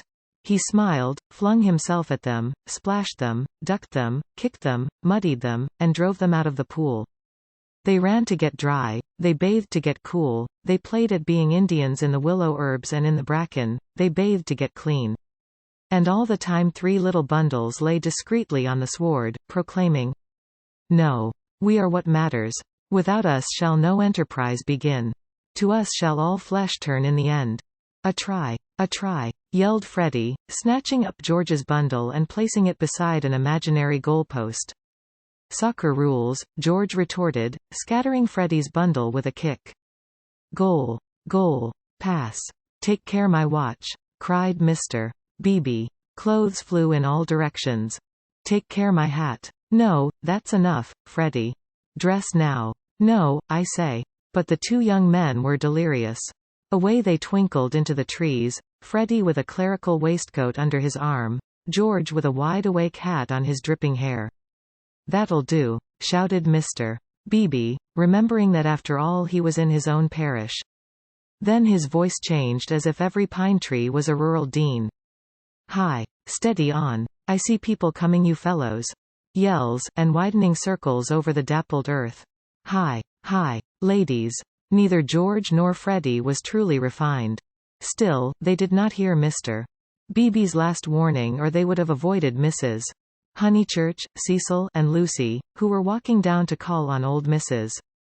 Butterworth. Freddie dropped the waistcoat at their feet, and dashed into some bracken. George whooped in their faces, turned and scudded away down the path to the pond, still clad in Mr.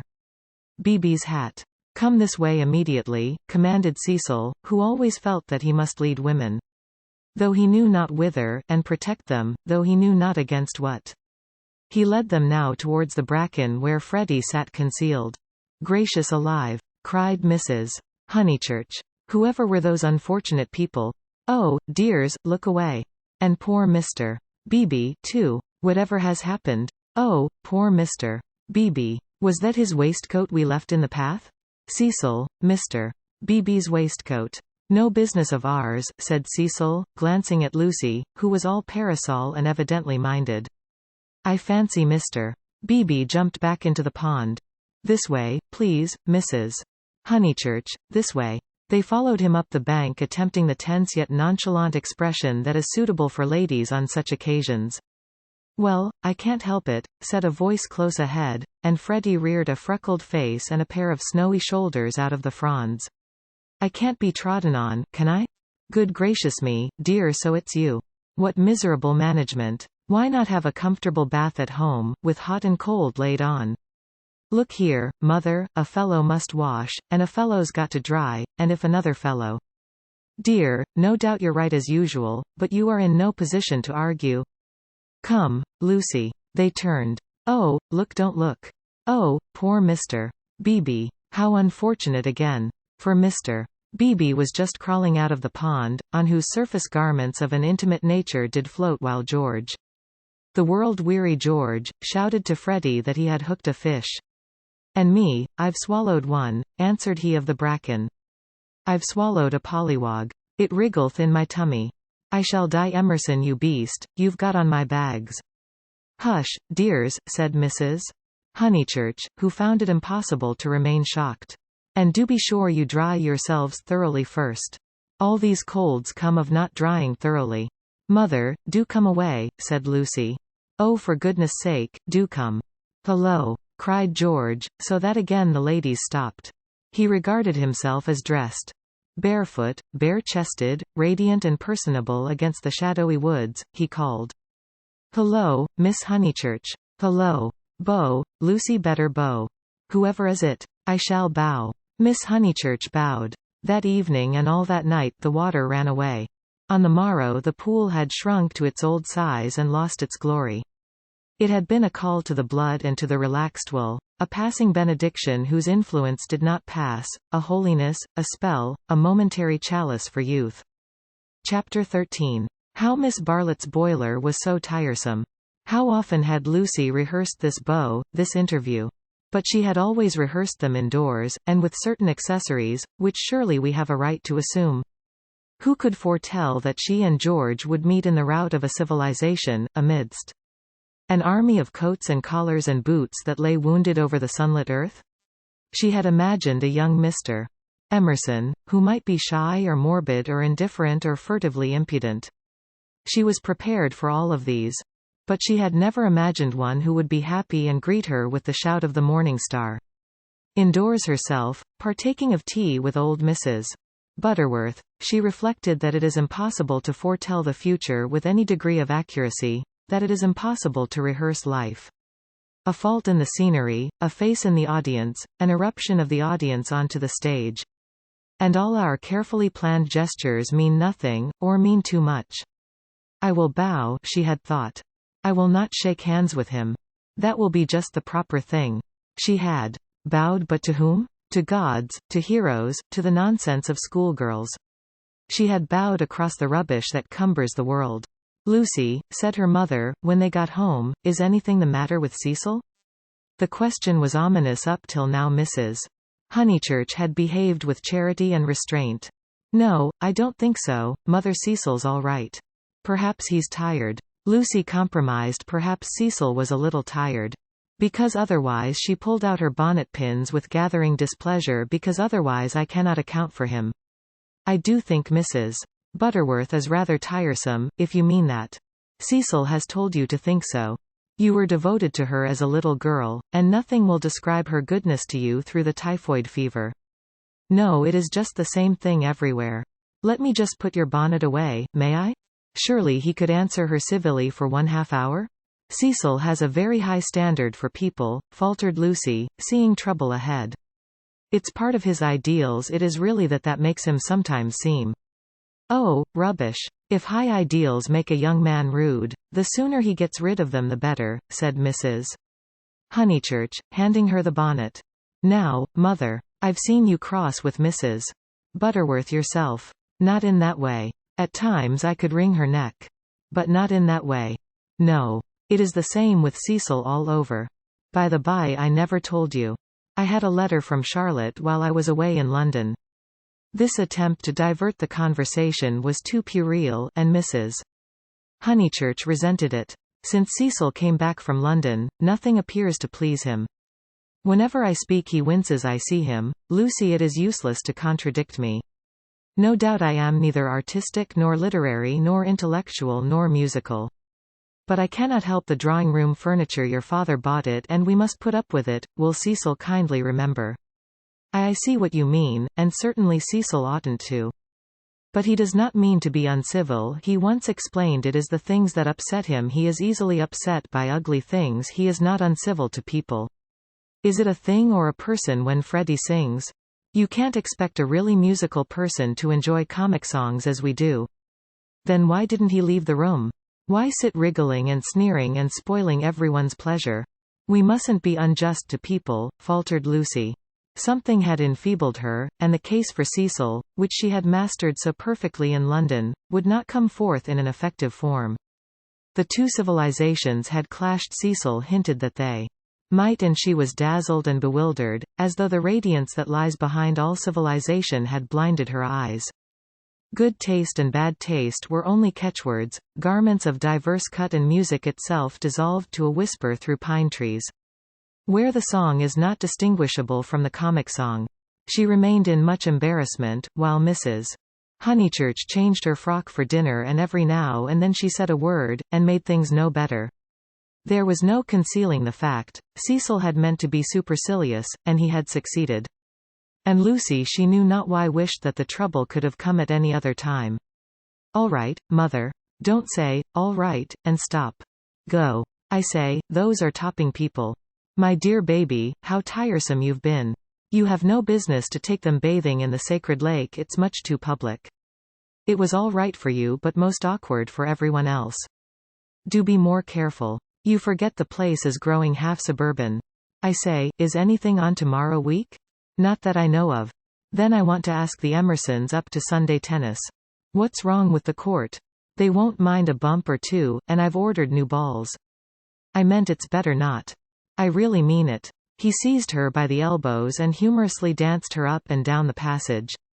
She pretended not to mind, but she could have screamed with temper. Cecil glanced at them as he proceeded to his toilet and they impeded Mary with her brood of hot water cans. Then Mrs.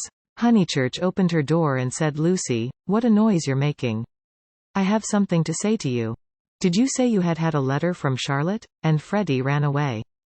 How's Charlotte? Yes. I really can't stop. I must dress too. All right, Lucy. The unfortunate girl returned. You've a bad habit of hurrying away in the middle of one's sentences. Did Charlotte mention her boiler? Her what? Don't you remember that her boiler was to be had out in October, and her bath cistern cleaned out, and all kinds of terrible to-doings? I can't remember all Charlotte's worries, said Lucy bitterly. I shall have enough of my own, now that you are not pleased with Cecil. Mrs. Honeychurch might have flamed out. She did not. She said, come here, old lady, thank you for putting away my bonnet, kiss me. And, though nothing is perfect, Lucy felt for the moment that her mother and Windy Corner and the Weald in the declining sun were perfect. So the grittiness went out of life. It generally did at Windy Corner. At the last minute, when the social machine was clogged hopelessly, one member or other of the family poured in a drop of oil. Cecil despised their methods, perhaps rightly. At all events, they were not his own. Dinner was at 7:30. Freddie gabbled the grace, and they drew up their heavy chairs and fell to. Fortunately, the men were hungry. Nothing untoward occurred until the pudding. Then Freddie said, Lucy, what's Emerson like? I saw him in Florence, said Lucy, hoping that this would pass for a reply. Is he the clever sort, or is he a decent chap? Ask Cecil. It is Cecil who brought him here. He is the clever sort, like myself, said Cecil. Freddie looked at him doubtfully. How well did you know them at the Bertolini? Asked Mrs. Honeychurch. Oh, that reminds me, you never told me what Charlotte said in her letter.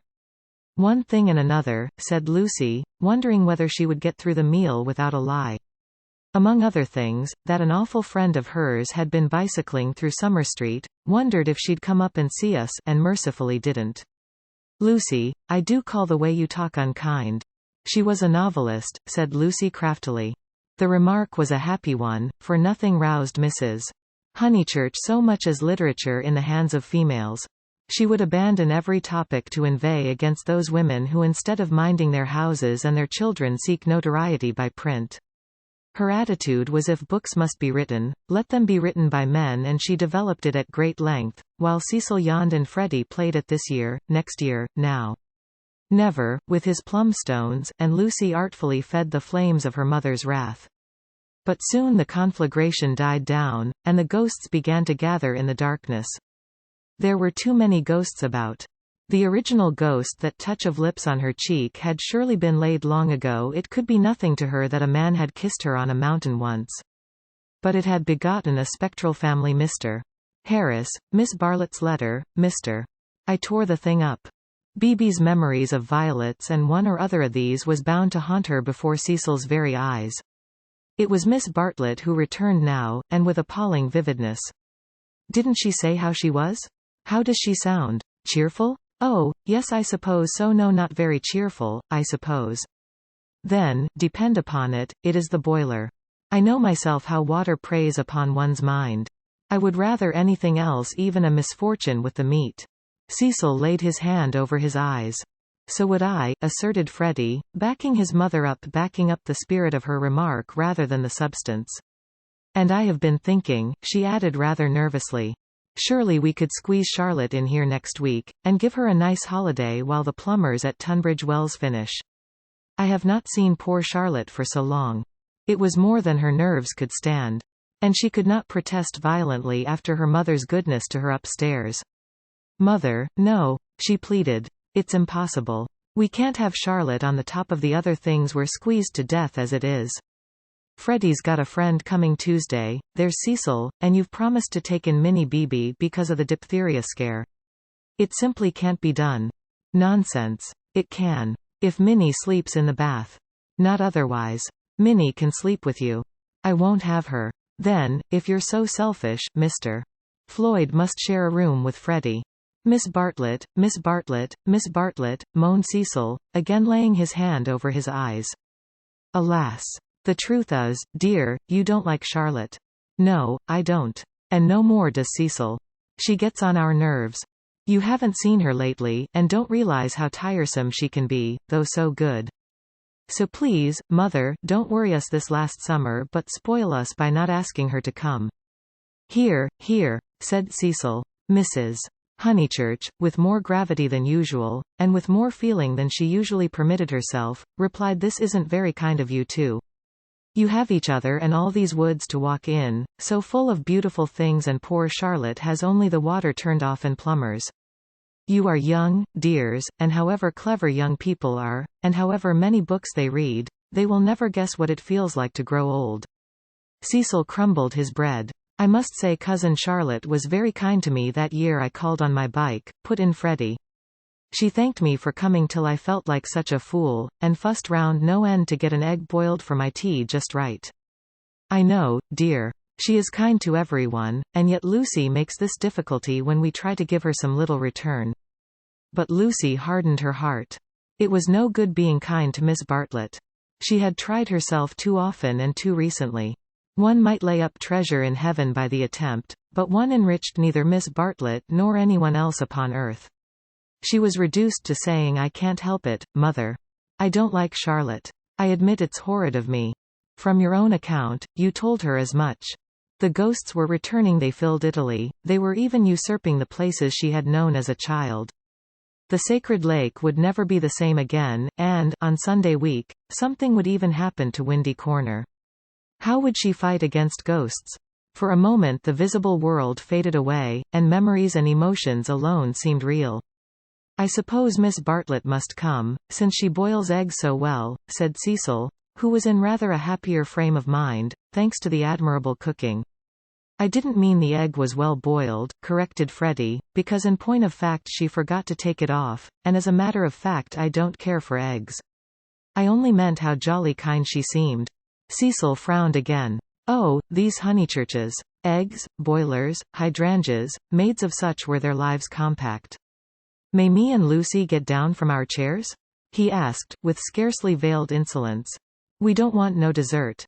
Chapter 14. How Lucy faced the external situation bravely. Of course Miss Bartlett accepted. And, equally of course, she felt sure that she would prove a nuisance, and begged to be given an inferior spare room, something with no view, anything. Her love to Lucy. And, equally of course, George Emerson could come to tennis on the Sunday week. Lucy faced the situation bravely, though, like most of us, she only faced the situation that encompassed her.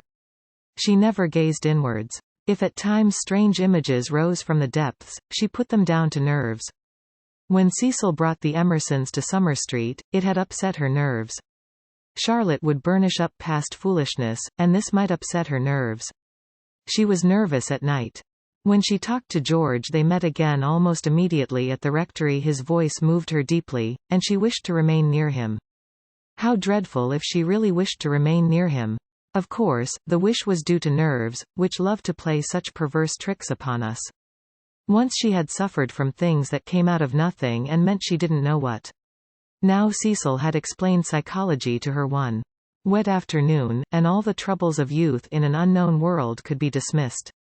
It is obvious enough for the reader to conclude, she loves young Emerson. A reader in Lucy's place would not find it obvious. Life is easy to chronicle, but bewildering to practice, and we welcome nerves or any other shibboleth that will cloak our personal desire. She loved Cecil. George made her nervous. Will the reader explain to her that the phrases should have been reversed? But the external situation, she will face that bravely. The meeting at the rectory had passed off well enough. Standing between Mr.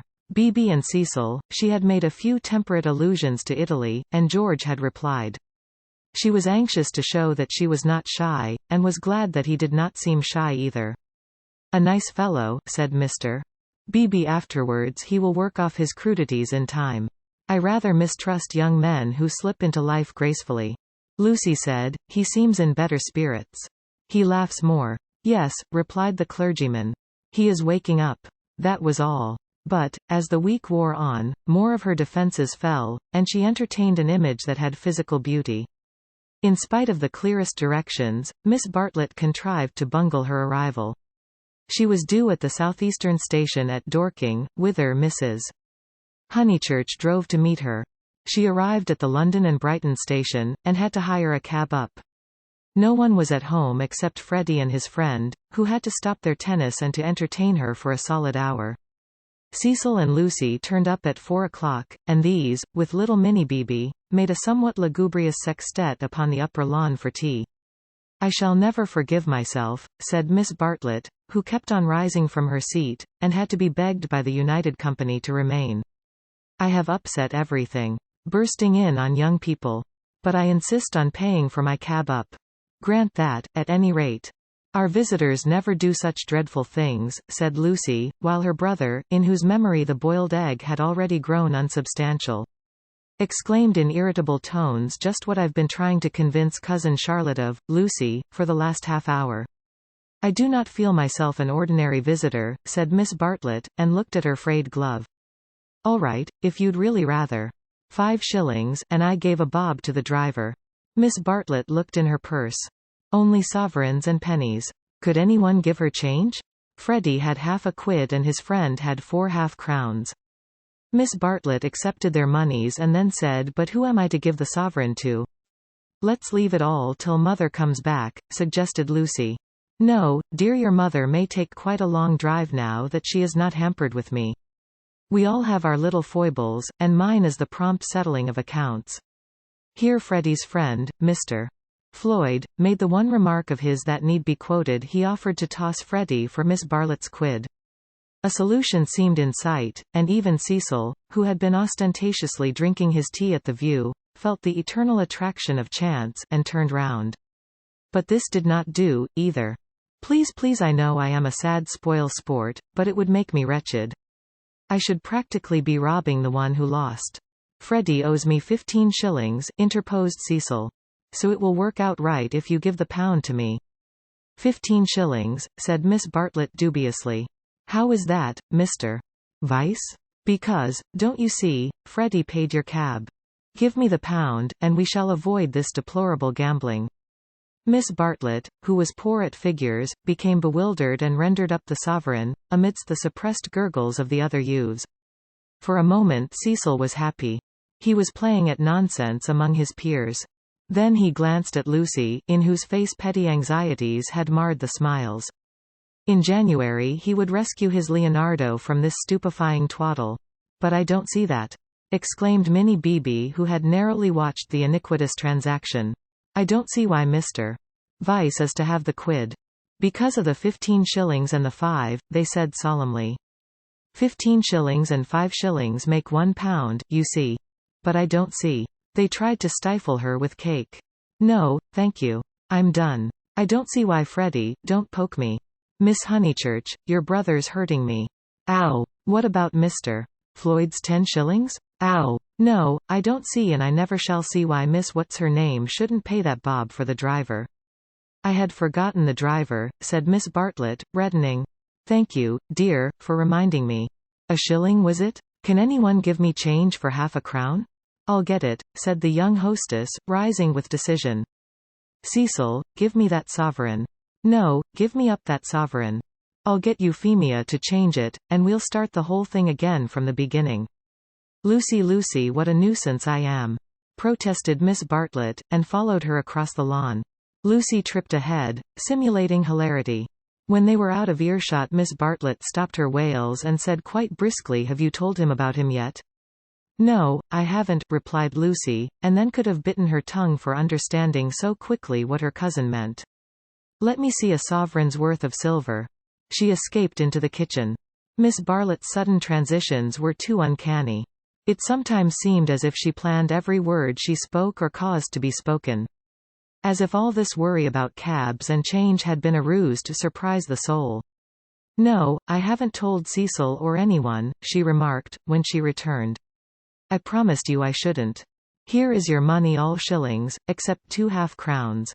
Would you count it? You can settle your debt nicely now." Miss Bartlett was in the drawing-room, gazing at the photograph of St. John ascending, which had been framed. "How dreadful," she murmured, "how more than dreadful, if Mr. Vyse should come to hear of it from some other source." "Oh, no, Charlotte," said the girl, entering the battle. "George Emerson is all right, and what other source is there?" Miss Bartlett considered. "For instance, the driver. I saw him looking through the bushes at you. Remember, he had a violet between his teeth."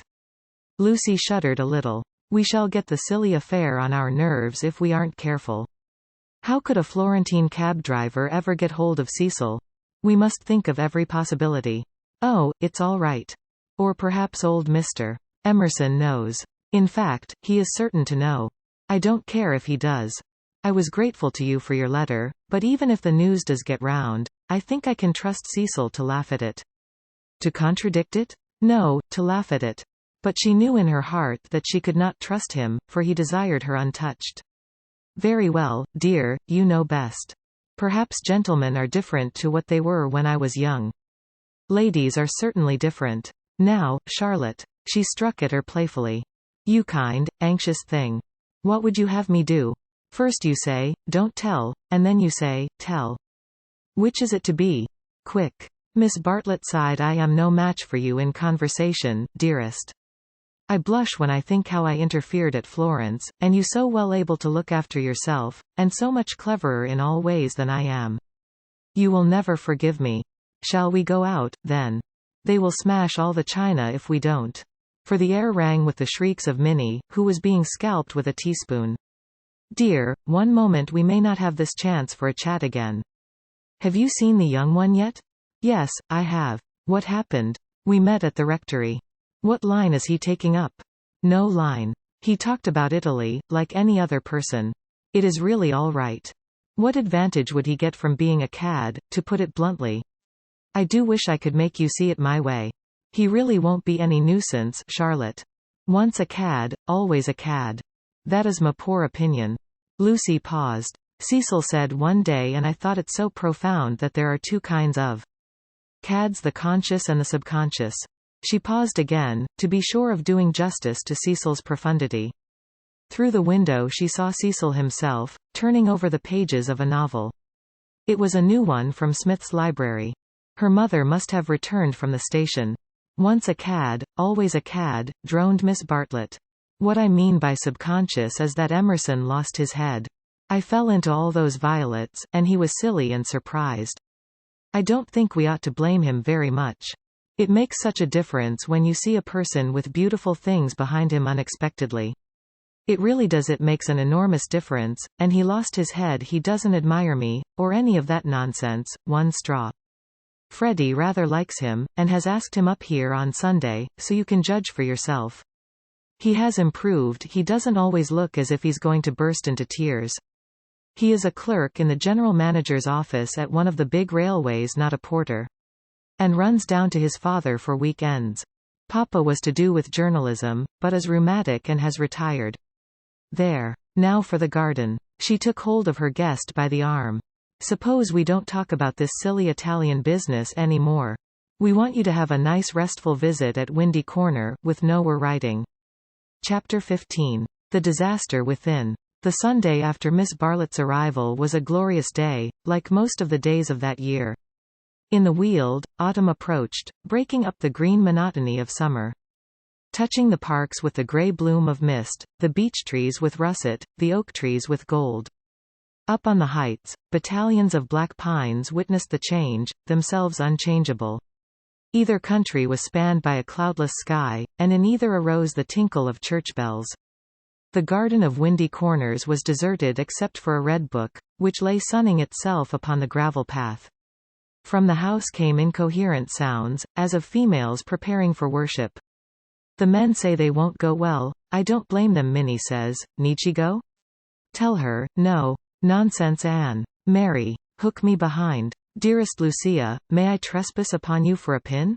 For Miss Bartlett had announced that she at all events was one for church. The sun rose higher on its journey, guided, not by Phaethon, but by Apollo, competent, unswerving, divine. Its rays fell on the ladies whenever they advanced towards the bedroom windows on Mr. Beebe down at Summer Street as he smiled over a letter from Miss Catherine Allen on George Emerson. Cleaning his father's boots, and lastly, to complete the catalogue of memorable things, on the Red Book mentioned previously. The ladies move, Mr. Beebe moves, George moves, and movement may engender shadow. But this book lies motionless, to be caressed all the morning by the sun and to raise its cover slightly, as though acknowledging the caress. Presently Lucy steps out of the drawing-room window. Her new cerise dress has been a failure, and makes her look tawdry and wan. At her throat is a garnet brooch, on her finger a ring set with rubies, an engagement ring. Her eyes are bent to the Weald. She frowns a little, not in anger, but as a brave child frowns when he is trying not to cry. In all that expanse no human eye is looking at her, and she may frown unrebuked and measure the spaces that yet survive between Apollo and the western hills. Lucy, Lucy, what's that book? Who's been taking a book out of the shelf and leaving it about to spoil? It's only the library book that Cecil's been reading. But pick it up, and don't stand idling there like a flamingo. Lucy picked up the book and glanced at the title listlessly, under Elogia. She no longer read novels herself, devoting all her spare time to solid literature in the hope of catching Cecil up. It was dreadful how little she knew, and even when she thought she knew a thing, like the Italian painters, she found she had forgotten it. Only this morning she had confused Francesco Francia with Piero della Francesca, and Cecil had said, "What? You aren't forgetting your Italy already?" And this too had lent anxiety to her eyes when she saluted the dear view. And the dear garden in the foreground, and above them, scarcely conceivable elsewhere, the dear sun. "Lucy, have you a sixpence for Minnie and a shilling for yourself?" She hastened in to her mother, who was rapidly working herself into a Sunday fluster. "It's a special collection, I forget what for. I do beg, no vulgar clinking in the plate with halfpennies. See that Minnie has a nice bright sixpence." "Where is the child?" "Minnie. That book's all warped." "Gracious, how plain you look. Put it under the atlas to press." "Minnie." "Oh, Mrs. Honeychurch from the upper regions." "Minnie, don't be late. Here comes the horse." It was always the horse, never the carriage. "Where's Charlotte? Run up and hurry her. Why is she so long? She had nothing to do. She never brings anything but blouses. Poor Charlotte, how I do detest blouses." "Minnie. Paganism is infectious, more infectious than diphtheria or piety, and the rector's niece was taken to church protesting. As usual, she didn't see why. Why shouldn't she sit in the sun with the young men? The young men, who had now appeared, mocked her with ungenerous words. Mrs. Honeychurch defended orthodoxy, and in the midst of the confusion Miss Bartlett, dressed in the very height of the fashion, came strolling down the stairs. "Dear Marian, I am very sorry, but I have no small change, nothing but sovereigns and half-crowns. Could anyone give me—" "Yes, easily. Jump in. Gracious me, how smart you look. What a lovely frock. You put us all to shame. If I did not wear my best rags and tatters now, when should I wear them?" said Miss Bartlett reproachfully. She got into the Victoria and placed herself with her back to the horse. The necessary roar ensued, and then they drove off. "Good-bye. Be good," called out Cecil. Lucy bit her lip, for the tone was sneering.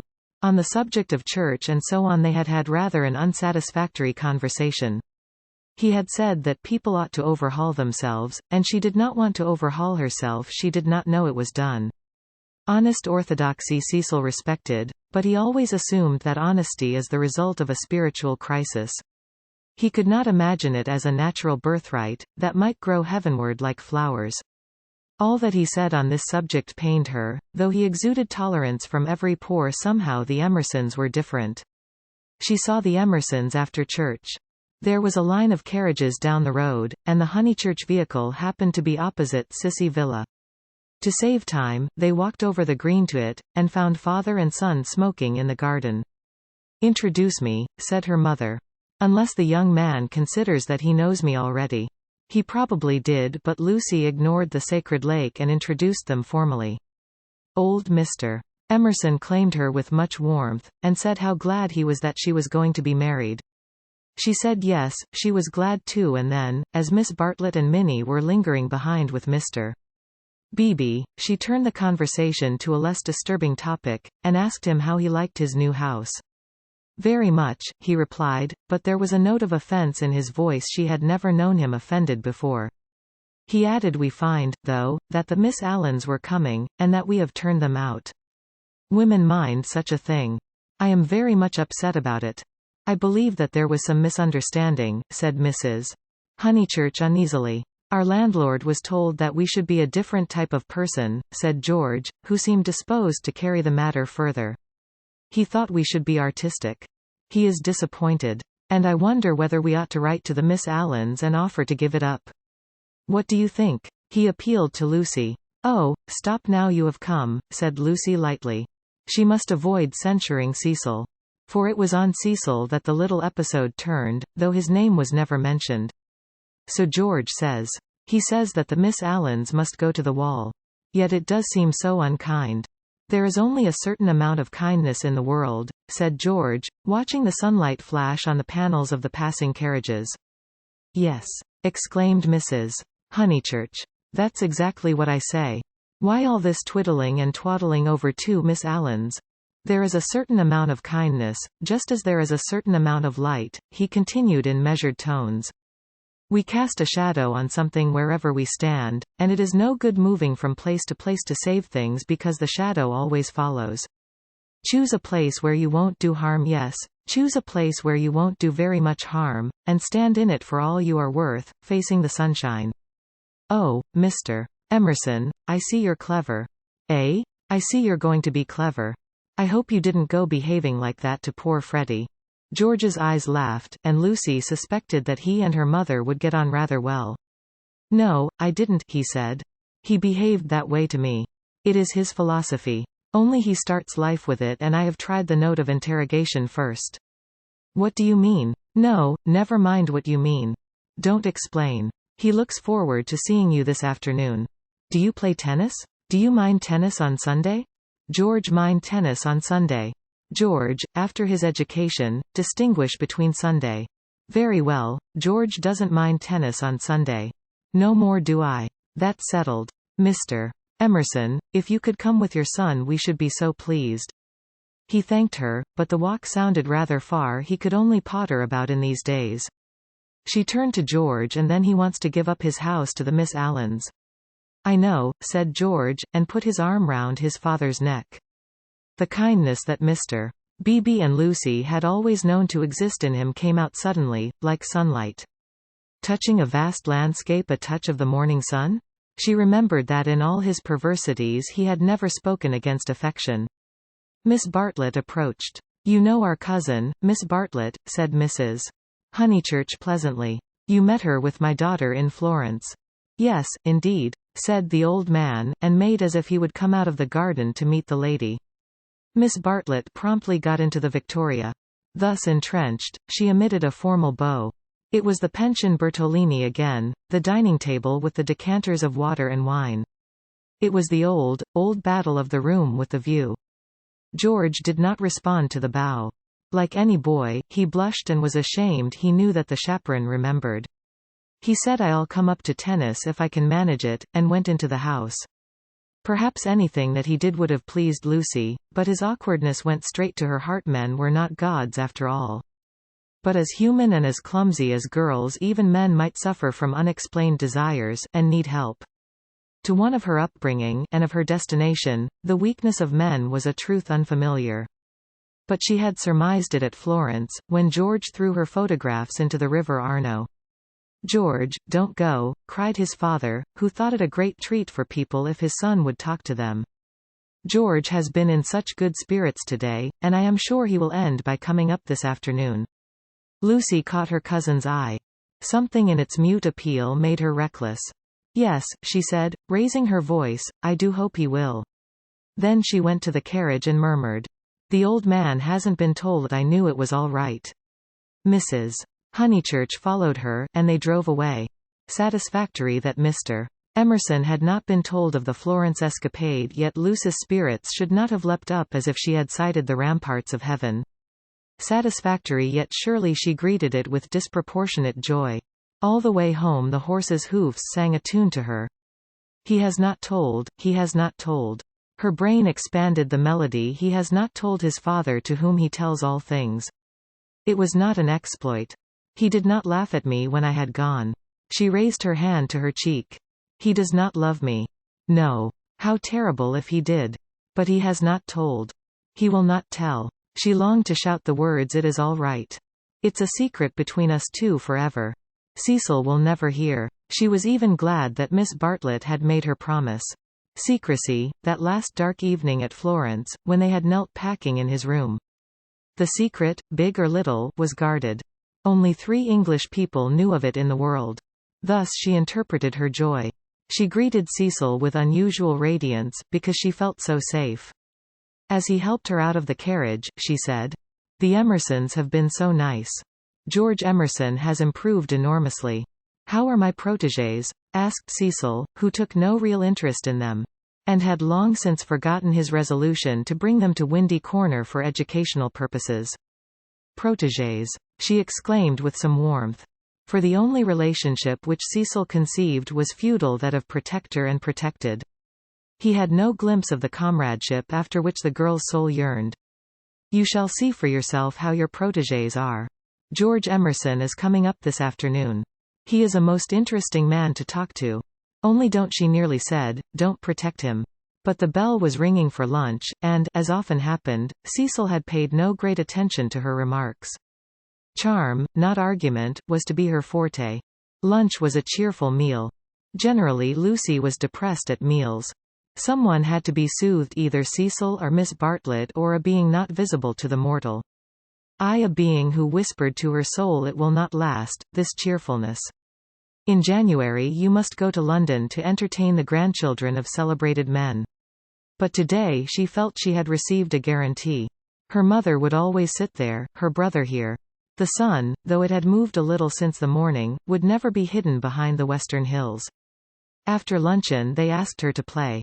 She had seen Gluck's Armide that year, and played from memory the music of the Enchanted Garden, the music to which Renaud approaches, beneath the light of an eternal dawn, the music that never gains, never wanes, but ripples forever like the tideless seas of fairyland.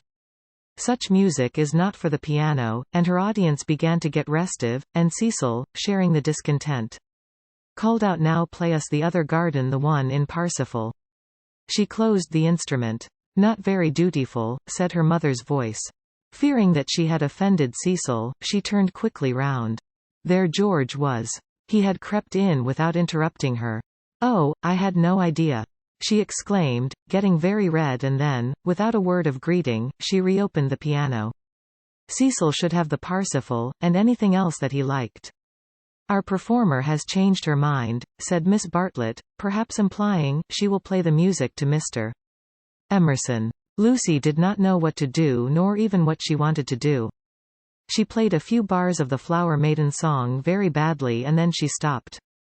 "I vote tennis," said Freddie, disgusted at the scrappy entertainment. "Yes, so do I." Once more she closed the unfortunate piano. "I vote you have a men's 4. "All right. Not for me, thank you," said Cecil. "I will not spoil the set." He never realized that it may be an act of kindness in a bad player to make up a 4th. "Oh, come along, Cecil. I'm bad, Floyd's rotten, and so I dare say's Emerson."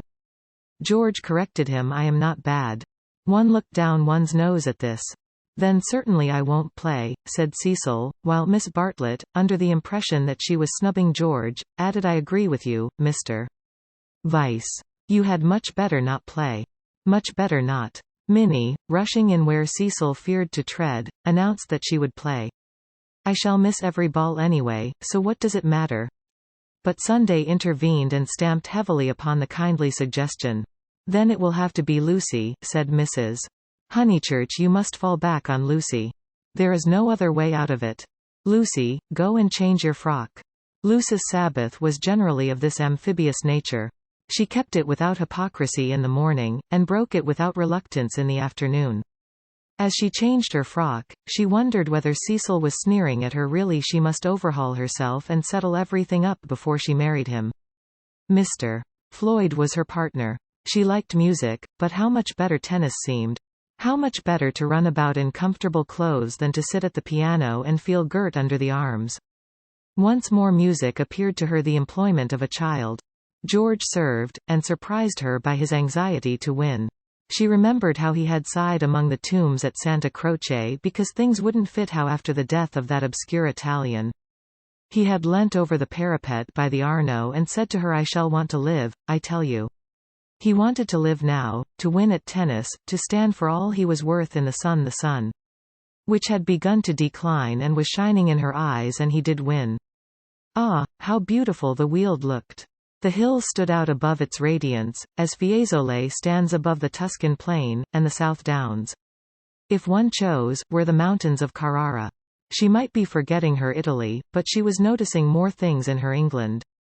One could play a new game with the view, and try to find in its innumerable folds some town or village that would do for Florence. Ah, how beautiful the Weald looked. But now Cecil claimed her. He chanced to be in a lucid critical mood, and would not sympathize with exaltation. He had been rather a nuisance all through the tennis, for the novel that he was reading was so bad that he was obliged to read it aloud to others. He would stroll round the precincts of the court and call out, "I say, listen to this, Lucy." 3 split infinitives. "Dreadful," said Lucy, and missed her stroke. When they had finished their set, he still went on reading. There was some murder scene, and really everyone must listen to it. Freddie and Mr. Floyd were obliged to hunt for a lost ball in the laurels, but the other 2 acquiesced. "The scene is laid in Florence." "What fun, Cecil. Read away." "Come, Mr. Emerson, sit down after all your energy." She had forgiven George, as she put it, and she made a point of being pleasant to him. He jumped over the net and sat down at her feet, asking you, "And are you tired?" "Of course I'm not. Do you mind being beaten?" She was going to answer, no, when it struck her that she did mind, so she answered, "Yes." She added merrily, "I don't see you're such a splendid player, though. The light was behind you, and it was in my eyes." "I never said I was." "Why, you did. You didn't attend. You said, 'Oh, don't go in for accuracy at this house.' We all exaggerate, and we get very angry with people who don't." "The scene is laid in Florence," repeated Cecil, with an upward note. Lucy recollected herself. Sunset. Leonora was speeding. Lucy interrupted. "Leonora? Is Leonora the heroine? Who's the book by?" "Joseph Emery Prank." Sunset. Leonora speeding across the square. Pray the saints she might not arrive too late. Sunset, the sunset of Italy. Under Orcagna's loggia, the Loggia de Lanzi, as we sometimes call it now. Lucy burst into laughter. "Joseph Emery Prank, indeed. Why, it's Miss Lavish. It's Miss Lavish's novel, and she's publishing it under somebody else's name." "Who may Miss Lavish be?" "Oh, a dreadful person, Mr. Emerson. You remember Miss Lavish?" Excited by her pleasant afternoon, she clapped her hands. George looked up. "Of course I do. I saw her the day I arrived at Summer Street. It was she who told me that you lived here. Weren't you pleased?" She meant to see Miss Lavish, but when he bent down to the grass without replying, it struck her that she could mean something else. She watched his head, which was almost resting against her knee, and she thought that the ears were reddening. "No wonder the novel's bad," she added. "I never liked Miss Lavish. But I suppose one ought to read it as one's met her." "All modern books are bad," said Cecil, who was annoyed at her inattention, and vented his annoyance on literature. "Everyone writes for money in these days." "Oh, Cecil. It is so. I will inflict Joseph Emery Prank on you no longer." Cecil, this afternoon, seemed such a twittering sparrow. The ups and downs in his voice were noticeable, but they did not affect her. She had dwelt amongst melody and movement, and her nerves refused to answer to the clang of his. Leaving him to be annoyed, she gazed at the black head again. She did not want to stroke it, but she saw herself wanting to stroke it. The sensation was curious. "How do you like this view of ours, Mr. Emerson?" "I never notice much difference in views." "What do you mean?" "Because they're all alike. Because all that matters in them is distance and air." "Said Cecil, uncertain whether the remark was striking or not. My father he looked up at her and he was a little flushed says that there is only one perfect view, the view of the sky straight over our heads, and that all these views on earth are but bungled copies of it. I expect your father has been reading Dante, said Cecil, fingering the novel, which alone permitted him to lead the conversation. He told us another day that views are really crowds of trees and houses and hills and are bound to resemble each other, like human crowds, and that the power they have over us is sometimes supernatural, for the same reason. Lucy's lips parted. For a crowd is more than the people who make it up. Something gets added to it, no one knows how, just as something has got added to those hills. He pointed with his racket to the South Downs. What a splendid idea, she murmured. I shall enjoy hearing your father talk again. I'm so sorry he's not so well. No, he isn't well. There's an absurd account of a view in this book, said Cecil. Also that men fall into two classes, those who forget views and those who remember them, even in small rooms. Mr. Emerson, have you any brothers or sisters? None. Why? You spoke of us. My mother, I was meaning. Cecil closed the novel with a bang. Oh, Cecil, how you made me jump. I will inflict Joseph Emery prank on you no longer. I can just remember us all three going into the country for the day and seeing as far as Hindhead. It is the first thing that I remember. Cecil got up. The man was ill-bred. He hadn't put on his coat after tennis. He didn't do. He would have strolled away if Lucy had not stopped him. Cecil, do read the thing about the view. Not while Mr. Emerson is here to entertain us. No, read away. I think nothing's funnier than to hear silly things read out loud. If Mr. Emerson thinks us frivolous, he can go. This struck Cecil as subtle, and pleased him. It put their visitor in the position of a prig. Somewhat mollified, he sat down again. Mr. Emerson, go and find tennis balls. She opened the book. Cecil must have his reading and anything else that he liked. But her attention wandered to George's mother, who according to Mr. Eager had been murdered in the sight of God, and according to her son had seen as far as Hindhead. Am I really to go? Asked George. No, of course not really, she answered. Chapter 2, said Cecil, yawning. Find me Chapter 2, if it isn't bothering you. Chapter 2 was found, and she glanced at its opening sentences. She thought she had gone mad. Here, hand me the book. She heard her voice saying, it isn't worth reading, it's too silly to read, I never saw such rubbish, it oughtn't to be allowed to be printed. He took the book from her. Leonora, he read, sat pensive and alone. Before her lay the rich champaign of Tuscany, dotted over with many a smiling village. The season was spring. Miss Lavish knew, somehow, and had printed the past in draggled prose, for Cecil to read and for George to hear. A golden haze, he read. He read, afar off the towers of Florence, while the bank on which she sat was carpeted with violets. All unobserved Antonio stole up behind her. Lest Cecil should see her face, she turned to George and saw his face. He read, there came from his lips no wordy protestation such as formal lovers use. No eloquence was his, nor did he suffer from the lack of it. He simply enfolded her in his manly arms. This isn't the passage I wanted, he informed them, there is another much funnier, further on. He turned over the leaves. Should we go in to tea? Said Lucy, whose voice remained steady. She led the way up the garden, Cecil following her, George last. She thought a disaster was averted. But when they entered the shrubbery it came. The book, as if it had not worked mischief enough, had been forgotten, and Cecil must go back for it, and George, who loved passionately, must blunder against her in the narrow path. No, she gasped, and, for the second time, was kissed by him. As if no more was possible, he slipped back. Cecil rejoined her. They reached the upper lawn alone. Chapter 16. Lying to George. But Lucy had developed since the spring. That is to say, she was now better able to stifle the emotions of which the conventions and the world disapprove. Though the danger was greater, she was not shaken by deep sobs. She said to Cecil, I am not coming in to tea, tell mother I must write some letters, and went up to her room. Then she prepared for action. Love felt and returned, love which our bodies exact and our hearts have transfigured, love which is the most real thing that we shall ever meet, reappeared now as the world's enemy, and she must stifle it. She sent for Miss Bartlett.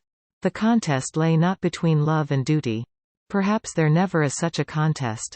It lay between the real and the pretended, and Lucy's first aim was to defeat herself. As her brain clouded over, as the memory of the views grew dim and the words of the book died away, she returned to her old shibboleth of nerves. She conquered her breakdown. Tampering with the truth, she forgot that the truth had ever been. Remembering that she was engaged to Cecil, she compelled herself to confused remembrances of George. He was nothing to her. He never had been anything. He had behaved abominably. She had never encouraged him. The armor of falsehood is subtly wrought out of darkness, and hides a man not only from others, but from his own soul. In a few moments Lucy was equipped for battle. Something too awful has happened, she began, as soon as her cousin arrived. Do you know anything about Miss Lavish's novel? Miss Bartlett looked surprised, and said that she had not read the book, nor known that it was published. Eleanor was a reticent woman at heart. There is a scene in it. The hero and heroine make love. Do you know about that? Dear? Do you know about it, please? She repeated. They are on a hillside, and Florence is in the distance. My good Lucia, I am all at sea. I know nothing about it whatever. There are violets. I cannot believe it is a coincidence. Charlotte, Charlotte, how could you have told her? I have thought before speaking it must be you. Told her what? She asked, with growing agitation. About that dreadful afternoon in February. Miss Bartlett was genuinely moved. Oh, Lucy, dearest girl, she hasn't put that in her book? Lucy nodded. Not so that one could recognize it. Yes. Then never never never more shall Eleanor Lavish be a friend of mine. So you did tell? I did just happen when I had tea with her at Rome in the course of conversation. But Charlotte, what about the promise you gave me when we were packing? Why did you tell Miss Lavish, when you wouldn't even let me tell Mother? I will never forgive Eleanor.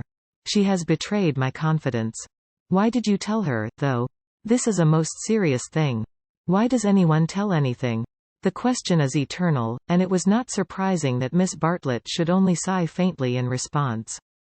She had done wrong, she admitted it. She only hoped that she had not done harm. She had told Eleanor in the strictest confidence.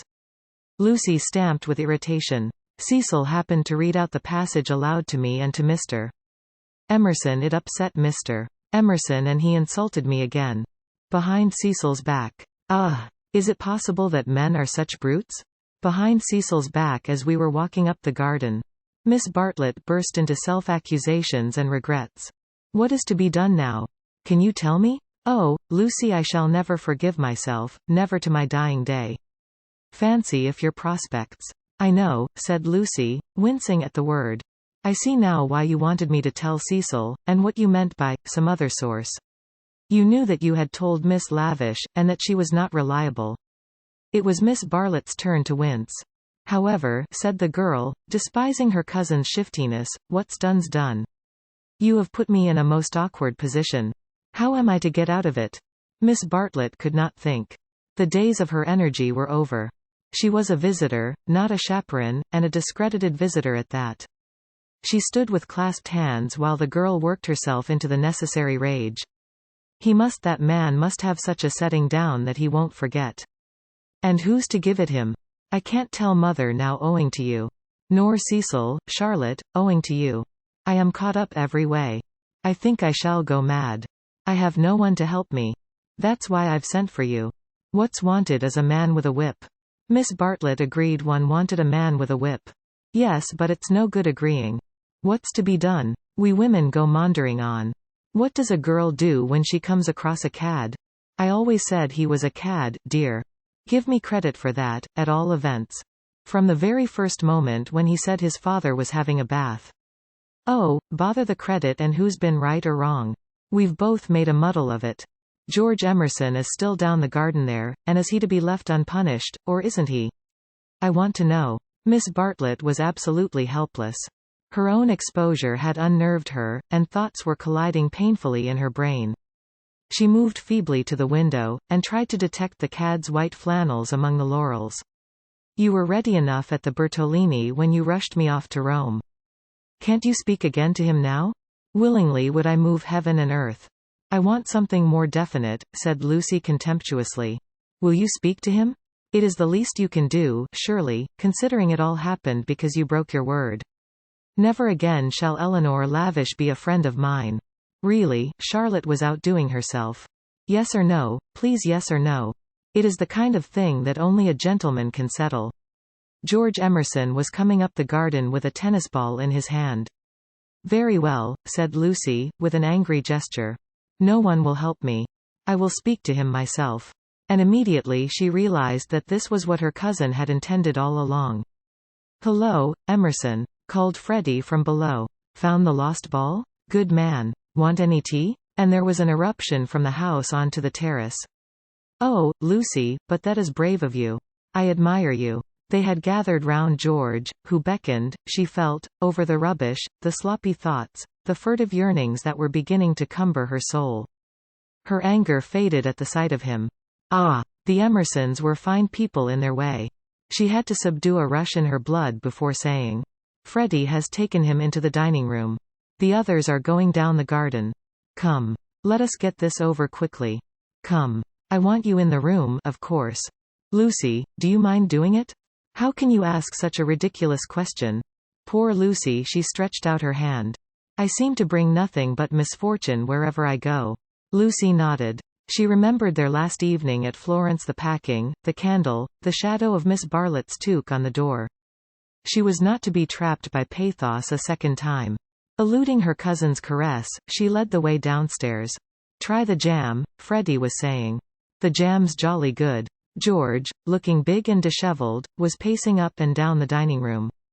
As she entered he stopped, and said, No, nothing to eat. You go down to the others, said Lucy. Charlotte and I will give Mr. Emerson all he wants. Where's Mother? She's started on her Sunday writing. She's in the drawing room. That's all right. You go away. He went off singing. Lucy sat down at the table. Miss Bartlett, who was thoroughly frightened, took up a book and pretended to read. She would not be drawn into an elaborate speech. She just said, I can't have it, Mr. Emerson. I cannot even talk to you. Go out of this house, and never come into it again as long as I live here, flushing as she spoke and pointing to the door. I hate a row. Go please. What? No discussion. But I can't. She shook her head. Go, please. I do not want to call in Mr. Vice. You don't mean, he said, absolutely ignoring Miss Bartlett, you don't mean that you are going to marry that man? The line was unexpected. She shrugged her shoulders, as if his vulgarity wearied her. You are merely ridiculous, she said quietly. Then his words rose gravely over hers. You cannot live with Vice. He's only for an acquaintance. He is for society and cultivated talk. He should know no one intimately, least of all a woman. It was a new light on Cecil's character. Have you ever talked to Vice without feeling tired? I can scarcely discuss. No, but have you ever? He is the sort who are all right so long as they keep to things, books, pictures, but kill when they come to people. That's why I'll speak out through all this muddle even now. It's shocking enough to lose you in any case, but generally a man must deny himself joy, and I would have held back if your Cecil had been a different person. I would never have let myself go. But I saw him first in the National Gallery, when he winced because my father mispronounced the names of great painters. Then he brings us here, and we find it is to play some silly trick on a kind neighbor. That is the man all over, playing tricks on people, on the most sacred form of life that he can find. You say Mr. Vice wants me to listen to him, Mr. Emerson. Pardon me for suggesting that you have caught the habit. Next, I meet you together, and find him protecting and teaching you and your mother to be shocked, when it was for you to settle whether you were shocked or no. Cecil all over again. He daren't let a woman decide. He's the type who's kept Europe back for 1,000 years. Every moment of his life he's forming you, telling you what's charming or amusing or ladylike, telling you what a man thinks womanly. And you of all women, listen to his voice instead of to your own. So it was at the rectory, when I met you both again, so it has been the whole of this afternoon. And he took the shoddy reproof and touched it into immortality. He said, therefore I kissed you, because the book made me do that, and I wish to goodness I had more self-control. I'm not ashamed. I don't apologize.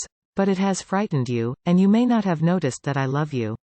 Or would you have told me to go, and dealt with a tremendous thing so lightly? But therefore I settled to fight him. Yes, I have, and sank down as if suddenly weary. I'm the same kind of brute at bottom. This desire to govern a woman, it lies very deep, and men and women must fight it together before they shall enter the garden. But I do love you surely in a better way than he does. He thought. Yes, really in a better way. I want you to have your own thoughts even when I hold you in my arms. He stretched them towards her. Lucy, be quick, there's no time for us to talk now. Come to me as you came in the spring, and afterwards I will be gentle and explain. I have cared for you since that man died. I cannot live without you, no good. I thought, she is marrying someone else. But I meet you again when all the world is glorious water and sun. As you came through the wood I saw that nothing else mattered. I called. I wanted to live and have my chance of joy. But he stretched his arms over the table towards her. May I ask what you intend to gain by this exhibition? He said, it is our last chance. I shall do all that I can. And as if he had done all else, he turned to Miss Bartlett, who sat like some portent against the skies of the evening. You wouldn't stop us this second time if you understood, he said. I have been into the dark, and I am going back into it, unless you will try to understand. Her long, narrow head drove backwards and forwards, as though demolishing some invisible obstacle. She did not answer. It is being young, he said quietly, picking up his racket from the floor and preparing to go.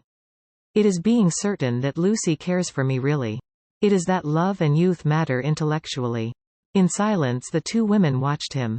His last remark, they knew, was nonsense, but was he going after it or not? Would not he, the cad, the charlatan, attempt a more dramatic finish? No. He was apparently content. He left them, carefully closing the front door, and when they looked through the hall window, they saw him go up the drive and begin to climb the slopes of withered fern behind the house. Their tongues were loosed, and they burst into stealthy rejoicings. Oh, Lucia, come back here, oh, what an awful man. Lucy had no reaction, at least, not yet. Well, he amuses me, she said. Either I'm mad, or else he is, and I'm inclined to think it's the latter. One more fuss through with you, Charlotte. Many thanks. I think, though, that this is the last. My admirer will hardly trouble me again. And Miss Bartlett, too, essayed the roguish. Well, it isn't everyone who could boast such a conquest, dearest, is it? Oh, one oughtn't to laugh, really. It might have been very serious. But you were so sensible and brave, so unlike the girls of my day. Let's go down to them. But, once in the open air, she paused. Some emotion, pity, terror, love, but the emotion was strong, seized her, and she was aware of autumn. Summer was ending, and the evening brought her odors of decay, the more pathetic because they were reminiscent of spring. That something or other mattered intellectually? A leaf, violently agitated, danced past her, while other leaves lay motionless. That the earth was hastening to re-enter darkness, and the shadows of those trees over Windy Corner? Hello, Lucy. There's still light enough for another set, if you two'll hurry. Mr. Emerson has had to go. What a nuisance. That spoils the four. I say, Cecil, do play, do, there's a good chap.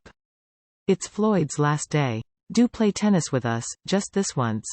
Cecil's voice came. My dear Freddie, I am no athlete. As you well remarked this very morning, there are some chaps who are no good for anything. But books, I pled guilty to being such a chap, and will not inflict myself on you. The scales fell from Lucy's eyes.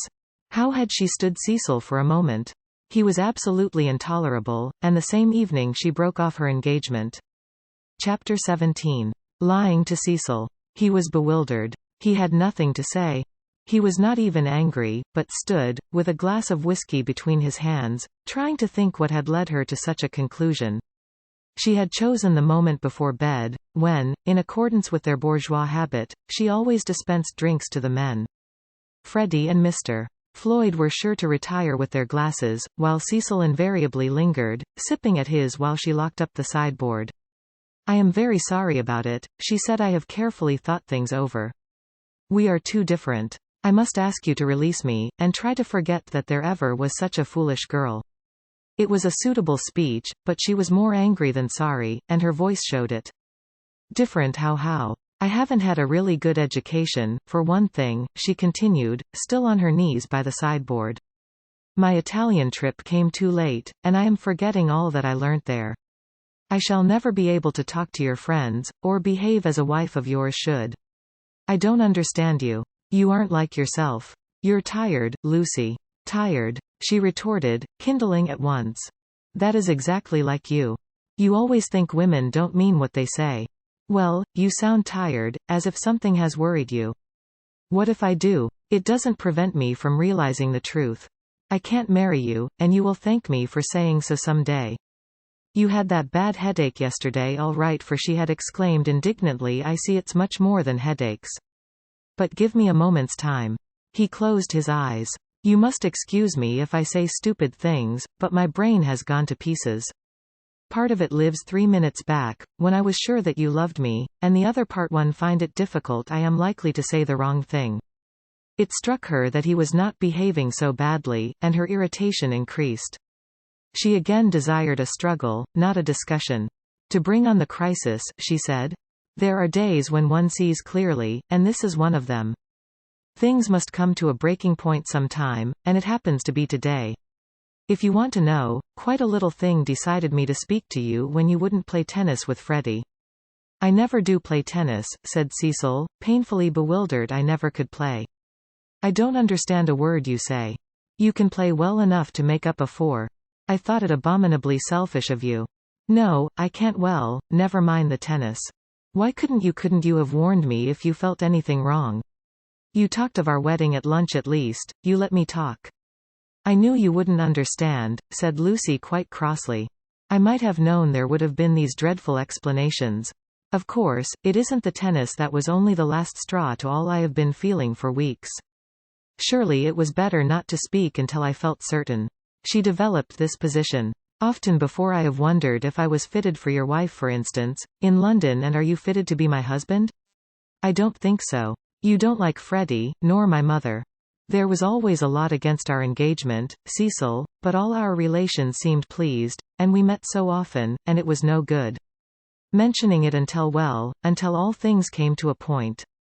They have today. I see clearly. I must speak. That's all. What's the good of a scene? No good. But surely I have a right to hear a little more. He put down his glass and opened the window. From where she knelt, jangling her keys, she could see a slit of darkness, and, peering into it, as if it would tell him that little more, his long, thoughtful face. Don't open the window, and you'd better draw the curtain, too. Freddie or anyone might be outside. He obeyed. I really think we had better go to bed, if you don't mind. I shall only say things that will make me unhappy afterwards. As you say, it is all too horrible, and it is no good talking. But to Cecil, now that he was about to lose her, she seemed each moment more desirable. He looked at her, instead of through her, for the first time since they were engaged. From a Leonardo she had become a living woman, with mysteries and forces of her own, with qualities that even eluded art.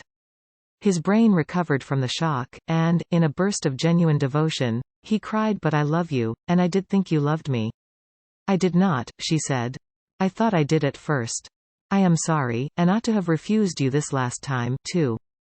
He began to walk up and down the room, and she grew more and more vexed at his dignified behavior. She had counted on his being petty.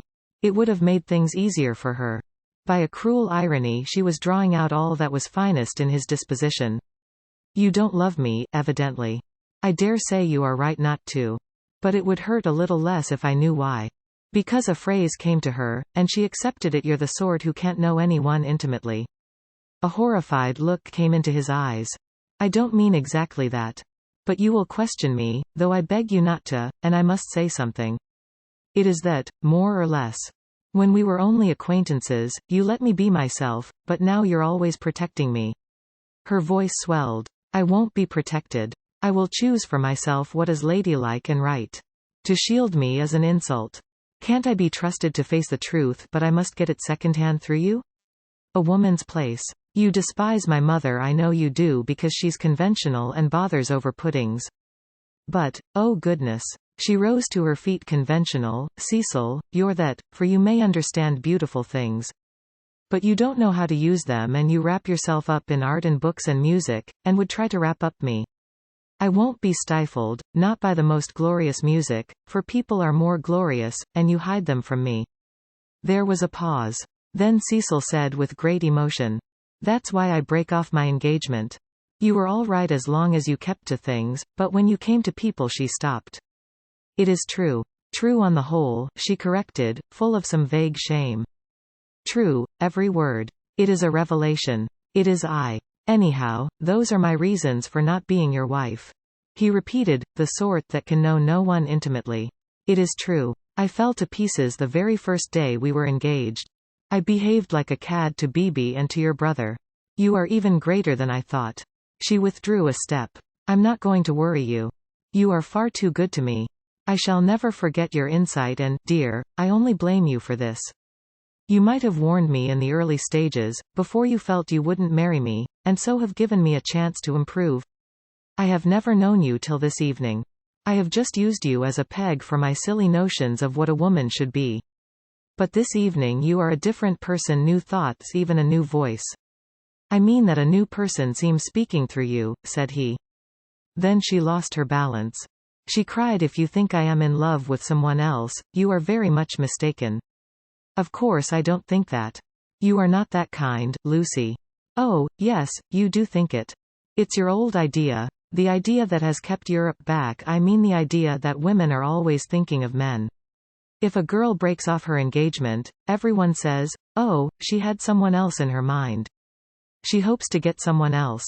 It's disgusting, brutal. As if a girl can't break it off for the sake of freedom." He answered reverently, "I may have said that in the past. I shall never say it again.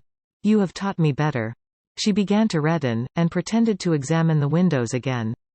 "Of course, there is no question of someone else in this, no jilting, or any such nauseous stupidity. I beg your pardon most humbly if my words suggested that there was. I only meant that there was a force in you that I hadn't known of up till now. All right, Cecil, that will do. Don't apologize to me. It was my mistake. It is a question between ideals, yours and mine pure abstract ideals, and yours are the nobler. I was bound up in the old vicious notions, and all the time you were splendid and new." His voice broke. "I must actually thank you for what you have done, for showing me what I really am. Solemnly, I thank you for showing me a true woman. Will you shake hands?" "Of course I will," said Lucy, twisting up her other hand in the curtains. "Good night, Cecil." "Good-bye. That's all right. I'm sorry about it. Thank you very much for your gentleness. Let me light your candle, shall I?" They went into the hall. "Thank you. Good night again. God bless you, Lucy." "Goodbye, Cecil." She watched him steal upstairs, while the shadows from 3 banisters passed over her face like the beat of wings. On the landing he paused strong in his renunciation, and gave her a look of memorable beauty. For all his culture, Cecil was an ascetic at heart, and nothing in his love became him like the leaving of it. She could never marry. In the tumult of her soul, that stood firm. Cecil believed in her. She must some day believe in herself. She must be one of the women whom she had praised so eloquently, who care for liberty and not for men.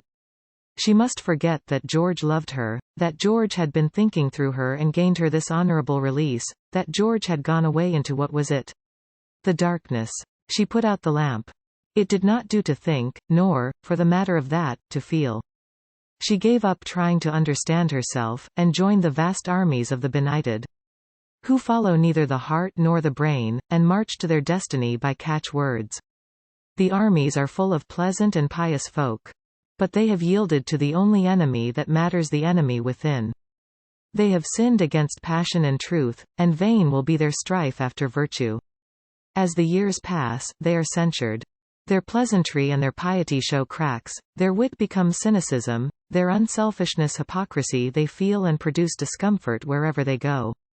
They have sinned against Eros and against Pallas. Athene, and not by any heavenly intervention, but by the ordinary course of nature, those allied deities will be avenged. Lucy entered this army when she pretended to George that she did not love him, and pretended to Cecil that she loved no one. The night received her, as it had received Miss Bartlett 30 years before.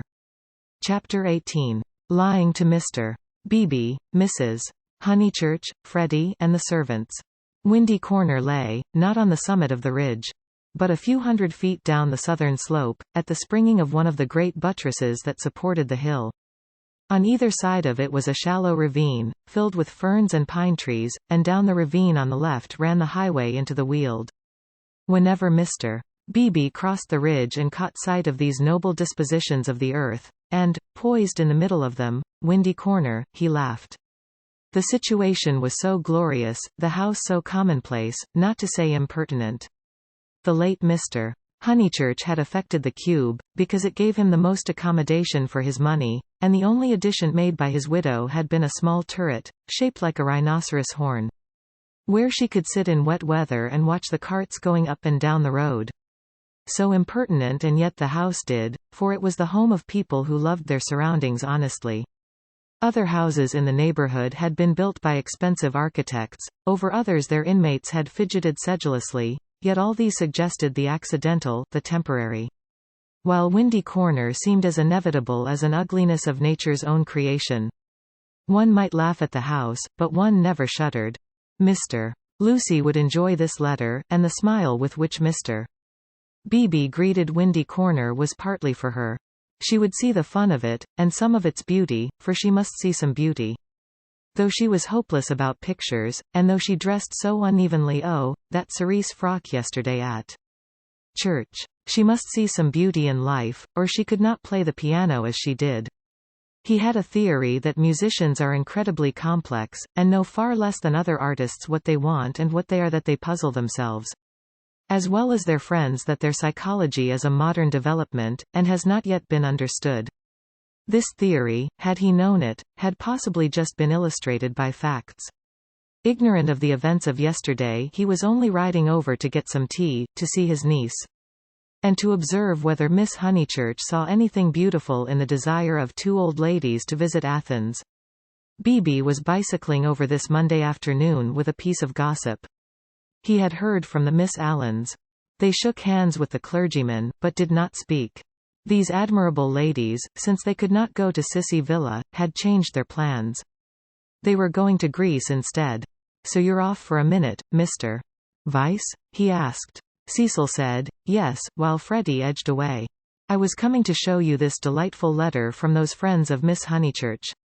He quoted from it. "Isn't it wonderful? Isn't it romance? Most certainly they will go to Constantinople. They are taken in a snare that cannot fail. They will end by going round the world." Cecil listened civilly, and said he was sure that Lucy would be amused and interested. "Isn't romance capricious? I never notice it in you young people. You do nothing but play lawn tennis, and say that romance is dead. While the Miss Allens are struggling with all the weapons of propriety against the terrible thing. A really comfortable pension at Constantinople. So they call it out of decency, but in their hearts. They want a pension with magic windows opening on the foam of perilous seas in fairyland forlorn. No ordinary view will content the Miss Allens. They want the pension Keats." "I'm awfully sorry to interrupt, Mr.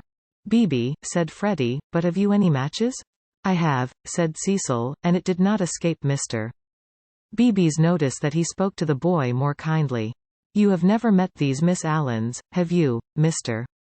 Vyse?" "Never. Then you don't see the wonder of this Greek visit.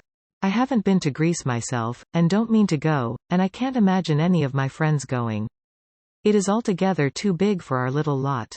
Don't you think so? Italy is just about as much as we can manage. Italy is heroic, but Greece is godlike or devilish, I am not sure which, and in either case absolutely out of our suburban focus." "All right, Freddie, I am not being clever, upon my word I am not. I took the idea from another fellow, and give me those matches when you've done with them." He lit a cigarette, and went on talking to the two young men. "I was saying, if our poor little Cockney lives must have a background, let it be Italian. Big enough in all conscience. The ceiling of the Sistine Chapel for me. There the contrast is just as much as I can realize. But not the Parthenon, not the frieze of Phidias at any price, and here comes the Victoria." "You're quite right," said Cecil. "Greece is not for our little lot," and he got in. Freddie followed, nodding to the clergyman, whom he trusted not to be pulling one's leg, really. And before they had gone a dozen yards he jumped out, and came running back for Vyse's matchbox, which had not been returned. As he took it, he said, "I'm so glad you only talked about books." Cecil's hard hit. Lucy won't marry him. If you'd gone on about her, as you did about them, he might have broken down. But when? Late last night. I must go. Perhaps they won't want me down there. No, go on. Goodbye. Thank goodness, exclaimed Mr. Beebe to himself, and struck the saddle of his bicycle approvingly. It was the one foolish thing she ever did. Oh, what a glorious riddance. And, after a little thought, he negotiated the slope into Windy Corner, light of heart. The house was again as it ought to be, cut off forever from Cecil's pretentious world. He would find Miss Minnie down in the garden. In the drawing-room Lucy was tinkling at a Mozart sonata. He hesitated a moment, but went down the garden as requested. There he found a mournful company. It was a blustering day, and the wind had taken and broken the dahlias. Mrs. Honeychurch, who looked cross, was tying them up, while Miss Bartlett, unsuitably dressed, impeded her with offers of assistance. At a little distance stood Minnie and the garden child, a minute importation, each holding either end of a long piece of base. "Oh, how do you do, Mr. Beebe? Gracious, what a mess everything is. Look at my scarlet pom-poms, and the wind blowing your skirts about, and the ground so hard that not a prop will stick in, and then the carriage having to go out, when I had counted on having Powell, who give everyone their due, does tie up dahlias properly." Evidently Mrs. Honeychurch was shattered. "How do you do?" said Miss Bartlett, with a meaning glance, as though conveying that more than dahlias had been broken off by the autumn gales. "Here, Lenny, the base," cried Mrs. Honeychurch. The garden child, who did not know what base was, stood rooted to the path with horror. Minnie slipped to her uncle and whispered that everyone was very disagreeable today. And that it was not her fault if dahlia strings would tear longways instead of across. "Come for a walk with me," he told her. "You have worried them as much as they can stand." "Mrs. Honeychurch, I only called in aimlessly. I shall take her up to tea at the Beehive Tavern, if I may." "Oh, must you?" "Yes, do. Not the scissors, thank you, Charlotte, when both my hands are full. Already I'm perfectly certain that the orange cactus will go before I can get to it." Mr. Beebe, who was an adept at relieving situations, invited Miss Bartlett to accompany them to this mild festivity. "Yes, Charlotte, I don't want you to go. There's nothing to stop about for, either in the house or out of it." Miss Bartlett said that her duty lay in the dahlia bed, but when she had exasperated everyone, except Minnie, by a refusal, she turned round and exasperated Minnie by an acceptance. As they walked up the garden, the orange cactus fell, and Mr. Beebe's last vision was of the garden child clasping it like a lover, his dark head buried in a wealth of blossom. "It is terrible, this havoc among the flowers," he remarked. "It is always terrible when the promise of months is destroyed in a moment," enunciated Miss Bartlett. "Perhaps we ought to send Miss Honeychurch down to her mother. Or will she come with us? I think we had better leave Lucy to herself, and to her own pursuits." "They're angry with Miss Honeychurch because she was late for breakfast," whispered Minnie, "and Floyd has gone, and Mr. Vyse has gone, and Freddie won't play with me. In fact, Uncle Arthur, the house is not at all what it was yesterday." "Don't be a prig," said her Uncle Arthur. "Go and put on your boots." He stepped into the drawing-room, where Lucy was still attentively pursuing the sonatas of Mozart. She stopped when he entered. "How do you do? Miss Bartlett and Minnie are coming with me to tea at the Beehive. Would you come too?" "I don't think I will, thank you." "No, I didn't suppose you would care to much. How delicate those sonatas are," said Mr. Beebe, though at the bottom of his heart, he thought them silly little things. Lucy passed into Schumann. "Miss Honeychurch." "Yes. I met them on the hill. Your brother told me." "Oh, he did?" She sounded annoyed. Mr. Beebe felt hurt, for he had thought that she would like him to be told. "I needn't say that it will go no further. Mother, Charlotte, Cecil, Freddie, you," said Lucy, playing a note for each person who knew, and then playing a sixth note. "So I hoped other people would think, but they don't seem to. I could see that Miss Bartlett thought it unwise. So does Mother. Mother minds dreadfully. I am very sorry for that," said Mr. Beebe with feeling. Mrs. Honeychurch, who hated all changes, did mind, but not nearly as much as her daughter pretended, and only for the minute. It was really a ruse of Lucis to justify her despondency, a ruse of which she was not herself conscious, for she was marching in the armies of darkness. And Freddie minds. Still, Freddie never hit it off with Vice much, did he? I gathered that he disliked the engagement, and felt it might separate him from you. Boys are so odd. Minnie could be heard arguing with Miss Bartlett through the floor. Tea at the Beehive apparently involved a complete change of apparel. Mr. Beebe saw that Lucy very properly did not wish to discuss her action, so after a sincere expression of sympathy, he said, "I have had an absurd letter from Miss Allen. That was really what brought me over. I thought it might amuse you all." "How delightful," said Lucy, in a dull voice. For the sake of something to do, he began to read her the letter. After a few words her eyes grew alert, and soon she interrupted him with "Going abroad? When do they start?" "Next week, I gather." "Did Freddie say whether he was driving straight back?" "No, he didn't. Because I do hope he won't go gossiping." So she did want to talk about her broken engagement. Always complaisant, he put the letter away. But she, at once exclaimed in a high voice, "Oh, do tell me more about the Miss Allens. How perfectly splendid of them to go abroad. I want them to start from Venice, and go in a cargo steamer down the Illyrian coast." She laughed heartily. "Oh, delightful. I wish they'd take me. Has Italy filled you with the fever of travel? Perhaps George Emerson is right. He says that Italy is only an euphemism for fate. Oh, not Italy, but Constantinople. I have always longed to go to Constantinople. Constantinople is practically Asia, isn't it?" Mr. Beebe reminded her that Constantinople was still unlikely, and that the Miss Allens only aimed at Athens, with Delphi, perhaps, if the roads are safe. But this made no difference to her enthusiasm. She had always longed to go to Greece even more, it seemed. He saw, to his surprise, that she was apparently serious. "I didn't realize that you and the Miss Allens were still such friends, after Sissy Villa."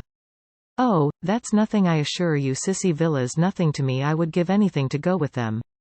"Would your mother spare you again so soon? You have scarcely been home 3 months." "She must spare me," cried Lucy, in growing excitement. "I simply must go away. I have to." She ran her fingers hysterically through her hair. "Don't you see that I have to go away? I didn't realize at the time, and of course I want to see Constantinople so particularly." "You mean that since you have broken off your engagement you feel—" "Yes, yes. I knew you'd understand." Mr. Beebe did not quite understand. Why could not Miss Honeychurch repose in the bosom of her family? Cecil had evidently taken up the dignified line, and was not going to annoy her. Then it struck him that her family itself might be annoying. He hinted this to her, and she accepted the hint eagerly. "Yes, of course, to go to Constantinople until they are used to the idea and everything has calmed down." "I am afraid it has been a bothersome business," he said gently. "No, not at all. Cecil was very kind indeed, only I had better tell you the whole truth. Since you have heard a little, it was that he is so masterful. I found that he wouldn't let me go my own way. He would improve me in places where I can't be improved. Cecil won't let a woman decide for herself. In fact, he daren't." "What nonsense I do talk. But that is the kind of thing. It is what I gathered from my own observation of Mr. Vyse. It is what I gather from all that I have known of you. I do sympathize and agree most profoundly. I agree so much that you must let me make one little criticism. Is it worth while rushing off to Greece?" "But I must go somewhere," she cried. "I have been worrying all the morning, and here comes the very thing." She struck her knees with clenched fists, and repeated, "I must. And the time I shall have with Mother, and all the money she spent on me last spring. You all think much too highly of me. I wish you weren't so kind." At this moment Miss Bartlett entered, and her nervousness increased. "I must get away, ever so far. I must know my own mind and where I want to go." "Come along, tea, said Mr. Beebe, and bustled his guests out of the front door. He hustled them so quickly that he forgot his hat. When he returned for it he heard, to his relief and surprise, the tinkling of a Mozart sonata. "She is playing again," he said to Miss Bartlett. "Lucy can always play," was the acid reply. "One is very thankful that she has such a resource." She is evidently much worried, as, of course, she ought to be. I know all about it. The marriage was so near that it must have been a hard struggle before she could wind herself up to speak. Miss Bartlett gave a kind of wriggle, and he prepared for a discussion. He had never fathomed Miss Bartlett. As he had put it to himself at Florence, she might yet reveal depths of strangeness, if not of meaning. But she was so unsympathetic that she must be reliable. He assumed that much, and he had no hesitation in discussing Lucy with her. Minnie was fortunately collecting ferns. She opened the discussion with "We had much better let the matter drop. I wonder. It is of the highest importance that there should be no gossip in Summer Street. It would be death to gossip about Mr. Vyse's dismissal at the present moment." Mr. Beebe raised his eyebrows. Death is a strong word, surely too strong. There was no question of tragedy. He said, of course, Miss Honeychurch will make the fact public in her own way, and when she chooses. Freddie only told me because he knew she would not mind. I know, said Miss Bartlett civilly. Yet Freddie ought not to have told even you. One cannot be too careful. Quite so. I do implore absolute secrecy. A chance word to a chattering friend, and... Exactly. He was used to these nervous old maids and to the exaggerated importance that they attach to words. A rector lives in a web of petty secrets, and confidences and warnings, and the wiser he is the less he will regard them. He will change the subject, as did Mr. Beebe, saying cheerfully, "Have you heard from any Bertolini people lately? I believe you keep up with Miss Lavish. It is odd how we of that pension, who seemed such a fortuitous collection, have been working into one another's lives. 2, 3, 4, 6 of us know. 8 I had forgotten the Emersons have kept more or less in touch. We must really give the Signora a testimonial." And, Miss Bartlett not favoring the scheme, they walked up the hill in a silence which was only broken by the rector naming some fern. On the summit they paused. The sky had grown wilder since he stood there last hour, giving to the land a tragic greatness that is rare in Surrey. Grey clouds were charging across tissues of white, which stretched and shredded and tore slowly, until through their final layers there gleamed a hint of the disappearing blue. Summer was retreating. The wind roared, the trees groaned, yet the noise seemed insufficient for those vast operations in heaven. The weather was breaking up, broken, and it is a sense of the fit, rather than of the supernatural, that equips such crises with the salvos of angelic artillery. Mr. Beebe's eyes rested on Windy Corner, where Lucy sat, practicing Mozart. No smile came to his lips, and, changing the subject again, he said, "We shan't have rain, but we shall have darkness, so let us hurry on. The darkness last night was appalling. I have been thinking, Miss Bartlett," he said, "and, unless you very much object, I would like to reopen that discussion."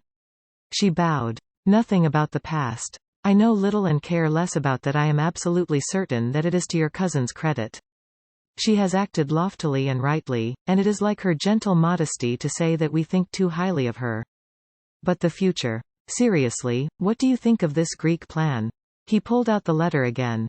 "I don't know whether you overheard, but she wants to join the Miss Allens in their mad career.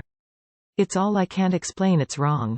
Miss Bartlett read the letter in silence, laid it down, seemed to hesitate, and then read it again. "I can't see the point of it myself." To his astonishment, she replied, "There I cannot agree with you. In it I spy Luce's salvation." "Really? Now, why?" "She wanted to leave Windy Corner. I know, but it seems so odd, so unlike her, so I was going to say selfish. It is natural, surely, after such painful scenes, that she should desire a change." Here, apparently, was one of those points that the male intellect misses. Mr. Beebe exclaimed, "So she says herself, and since another lady agrees with her, I must own that I am partially convinced. Perhaps she must have a change. I have no sisters and I don't understand these things. But why need she go as far as Greece?" "You may well ask that," replied Miss Bartlett, who was evidently interested, and had almost dropped her evasive manner. "Why Greece? What is it, Minnie dear jam? Why not Tunbridge Wells?" "Oh, Mr. Beebe, I had a long and most unsatisfactory interview with dear Lucy this morning.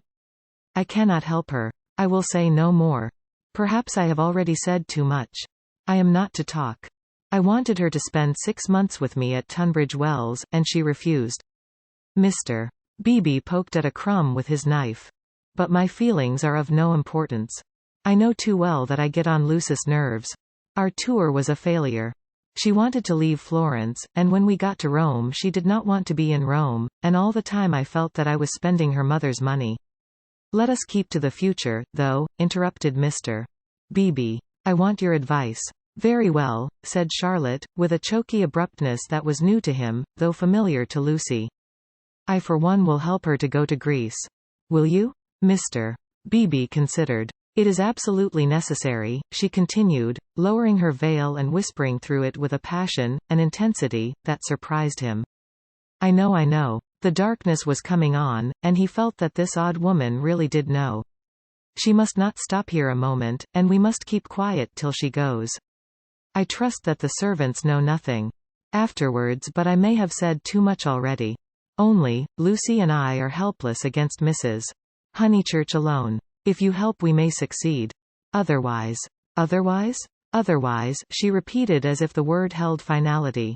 Yes, I will help her, said the clergyman, setting his jaw firm. Come. Let us go back now, and settle the whole thing up. Miss Bartlett burst into florid gratitude. The tavern sign, a beehive trimmed evenly with bees, creaked in the wind outside as she thanked him. Mr. Beebe did not quite understand the situation, but then, he did not desire to understand it. Nor to jump to the conclusion of another man that would have attracted a grosser mind. He only felt that Miss Bartlett knew of some vague influence from which the girl desired to be delivered, and which might well be clothed in the fleshly form. Its very vagueness spurred him into knight-errantry. His belief in celibacy, so reticent, so carefully concealed beneath his tolerance and culture, now came to the surface and expanded like some delicate flower. They that marry do well, but they that refrain do better. So ran his belief. And he never heard that an engagement was broken off but with a slight feeling of pleasure. In the case of Lucy, the feeling was intensified through dislike of Cecil. It gets too dark, she said hopelessly. This comes of putting off. We might have known the weather would break up soon, and now Lucy wants to go to Greece. I don't know what the world's coming to. And he was willing to go further to place her out of danger until she could confirm her resolution of virginity. The feeling was very subtle and quite undogmatic, and he never imparted it to any other of the characters in this entanglement. Yet it existed, and it alone explains his action subsequently, and his influence on the action of others.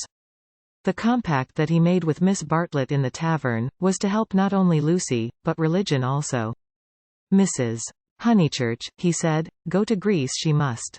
Come up to the house and let's talk it over. Do you, in the first place, mind her breaking with vice? Mr. Beebe, I'm thankful, simply thankful. So am I, said Freddie. Good. Now come up to the house. They conferred in the dining room for half an hour. Lucy would never have carried the Greek scheme alone. It was expensive and dramatic, both qualities that her mother loathed. Nor would Charlotte have succeeded. The honors of the day rested with Mr. Beebe. By his tact and common sense, and by his influence as a clergyman for a clergyman who was not a fool, influenced Mrs. Honeychurch greatly. He bent her to their purpose. I don't see why Greece is necessary, she said, but as you do, I suppose it is all right. It must be something I can't understand. Lucy. Let's tell her. Lucy. She is playing the piano, Mr. Beebe said. He opened the door, and heard the words of a song. Look not thou on beauty's charming.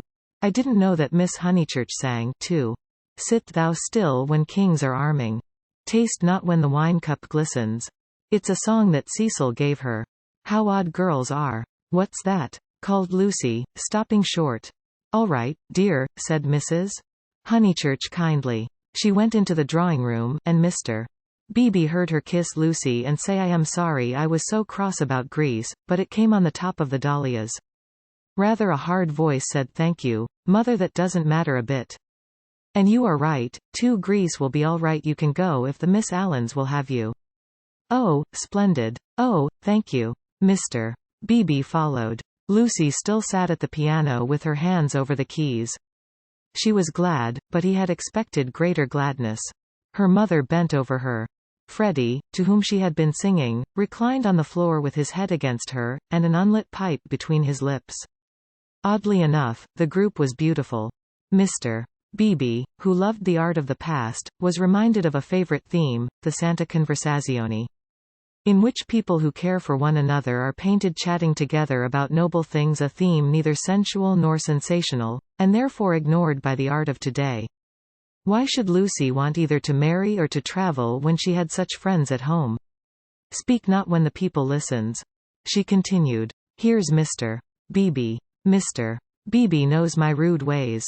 It's a beautiful song and a wise one, said he. Go on. It isn't very good, she said listlessly. I forget why harmony or something. I suspected it was unscholarly. It's so beautiful. The tune's right enough, said Freddie, but the words are rotten. Why throw up the sponge? How stupidly you talk, said his sister. The Santa Conversazione was broken up. After all, there was no reason that Lucy should talk about Greece or thank him for persuading her mother, so he said goodbye. Freddie lit his bicycle lamp for him in the porch, and with his usual felicity of phrase, said this has been a day and a half. Stop thine ear against the singer. Wait a minute, she is finishing. From the red gold keep thy finger. Vacant heart and hand and eye. Easy live and quiet die. I love weather like this, said Freddie. Mr. Beebe passed into it. The two main facts were clear. She had behaved splendidly, and he had helped her. He could not expect to master the details of so big a change in a girl's life. If here and there he was dissatisfied or puzzled, he must acquiesce she was choosing the better part. Vacant heart and hand and eye. Perhaps the song stated the better part rather too strongly. He half fancied that the soaring accompaniment which he did not lose in the shout of the gale really agreed with Freddie, and was gently criticizing the words that it adorned. Vacant heart and hand and eye. Easy live and quiet die. However, for the fourth time Windy Corner lay poised below him now as a beacon in the roaring tides of darkness. Chapter 19. Lying to Mr. Emerson. The Miss Allens were found in their beloved Temperance Hotel near Bloomsbury, a clean, airless establishment much patronized by provincial England. They always perched there before crossing the great seas, and for a week or two would fidget gently over clothes, guidebooks, Mackintosh squares, digestive bread, and other continental necessaries. That there are shops abroad, even in Athens, never occurred to them, for they regarded travel as a species of warfare, only to be undertaken by those who have been fully armed at the Haymarket stores. Miss Honeychurch, they trusted, would take care to equip herself duly. Quinine could now be obtained in tabloids. Paper soap was a great help towards freshening up one's face in the train. Lucy promised, a little depressed. But, of course, you know all about these things, and you have Mr. Vyse to help you. A gentleman is such a standby. Mrs. Honeychurch, who had come up to town with her daughter, began to drum nervously upon her card case. We think it so good of Mr. Vyse to spare you, Miss Catherine continued. It is not every young man who would be so unselfish. But perhaps he will come out and join you later on. Or does his work keep him in London? Said Miss Teresa, the more acute and less kindly of the two sisters. However, we shall see him when he sees you off. I do so long to see him. No one will see Lucy off, interposed Mrs. Honeychurch. She doesn't like it. No, I hate seeings off, said Lucy. Really? How funny. I should have thought that in this case. Oh, Mrs. Honeychurch, you aren't going? It is such a pleasure to have met you. They escaped, and Lucy said with relief, that's all right. We just got through that time. But her mother was annoyed. I should be told, dear, that I am unsympathetic. But I cannot see why you didn't tell your friends about Cecil and be done with it. There all the time we had to sit fencing, and almost telling lies, and be seen through, too, I dare say, which is most unpleasant. Lucy had plenty to say in reply. She described the Miss Allens' character. They were such gossips, and if one told them, the news would be everywhere in no time. But why shouldn't it be everywhere in no time? Because I settled with Cecil not to announce it until I left England. I shall tell them then. It's much pleasanter. How wet it is. Let's turn in here. Here was the British Museum. Mrs. Honeychurch refused. If they must take shelter, let it be in a shop. Lucy felt contemptuous, for she was on the tack of caring for Greek sculpture, and had already borrowed a mythical dictionary from Mr. Bebe to get up the names of the goddesses and gods. Oh, well, let it be shop, then. Let's go to Muddy's. I'll buy a guidebook. You know, Lucy, you and Charlotte and Mr. Bebe all tell me I'm so stupid, so I suppose I am, but I shall never understand this hole and corner work. You've got rid of Cecil well and good, and I'm thankful he's gone, though I did feel angry for the minute. But why not announce it? Why this hushing up and tiptoeing? It's only for a few days. But why at all? Lucy was silent. She was drifting away from her mother. It was quite easy to say, because George Emerson has been bothering me, and if he hears I've given up, Cecil may begin again, quite easy, and it had the incidental advantage of being true. But she could not say it. She disliked confidences, for they might lead to self-knowledge and to that King of Terror's light. Ever since that last evening at Florence she had deemed it unwise to reveal her soul. Mrs. Honeychurch, too, was silent. She was thinking, my daughter won't answer me. She would rather be with those inquisitive old maids than with Freddie and me. Any rag, tag, and bobtail apparently does if she can leave her home. And as in her case, thoughts never remained unspoken long, she burst out with, "You're tired of Windy Corner." This was perfectly true. Lucy had hoped to return to Windy Corner when she escaped from Cecil, but she discovered that her home existed no longer. It might exist for Freddie, who still lived and thought straight, but not for one who had deliberately warped the brain. She did not acknowledge that her brain was warped, for the brain itself must assist in that acknowledgement, and she was disordering the very instruments of life. She only felt, I do not love George the First broke off my engagement because I did not love George the First must go to Greece because I do not love George. It is more important that I should look up gods in the dictionary than that I should help my mother. Everyone else is behaving very badly. She only felt irritable and petulant, and anxious to do what she was not expected to do, and in this spirit she proceeded with the conversation. Oh, mother, what rubbish you talk. Of course I'm not tired of Windy Corner. Then why not say so at once, instead of considering half an hour? She laughed faintly. Half a minute would be nearer. Perhaps you would like to stay away from your home altogether? Hush, mother. People will hear you, for they had entered Muddy's. She bought Baedeker, and then continued, of course I want to live at home, but as we are talking about it, I may as well say that I shall want to be away in the future more than I have been. You see, I come into my money next year. Tears came into her mother's eyes. Driven by nameless bewilderment, by what is in older people termed eccentricity, Lucy determined to make this point clear. I've seen the world so little, I felt so out of things in Italy. I have seen so little of life, one ought to come up to London more, not a cheap ticket like today, but to stop. I might even share a flat for a little with some other girl. And mess with typewriters and latch keys, exploded Mrs. Honeychurch. And agitate and scream, and be carried off kicking by the police. And call it a mission when no one wants you. And call it duty when it means that you can't stand your own home. And call it work when thousands of men are starving with the competition as it is. And then to prepare yourself, find 2 doddering old ladies, and go abroad with them. I want more independence, said Lucy lamely. She knew that she wanted something, and independence is a useful cry. We can always say that we have not got it. She tried to remember her emotions in Florence. Those had been sincere and passionate, and had suggested beauty rather than short skirts and latchkeys. But independence was certainly her cue.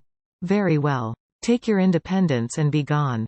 Rush up and down and round the world, and come back as thin as a lath with the bad food. Despise the house that your father built and the garden that he planted, and our dear view, and then share a flat with another girl. Lucy screwed up her mouth and said, perhaps I spoke hastily. Oh, goodness.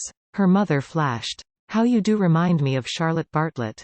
Charlotte? Flashed Lucy in her turn, pierced at last by a vivid pain. More every moment. I don't know what you mean, Mother. Charlotte and I are not the very least alike. Well, I see the likeness. The same eternal worrying, the same taking back of words. You and Charlotte trying to divide 2 apples among 3 people last night might be sisters.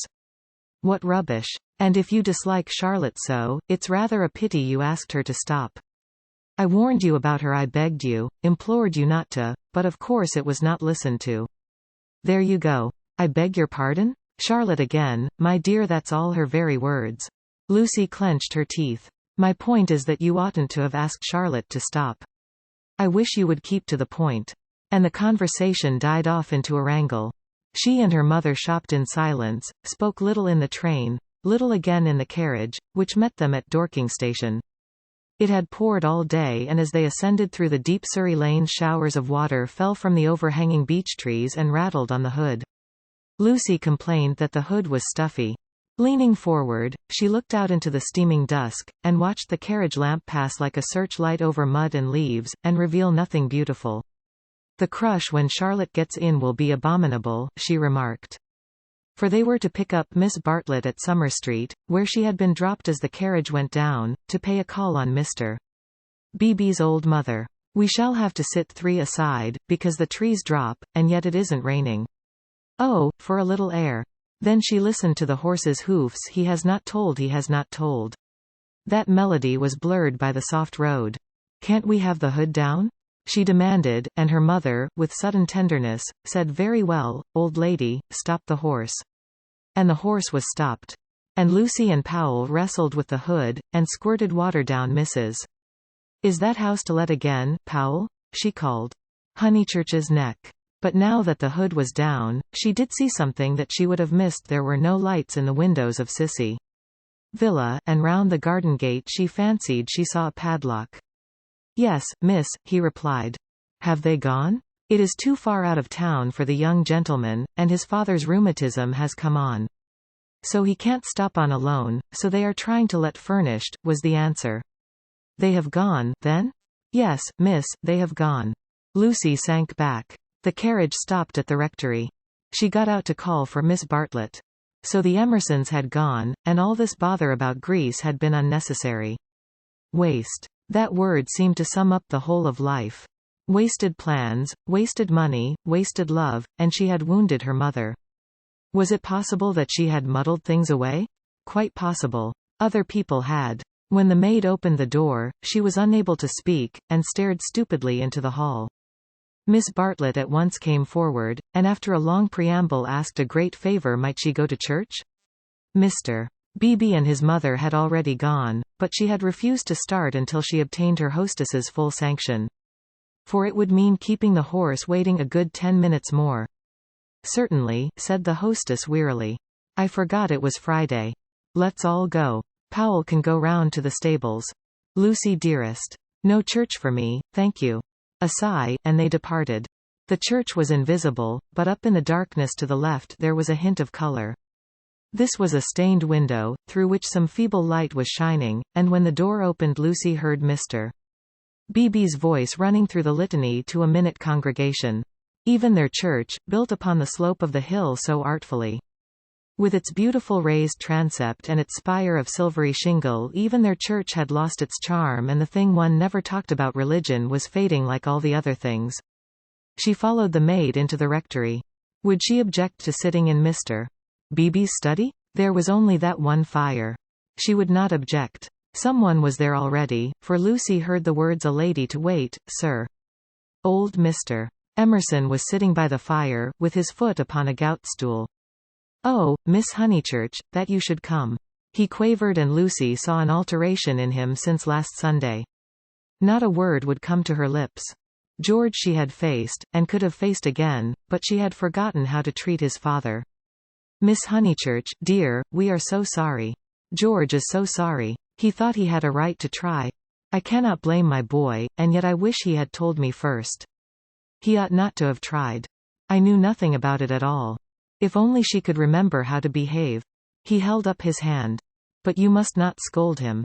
Lucy turned her back, and began to look at Mr. Beebe's books. I taught him, he quavered, to trust in love. I said, when love comes, that is reality. I said, passion does not blind. No. Passion is sanity, and the woman you love, she is the only person you will ever really understand. He sighed. True, everlastingly true. Though my day is over, and though there is the result. Poor boy. He is so sorry. He said he knew it was madness when you brought your cousin in, that whatever you felt you did not mean. Yet his voice gathered strength. He spoke out to make certain. Miss Honeychurch, do you remember Italy? Lucy selected a volume of Old Testament commentaries. Holding it up to her eyes, she said, I have no wish to discuss Italy or any subject connected with your son. But you do remember it? He has misbehaved himself from the first. I only was told that he loved you last Sunday. I never could judge behavior. I suppose he has. Feeling a little steadier, she put the book back and turned round to him. His face was drooping and swollen, but his eyes, though they were sunken deep, gleamed with a child's courage. Why, he has behaved abominably, she said. I am glad he is sorry. Do you know what he did? Not abominably, was the gentle correction. He only tried when he should not have tried. You have all you want, Miss Honeychurch. You are going to marry the man you love. Do not go out of George's life saying he is abominable. No, of course, said Lucy, ashamed at the reference to Cecil. Abominable is much too strong. I am sorry I used it about your son. I think I will go to church, after all. My mother and my cousin have gone. I shall not be so very late. Especially as he has gone under, he said quietly. What was that? Gone under naturally. He beat his palms together in silence. His head fell on his chest. I don't understand. As his mother did. But, Mr. Emerson, what are you talking about? When I wouldn't have George baptized, said he. Lucy was frightened. And she agreed that baptism was nothing, but he caught that fever when he was 12 and she turned round. She thought it a judgment. He shuddered. Oh, horrible, when we had given up that sort of thing and broken away from her parents. Oh, horrible, worst of all, worse than death, when you have made a little clearing in the wilderness. Planted your little garden, let in your sunlight, and then the weeds creep in again. A judgment. And our boy had typhoid because no clergyman had dropped water on him in church. Is it possible, Miss Honeychurch? Shall we slip back into the darkness forever? I don't know, gasped Lucy. I don't understand this sort of thing. I was not meant to understand it. But Mr. Eager he came when I was out, and acted according to his principles. I don't blame him or anyone. But by the time George was well she was ill. He made her think about sin, and she went under thinking about it. It was thus that Mr. Emerson had murdered his wife in the sight of God. Oh, how terrible, said Lucy, forgetting her own affairs at last. He was not baptized, said the old man. I did hold firm. And he looked with unwavering eyes at the rows of books, as if at what cost. He had won a victory over them. My boy shall go back to the earth untouched. She asked whether young Mr. Emerson was ill. Oh, last Sunday. He started into the present. George last Sunday. No, not ill, just gone under. He is never ill. But he is his mother's son. Her eyes were his, and she had that forehead that I think so beautiful, and he will not think it worthwhile to live. It was always touch and go. He will live, but he will not think it worthwhile to live. He will never think anything worthwhile. You remember that church at Florence? Lucy did remember, and how she had suggested that George should collect postage stamps. After you left Florence, horrible. Then we took the house here, and he goes bathing with your brother, and became better. You saw him bathing? I am so sorry, but it is no good discussing this affair. I am deeply sorry about it. Then there came something about a novel. I didn't follow it at all. I had to hear so much, and he minded telling me he finds me too old. Ah, well, one must have failures. George comes down tomorrow, and takes me up to his London rooms. He can't bear to be about here, and I must be where he is. Mr. Emerson, cried the girl, don't leave, at least, not on my account.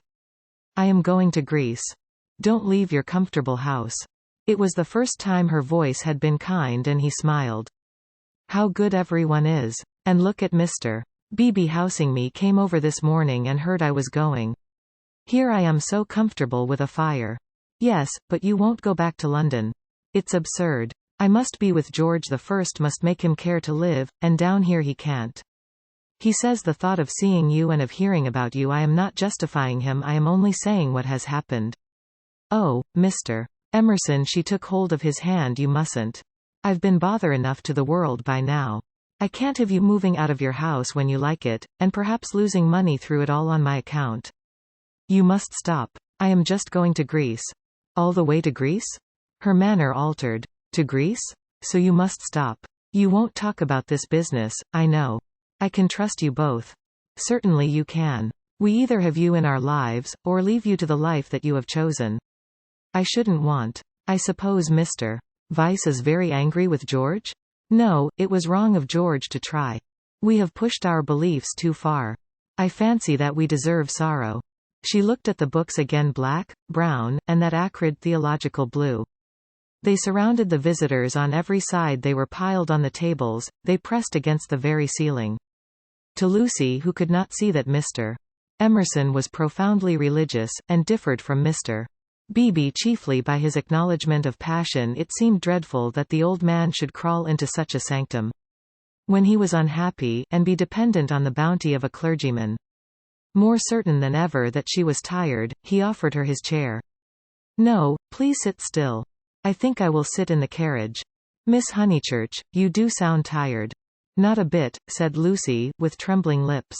But you are, and there's a look of George about you. And what were you saying about going abroad? She was silent. Greece, and she saw that he was thinking the word over. Greece, but you were to be married this year, I thought. Not till January, it wasn't, said Lucy, clasping her hands. Would she tell an actual lie when it came to the point? I suppose that Mr. Vyse is going with you. I hope it isn't because George spoke that you are both going? No. I hope that you will enjoy Greece with Mr. Vyse. Thank you. At that moment Mr. Beebe came back from church. His cassock was covered with rain. That's all right, he said kindly. I counted on you two keeping each other company. It's pouring again. The entire congregation, which consists of your cousin, your mother, and my mother, stands waiting in the church, till the carriage fetches it. Did Powell go round? I think so, I'll see. No, of course, I'll see. How are the Miss Allens? Very well, thank you. Did you tell Mr. Emerson about Greece? I did. Don't you think it very plucky of her, Mr. Emerson, to undertake the two Miss Allens? Now, Miss Honeychurch, go back, keep warm. I think 3 is such a courageous number to go traveling. And he hurried off to the stables. He is not going, she said hoarsely. I made a slip. Mr. Vyse does stop behind in England. Somehow it was impossible to cheat this old man. To George, to Cecil, she would have lied again, but he seemed so near the end of things, so dignified in his approach to the gulf, of which he gave one account, and the books that surrounded him another, so mild to the rough paths that he had traversed, that the true chivalry, not the worn-out chivalry of sex, but the true chivalry that all the young may show to all the old, awoke in her, and, at whatever risk, she told him that Cecil was not her companion to Greece. And she spoke so seriously that the risk became a certainty, and he, lifting his eyes, said, You are leaving him? You are leaving the man you love? I had to. Why, Miss Honeychurch, why? Terror came over her, and she lied again. She made the long, convincing speech that she had made to Mr. Beebe, and intended to make to the world when she announced that her engagement was no more. He heard her in silence, and then said, My dear, I am worried about you.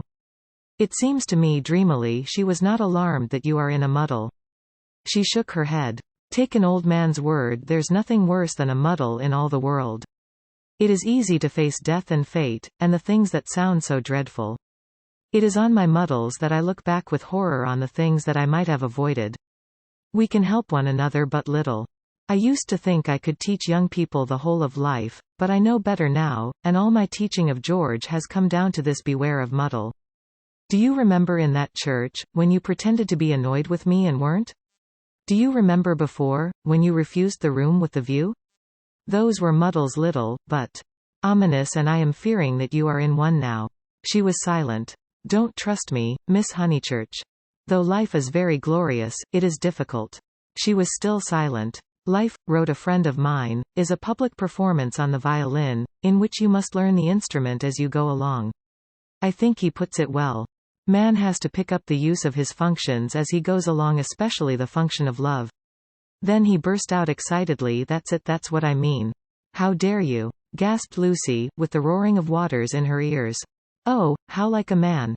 I mean, to suppose that a woman is always thinking about a man.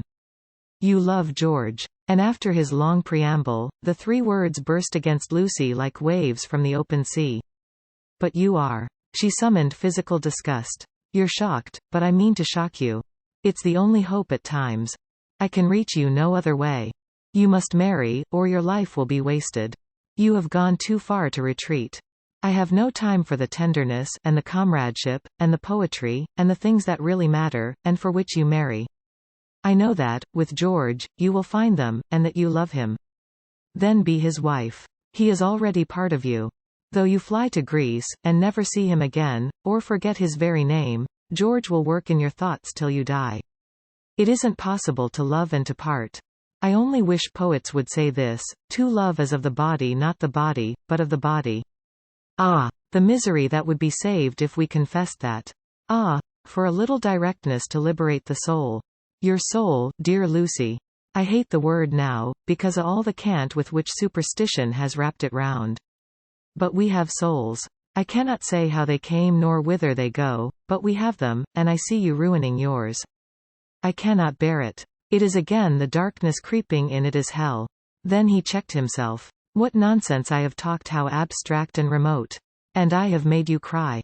Dear girl, forgive my prosiness, marry my boy.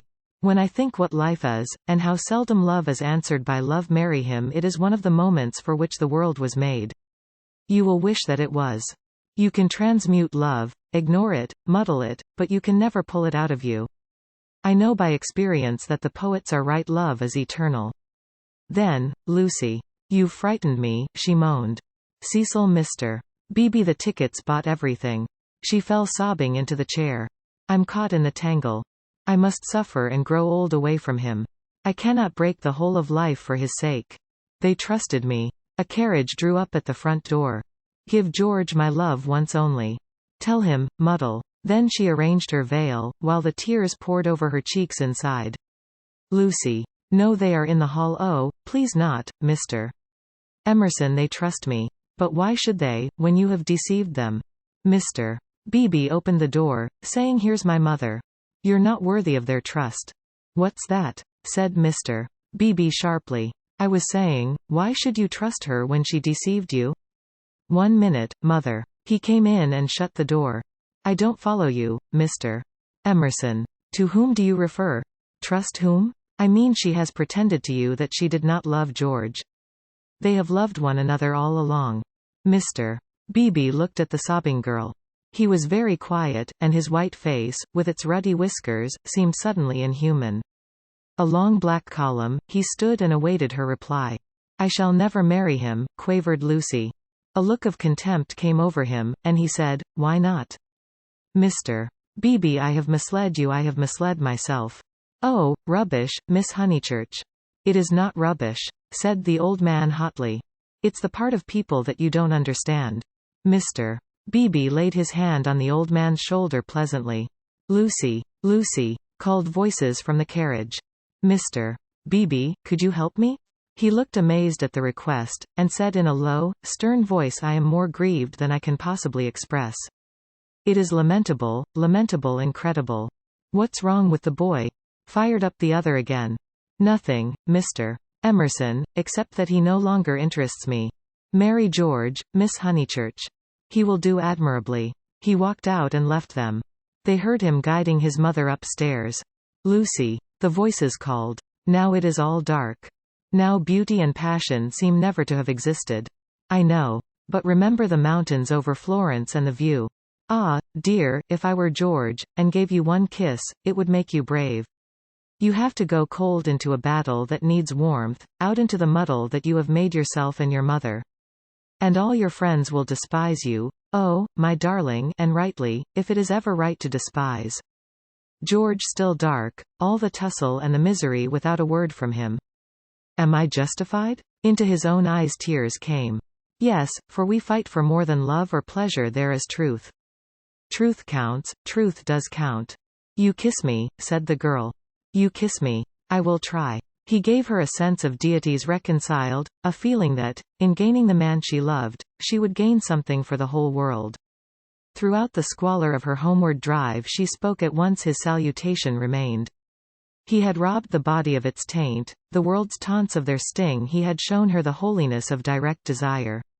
She never exactly understood, she would say in after years, how he managed to strengthen her. It was as if he had made her see the whole of everything at once. Chapter 20. The End of the Middle Ages. The Miss Allens did go to Greece, but they went by themselves. They alone of this little company will double Malea and plough the waters of the Saronic Gulf. They alone will visit Athens and Delphi, and either shrine of intellectual song that upon the Acropolis, encircled by blue seas that under Parnassus, where the eagles build and the bronze charioteer drives undismayed towards infinity. Trembling, anxious, cumbered with much digestive bread, they did proceed to Constantinople, they did go round the world. The rest of us must be contented with a fair, but a less arduous, goal. Italiam petimus we return to the pension Bertolini. George said it was his old room. No, it isn't, said Lucy, because it is the room I had, and I had your father's room. I forget why Charlotte made me, for some reason. George, you baby, get up. Why shouldn't I be a baby? Murmured George. Unable to answer this question, she put down his sock, which she was trying to mend, and gazed out through the window. It was evening and again the spring. Oh, bother Charlotte, she said thoughtfully. What can such people be made of? Same stuff as parsons are made of. Nonsense. Quite right. It is nonsense. Now you get up off the cold floor, or you'll be starting rheumatism next, and you stop laughing and being so silly. He was a boy after all. When it came to the point, it was she who remembered the past, she into whose soul the iron had entered, she who knew whose room this had been last year. It endeared him to her strangely that he should be sometimes wrong. Any letters? He asked. Just a line from Freddie. Now kiss me here then here. Then, threatened again with rheumatism, he strolled to the window, opened it as the English will, and leant out. There was the parapet, there the river, there to the left the beginnings of the hills. The cab driver, who at once saluted him with the hiss of a serpent, might be that very Phaethon who had set this happiness in motion 12 months ago. A passion of gratitude, all feelings grow to passions in the south, came over the husband. And he blessed the people and the things who had taken so much trouble about a young fool. He had helped himself, it is true, but how stupidly. All the fighting that mattered had been done by others, by Italy, by his father, by his wife. Lucy, you come and look at the cypresses, and the church, whatever its name is, still shows. San Miniato. I'll just finish your sock. Signorino, domani faremo uno giro, called the cabman, with engaging certainty. George told him that he was mistaken, they had no money to throw away on driving. And the people who had not meant to help the Miss Lavishes, the Cecils, the Miss Bartletts. Ever prone to magnify fate. George counted up the forces that had swept him into this contentment. Anything good in Freddie's letter? Not yet. His own content was absolute, but hers held bitterness. The Honeychurches had not forgiven them, they were disgusted at her past hypocrisy, she had alienated Windy Corner, perhaps forever. What does he say? Silly boy. He thinks he's being dignified. He knew we should go off in the spring, he has known it for 6 months that if mother wouldn't give her consent we should take the thing into our own hands. They had fair warning, and now he calls it an elopement. Ridiculous boy. Signorino, domani faremo uno giro. But it will all come right in the end. He has to build us both up from the beginning again. I wish, though, that Cecil had not turned so cynical about women. He has, for the second time, quite altered. Why will men have theories about women? I haven't any about men. I wish, too, that Mr. Beebe. You may well wish that. He will never forgive us, I mean, he will never be interested in us again. I wish that he did not influence them so much at Windy Corner. I wish he hadn't, but if we act the truth, the people who really love us are sure to come back to us in the long run. Perhaps.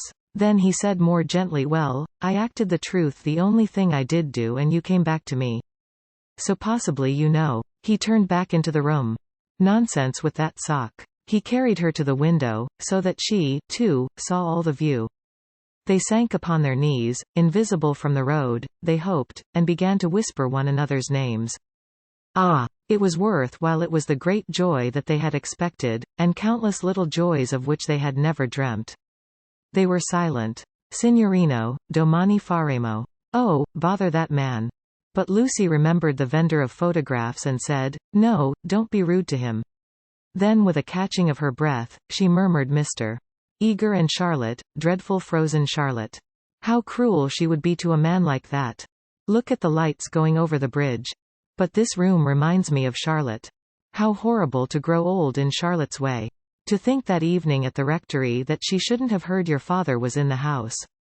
For she would have stopped me going in, and he was the only person alive who could have made me see sense. You couldn't have made me.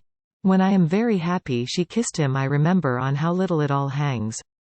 If Charlotte had only known, she would have stopped me going in, and I should have gone to silly Greece, and become different forever.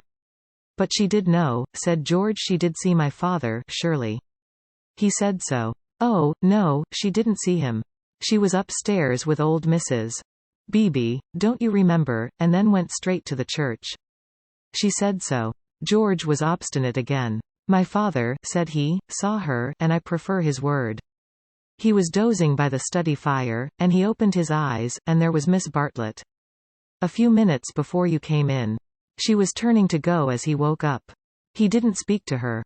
Then they spoke of other things, the desultory talk of those who have been fighting to reach one another, and whose reward is to rest quietly in each other's arms. It was long ere they returned to Miss Bartlett, but when they did her behavior seemed more interesting. George, who disliked any darkness, said it's clear that she knew. Then, why did she risk the meeting? She knew he was there, and yet she went to church. They tried to piece the thing together. As they talked, an incredible solution came into Lucy's mind. She rejected it, and said how like Charlotte to undo her work by a feeble muddle at the last moment. But something in the dying evening, in the roar of the river, in their very embrace warned them that her words fell short of life, and George whispered, or did she mean it? Mean what? Signorino, domani faremo uno giro. Lucy bent forward and said with gentleness, Lascia, prego, lascia. Siamo sposati. Scusi tanto, signora, he replied in tones as gentle, and whipped up his horse. Buona sera e grazie. Niente. The cabman drove away singing. Mean what, George? He whispered. Is it this? Is this possible? I'll put a marvel to you. That your cousin has always hoped. That from the very first moment we met, she hoped, far down in her mind, that we should be like this, of course, very far down. In her mind, that we should be like this, of course, very far down. That she fought us on the surface, and yet she hoped. I can't explain her any other way. Can you? Look how she kept me alive in you all the summer, how she gave you no peace, how month after month she became more eccentric and unreliable. The sight of us haunted her, or she couldn't have described us as she did to her friend. There are details it burnt. I read the book afterwards.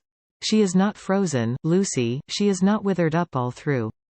She tore us apart twice, but in the rectory that evening she was given one more chance to make us happy. We can never make friends with her or thank her.